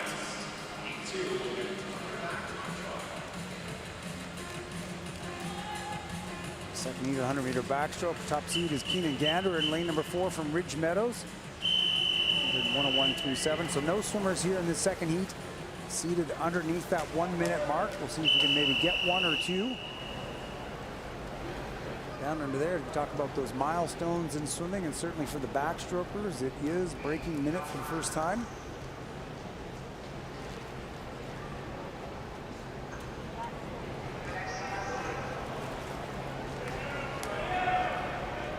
Unease on that start. I'll wait and see what happens here. Reset. Heat number 2. Shake it off as an athlete. It happens.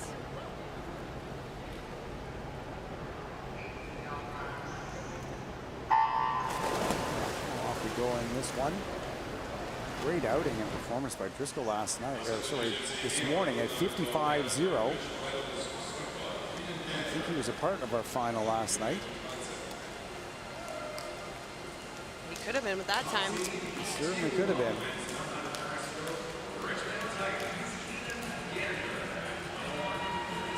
Taking a page from Driscoll as lane number 6 up really quickly. 27.5 for Ian Cameron. Cameron in a lane at number 6 from the University of Calgary. He's entered in a 101.70. I think he's going to get under that one. I think that he is. We talked about having somebody under that minute mark out of this heat number 2. Best bet right now is Ian Cameron in lane 6 from the University of Calgary. 10 meters left to go for him in this heat. And Cameron doing a good job of this one. That's 58.05. Solid for him. That's 3 seconds underneath that C time.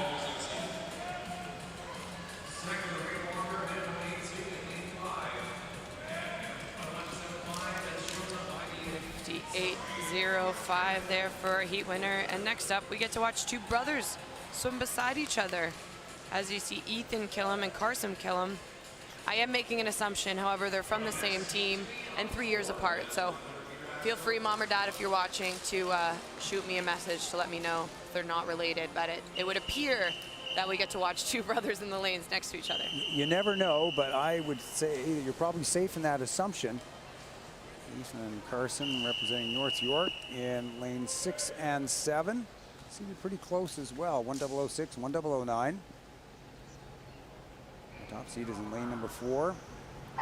Representing Neptune, that's Matisse Shockey, time of 10023.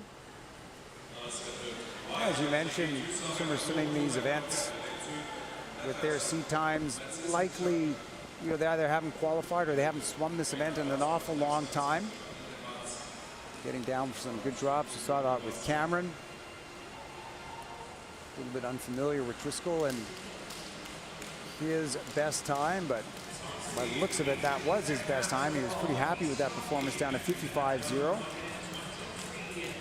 Matteo Savagini in lane number 3, leading the way here at 28.84 from the Langley Olympian, swimming in lane number 3.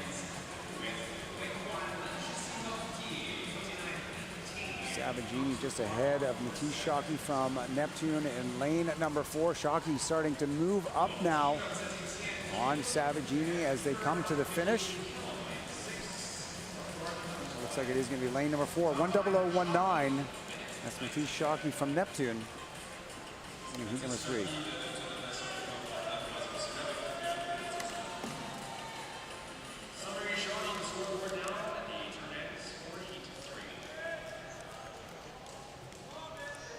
Last heat of the men's 100-meter backstroke now. Langley's Paul Arogo in lane number 4, seated in a 56.88.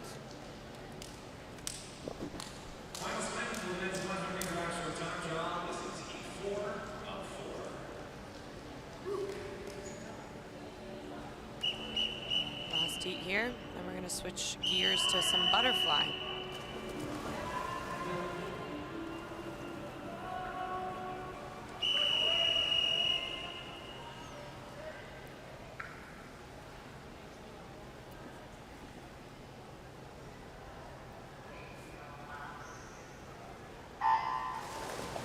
Let's check out the underwater in the middle of the pool. Arogo, the top seed at 56.88, just before 15-meter mark, so nicely timed, looking strong. At the top of your screen is also lane number 8. That's Thomas McDonald, University of Calgary.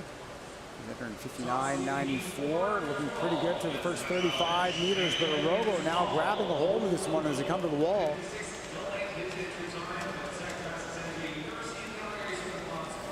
Arogo turning at 27.35, so he's about 0.7 of a second off from what we saw very early on in this heat, but it's still a pretty strong outing through the first 50 meters. So from the Langley Olympians doing a good job distancing himself here from the field. He's got almost a body length on Parker Cameron sitting beside him from UBC Thunderbirds in lane number 3 as they come to the finish. It's the flags for Arogo. And at the touch, 57.84. Paul Arogo from Langley and Abbotsford, England, 17-year-old winning heat number 4.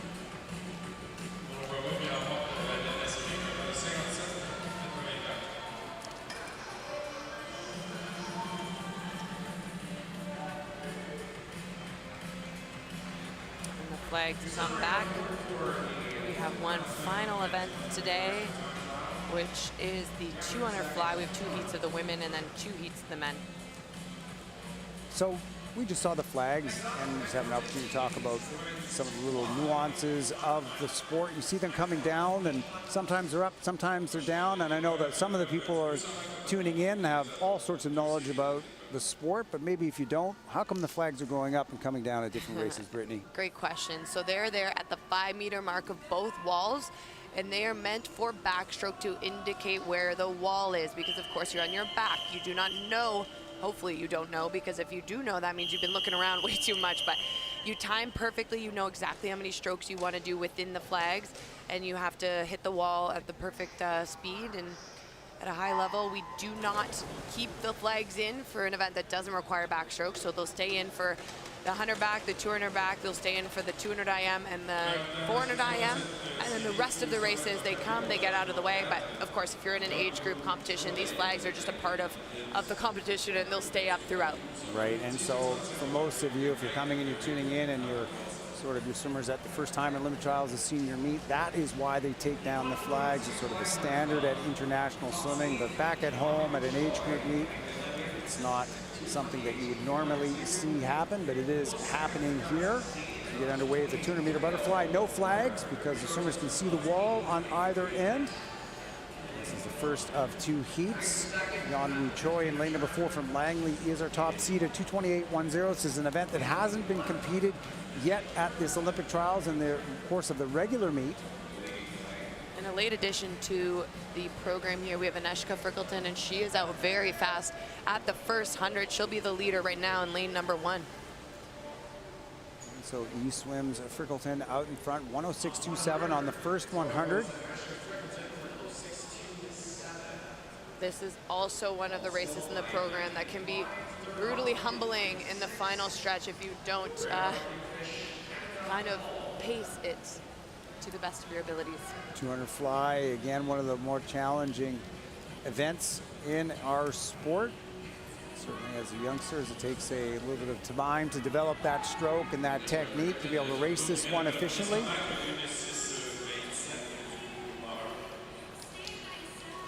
And Frickleton through the 150-meter mark at 143.20. Not sure what her seed time is, but she should be pretty close to that 220, 221 mark here.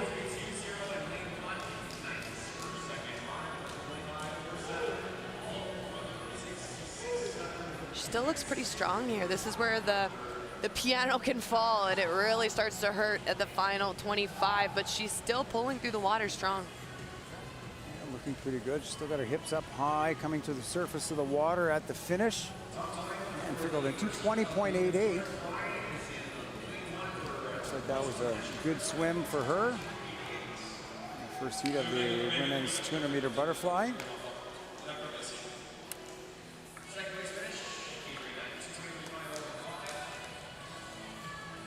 Big drop there for Avery Knight at lane number 5, who you're seeing right now, 5 seconds off her entry time at least.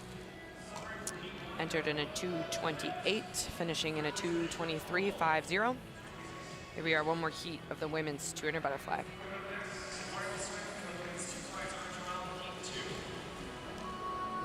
So next up and seated in lane number 4 with the 2:18.48 unattached, that's Maeve DeYoung.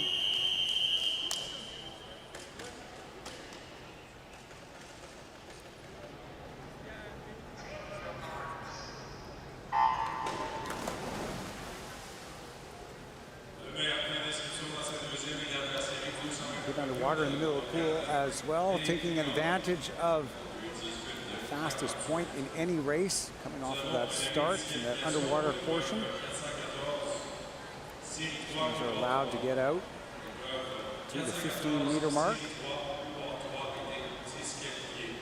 Pretty strong in lane number 7. Ella Hardy from London Aquatics. It looks like she's going to be first to the 50. 31.1 is her split. A half second ahead of Juliet Nicholson, swimming in lane at number 6. Nicholson from the Kelowna Aquajets. Hardy entered in 2:25.08, and Nicholson a time at 2:23.77.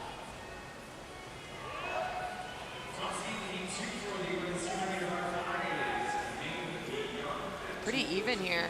Often in the 200 fly, you see someone that comes out really quick out the top end, but nice middle of the pool, shaping up right now. I was going to say, you're exactly right, Brittany. Very even across the field, and it's the Kelowna Aquajet swimmer in lane number 6, Juliet Nicholson, out in front, 107.88. Lanes number 5, 4, and 3, right up there as well. 75 meters left to go. Race leader Juliet Nicholson still has a meter or two on the field as it gets to the last wall. Moving nicely in lane number 3. That's Mia Stein Bloomberg from the Toronto Swim Club.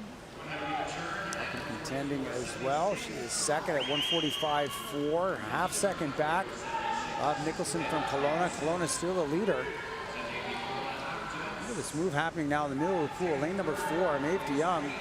She was sitting third at that wall, but she is really driving hard here in the last 50. And coming in are the legs. You can see she's got much more energy in the back half than anybody else here, and she's moving through the water with that dolphin kick, very strong. Big, strong kick at the end for Maeve DeYoung, swimming unattached. She's going to win our last heat, time of 2:22.24. Well swum race, well split race. She waited until the end to make her mark. Okay, so that's it for a women's 200-meter butterfly. On to the men. This is the last event of our time trial this morning. 2 heats. Top-seeded swimmer is 15-year-old Nicholas Skavinsky, swimming in lane number 4 from Etobicoke Swimming. He's entered in a 2:18.59.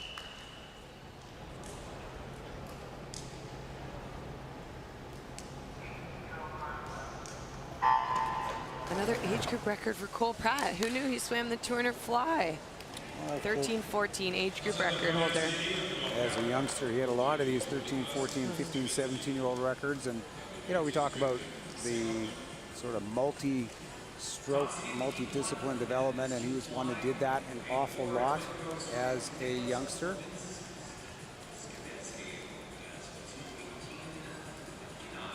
Go here in this 50-meter butterfly heat, 28.57. Patrick McCoy, University of Calgary, in lane number 5, out in front. He's entered in 2:18.75.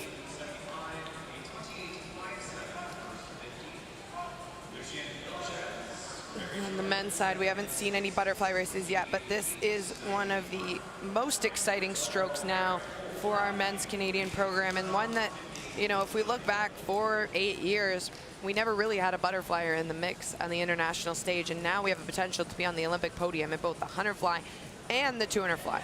A bit of a dry spell for men's butterfly for a number of years. It was really kind of in its heyday back in the mid-'80s with Tom Ponting, Canadian record holder and Olympic finalist in the 200-meter butterfly, and a few others as well. But a number of years where it was fairly flat. Now we've got Finley Knox breaking Canadian records in the semifinals at the World Championships with a 50. We've got Joshua Liendo on the podium at the Worlds in the 100. Right there as well, Ilya Karun in the 200. So men's swimmer butterfly, you're right, Brittany, he's really been shaping up the last couple of years. And I'm really looking forward to that men's 100 fly on the last night. We have to wait, we have to be patient for it, but it's been the race that one of the races I'm most looking forward to here at these trials between Ilya and Josh. Typically Josh has the speed and Ilya has the distance, but Ilya recently has had some really strong 100 meters, especially in the yards program, so excited to see how that translates to long course. Going to be a very exciting race, and hopefully we get 2 men underneath that Olympic qualifying standard in the event. As we finish here our first heat, it's going to be McCloy. He's led the whole way down to 2:10.87. It's nearly an 8-second drop from his seat time, so I suspect that was a pretty good swim that he ought to be happy with here in our time trial at 200-meter butterfly. And also the East swimmer, Eric Hu, taking off 12 seconds in his race, so awesome drops. Hopefully he's pretty excited about that. Entered in a 2:25 and finishes in a 2:12. Nice drops in this first heat of the 200-meter butterfly. 1 heat of it to go. It's the last heat of the fly, last heat of our time trials here this morning. And Jack Cameron in lane number 4 from the UBC Thunderbirds, also representing Kamloops Classic. Top seed in this event overall, 2:07.08. Yeah, and you're right, we are eagerly awaiting the debut of Ilya Karun, and it'll be fantastic to see him up against Josh Liendo. We saw Josh this morning swim a lifetime best by 2 seconds in that 200-meter freestyle. Yeah, I was chatting with his dad yesterday, and he said he's feeling strong, and I said that's almost a dangerous statement. If Josh Liendo's feeling strong, I have no idea where his limits are, but looking forward. Obviously, he's coming off of an incredible NCAA championships where he won 3 individual events, and their team came second for the University of Florida.